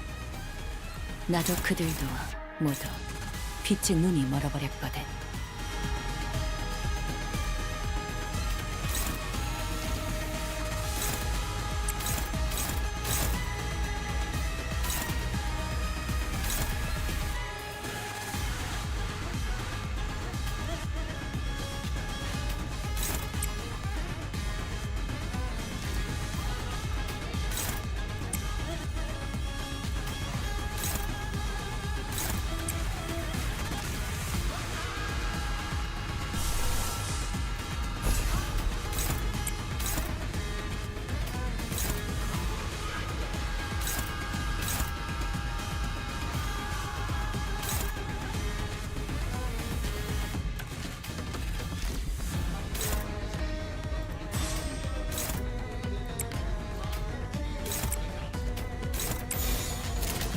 자신 있으면 받아봐.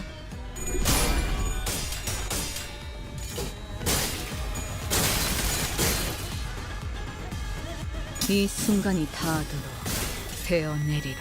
On.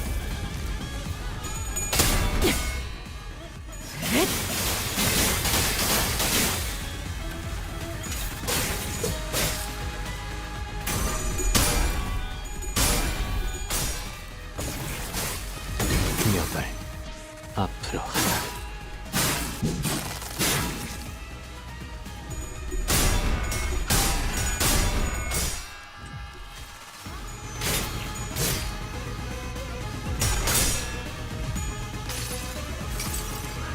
모든 걸 걷어들일 순 없었어.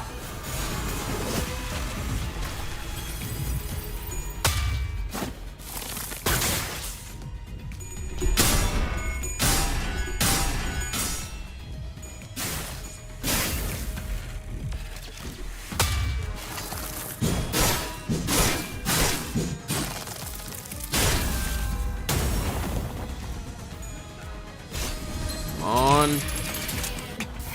제압이 잘 진행되고 있어. 얼마나 썼다고 이대로면 벌써. 큰 손실이 일어나기 전에 모든 게 안정화될 거야.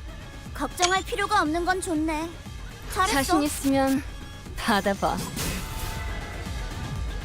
이 순간이 닿도록 베어내리라.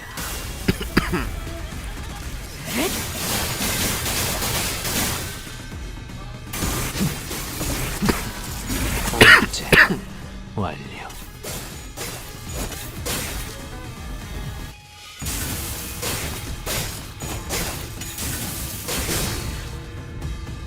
Level 75. 원망하고 말고 빌어먹을 패밀리도 너네들도 전부. Come on, 485. 세상스럽지만 꽤 She's 괜찮아. almost dead. 제법이야. 117. 배워냈어요. And she's down! She's not as powerful as I recall. Yet weighed down by the brand, I am not so far ahead or behind. I don't know. I think you're doing pretty well. Apparently, they appear evenly matched yet. He's wielding that sword like he's trying to get himself killed. That blade work is far beneath him. Seeking the end here, is he? Can you afford to look away in a duel? Holy shit! What are you doing? You'd rather walk your sword with mine than parry it away? Can't have a proper sword fight without a blade walk though, huh? The duel between a mentor of a syndicate and a military commissioner of S Corp is neck to neck, clash after clash. The two warriors eventually walk their blades in a contest of might before it comes to a close in a final fatal bout. When the dust settles, the mentor lies in the sand, dead. If that is what you want, I will grant it. Good, let's finish this. Just as Bamboo-headed Kim and Im gang up, ready for their final bout, Engdu leaped in between them. Engdu! Are you really so ashamed that you would choose death over life, mentor? Are you so scared that you would live that you would rather die? Yes, I am. I am scared. I'm terrified of my own audacity to live my days as though I hadn't failed everything and everyone who had the misfortune of placing their faith in me, my mission, my honor, my fellows. So my path isn't haunted by ghosts, so I can stand shamelessly before the watching eyes of the heavens. What have I even done with the life that was given to me? Blind to the realities of my homeland, I served a master who chose politics over loyalty and justice. Cut down my fellows who chose to trust a fool like me. Walked my entire life as the fool carried me, and when I finally had the mind to look back, all I saw were blood traces everywhere I had gone. Isn't it about time I admitted that this game cannot be won? Mentor, the weakness in your strength has failed your mission. The weakness in your position has failed your honor. And the weakness in your heart had become the fiendish blade that cut down your fellows. Engdu, I thought you were here to talk me in to keep on living, yet your words pain me so. What weakness of yours is it that this time that you would cast away your own creed and life? What other weakness will you use as an excuse today? Stop trying to bear responsibilities as not of you. The blade lineage was never about responsibility, nor was it about you, mentor. Or does your overbearing guilt help you overestimate your importance? What was that saying again? Fellow travelers in the same boat will aid one another. Not a single soul demanded that of you. Talk about kicking a man when he's down. And I have had enough of that flippant lurking of yours. We all have! Do you truly believe that not a single one of us had picked up on the fact that all your levity was a means of relieving yourself of the burden you cast upon your own shoulders? None of us ever demanded some impossible feat from you. What was it you've always said to describe yourself? That you are but a butchering blade that wields not itself, a tool wielded by willing hands. Mentor, I know not what kind of shame or responsibility some mere tool has, do you? Because I fail to see any. If the shame does not subside still, then shroud your face with that bamboo head of yours and live on. Live on so that you may repay your debts. Out of blades, out of arrows. Even the heart that sought death lies defeated at your feet. There is no stone left for my next gambit. There is nothing more. Indeed, perhaps there was some merit in your words. That I must retreat from this silly game of stones and become a fiend of blades. Mentor, that is not what I said. Interesting. Once did you hear that poem? Yes, when inverted, the bamboo head is like an unladen ship. Engdu and Im up were knocked away from bamboo-headed Kim as though bounced off by an invisible force. Oh! Carmen! Kim raises his gaze to meet the empty air as though someone were there, a hollow laughter escaping his lips. We know who he's talking to. It's the voice. But your last move was not a good one. Indeed, I did wish to become a blade, and what did you do? Forged me into an indiscriminate one that cleaves blindly into friend and foe both. It seems that in your excitement, you have cornered yourself with that last move. Well, as it seems that I have had an opportunity to retrace our past moves, Allow me to try something different this time. Be not so vexed by this round. As you say, we never know what the next game shall bring. I appreciate and will treasure the other bits of your advice, but let us play by my rules for tonight's game. Something's different this time in it. Ain't distorting. I think that's an efflorescence, perhaps. Nothing is for certain indeed. Oh, the bell! This is it, gentlemen! His ego effloresced. Nothing is for certain indeed. Yet I trust that the words of my last remaining follower have also reached your ears, I am but a tool wielded by willing hands. Nothing in my life has ever been certain. I know not whether this move is what cements my defeat, but I desire it to be a victorious stone nonetheless. Thank you. I will take what encouragement I can. The strange invisible pressure dissipates, and the armored woman Im Young-up, it readjusts her grip on the sword. Kim turned around to look at her, and I saw that a weighty shadow seemed to have been lifted from his face, replaced by a mix of relief and determination. A bit embarrassing to change my stance now, but now I fight to live. And I suppose you will be okay with that? Of course. To hide from heaven's gaze, this hat I wore. An empty boat, it bore my friends along. In bamboo veiled, we drift from shore to shore. With wine, I don my hat to watch boons throng. And mirth, I doff that shroud to moon adore.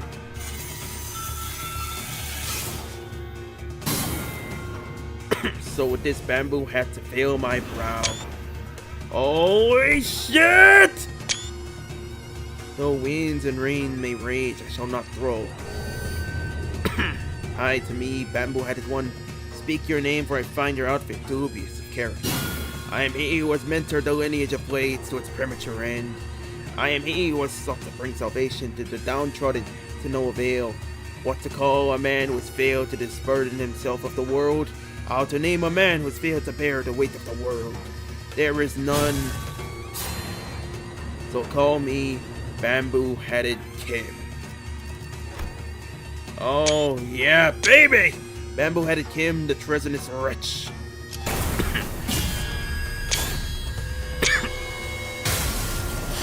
Holy shit! A single strike! 이번에도 잘해줬어. 유익한 책이 또 하나.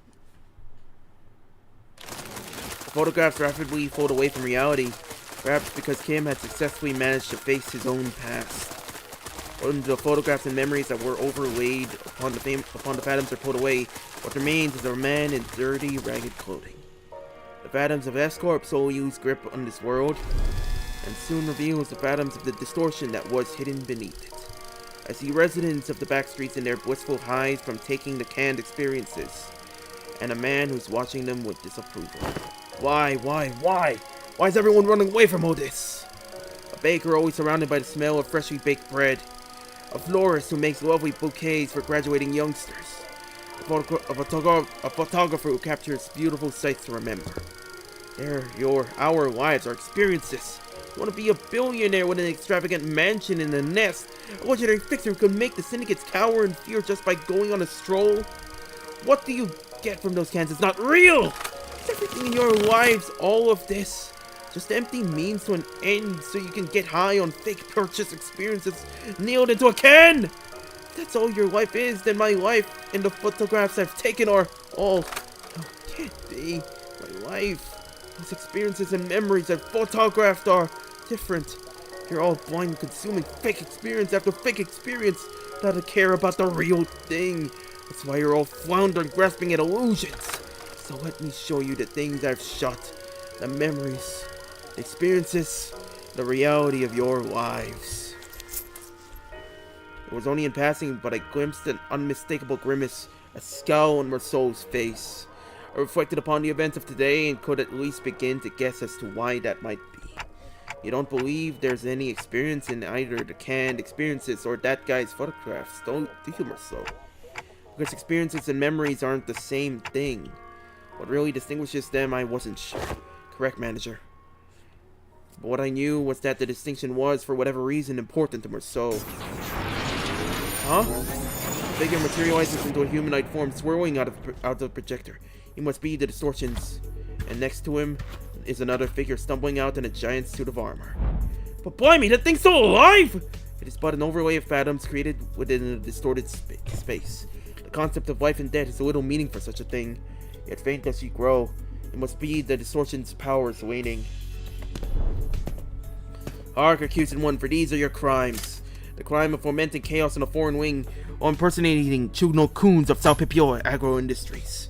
The crime of exploiting the suffering of Salpipio Agro-Industries, downtrodden as a mere veil for one's own phantoms. And, though it be but part of reenactment, impersonating a military commissioner of the kingdom without the royal decree. Pursuant to the law of the homeland, the accused is to be sentenced to death by beheading. And before we even had the chance to step in or anything, the faint mirage-like warrior brought down her sword on the Dokugographer's neck, decapitating him. Holy shit! Can an entity of the Phantoms slay one outside it? Such an instance has heretofore never been observed, but as it is happening right now, right before our eyes, I can only say yes.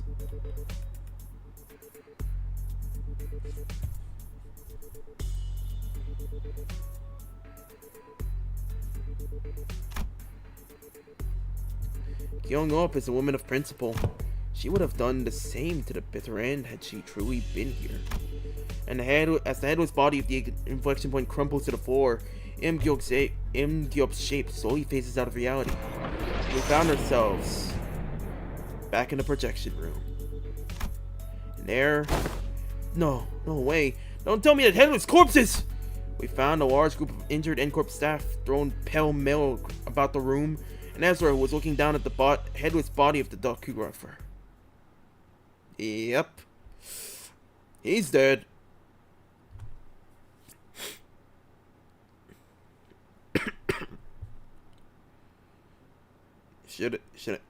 Shouldn't have fucked around with the memories.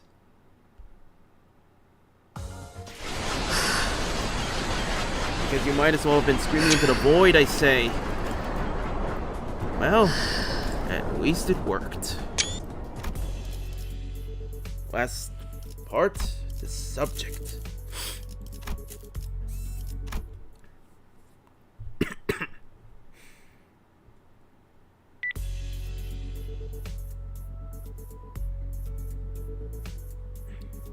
Yep, right on. Gotcha, team leader.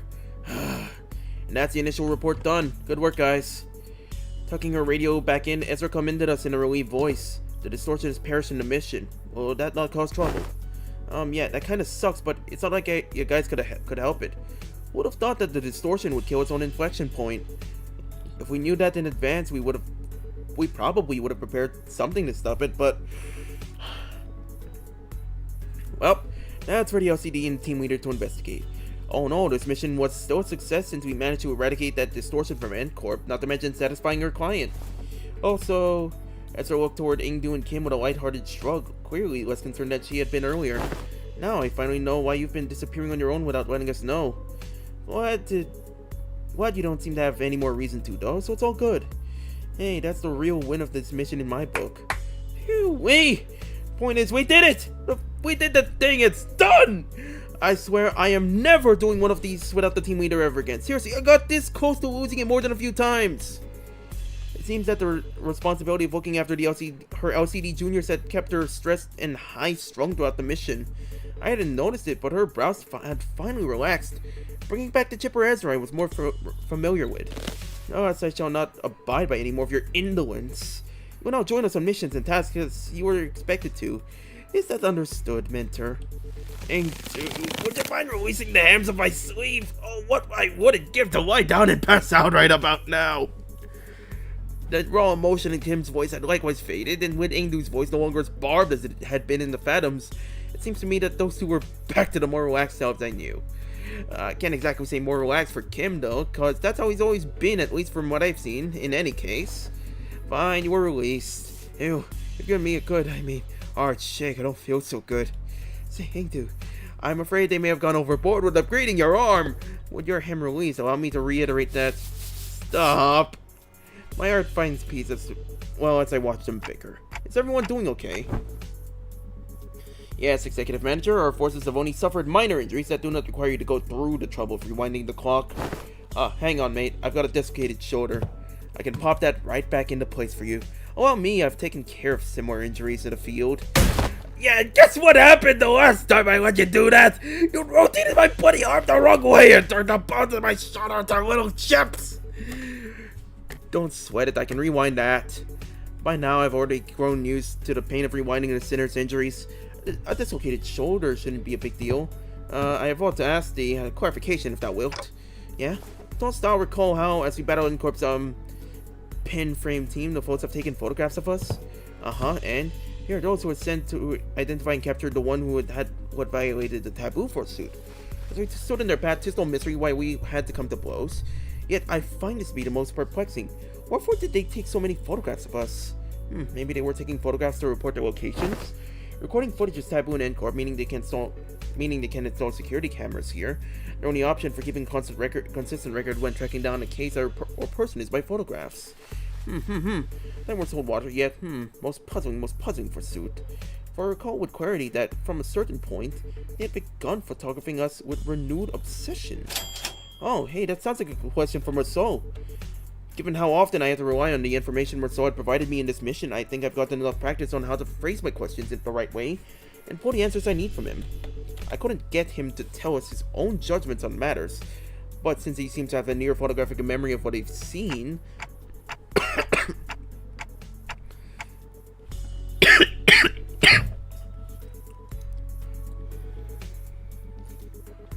So, do you remember how many pictures of us the N Corp staff took? I do. 56 times. 56! That's almost as much as me! That's a lot of pictures. You actually remember the exact number of times they shot us? I do. It's always so neat seeing his memory in action. So, did you get the chance to see which one of us got the most photographs taken? I did. Ooh, who is it? Is it me? I make for a fine model if I do say so myself. No, it wasn't you. It was me. Oh. Oh no. Oh fuck. But why? I mean, what's the most statistically likely reason that it was you? It was at that moment that I heard the sound of pebbles crunching under boots approaching us louder and louder. What the heck? N Corp. Oh dang it. Are we here because we beat up some of your guys? Oh listen here, we had to because of the distortion. See? It is as she says, the skirmish was an unfortunate consequence of combating the distortion phenomenon. Limbus company provides a customer damage compensation program in case of such unforeseen events. Instead of engaging in battle, please elect to contact the emergency response team at our headquarters as your first. Yes, we fully understand the circumstances surrounding the battle, and we intend to submit an expeditious request for damage compensation as you have recommended. But we are here on different business, so if you would be so kind as to let us speak. Different business? They are here to arrest me, manager. Hold up, Marceau, let's hear them out! Wait, what?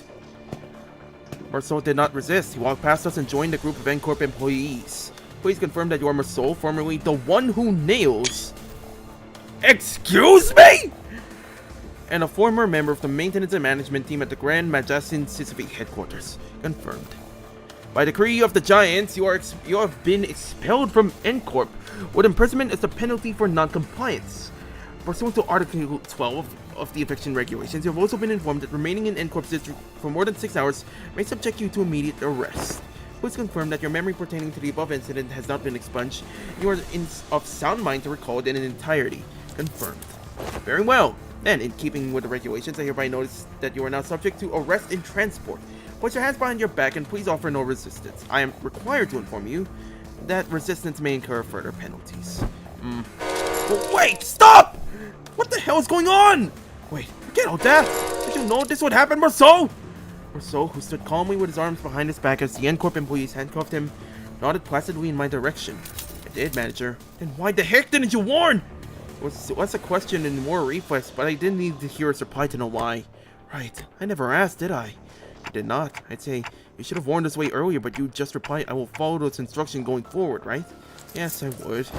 Subject is now in custody. From this moment onward, you are considered a suspect and will be transported to N Corp headquarters for your trial. As for the rest of you, would you be the organization the suspect is a part of? Organize your ass! What in the bloody hell do you think you're... Heathcliff, you're about to antagonize N Corp, a wing. In the absence of a reasonably justifiable cause, such as a contract, engaging in the battle with the city's corporate entities is strongly discouraged. Yeah, and we're just supposed to twiddle our thumbs while they drag him away! This must be another piece of information they neglected to tell me, yet another development that was set in stone. Yet, despite her calm and collected explanation, I could tell this was not a pleasant situation for Faust either, as she was sending an uncomfortable glance at the N Corp's employees. So where are you taking him? A retrial will be scheduled for the execution of the exile sentence. They replied dispassionately as they took Marceau into custody. We looked back at them, not knowing what to do or say. The late afternoon sun prickled at us like 1,000 hot needles. Marceau, now in cuffs, gazed at us with an expression that would not have seemed out of place on any ordinary day. Oh, so they just arrested Marceau and what the fuck? Huh. What do you know? 5 hours.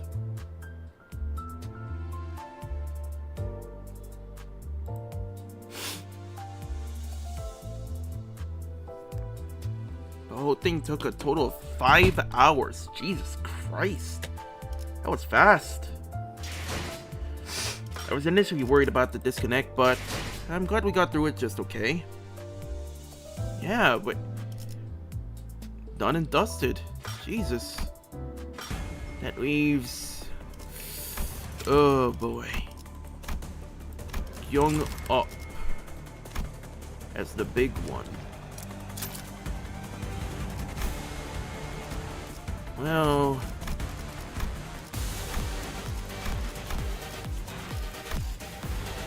I am going to be busy.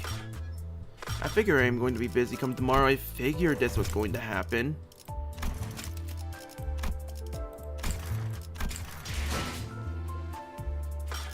But for now, I will have to end this stream. I will be continuing MNESTIC experience off screen. But for now, I will be back tomorrow with the Reflectrio and maybe the Reflection Railway stream. But for now, I am going to end this here. This is Geno Squid, and I will be seeing y'all next time. Goodbye, good night, and Woomy!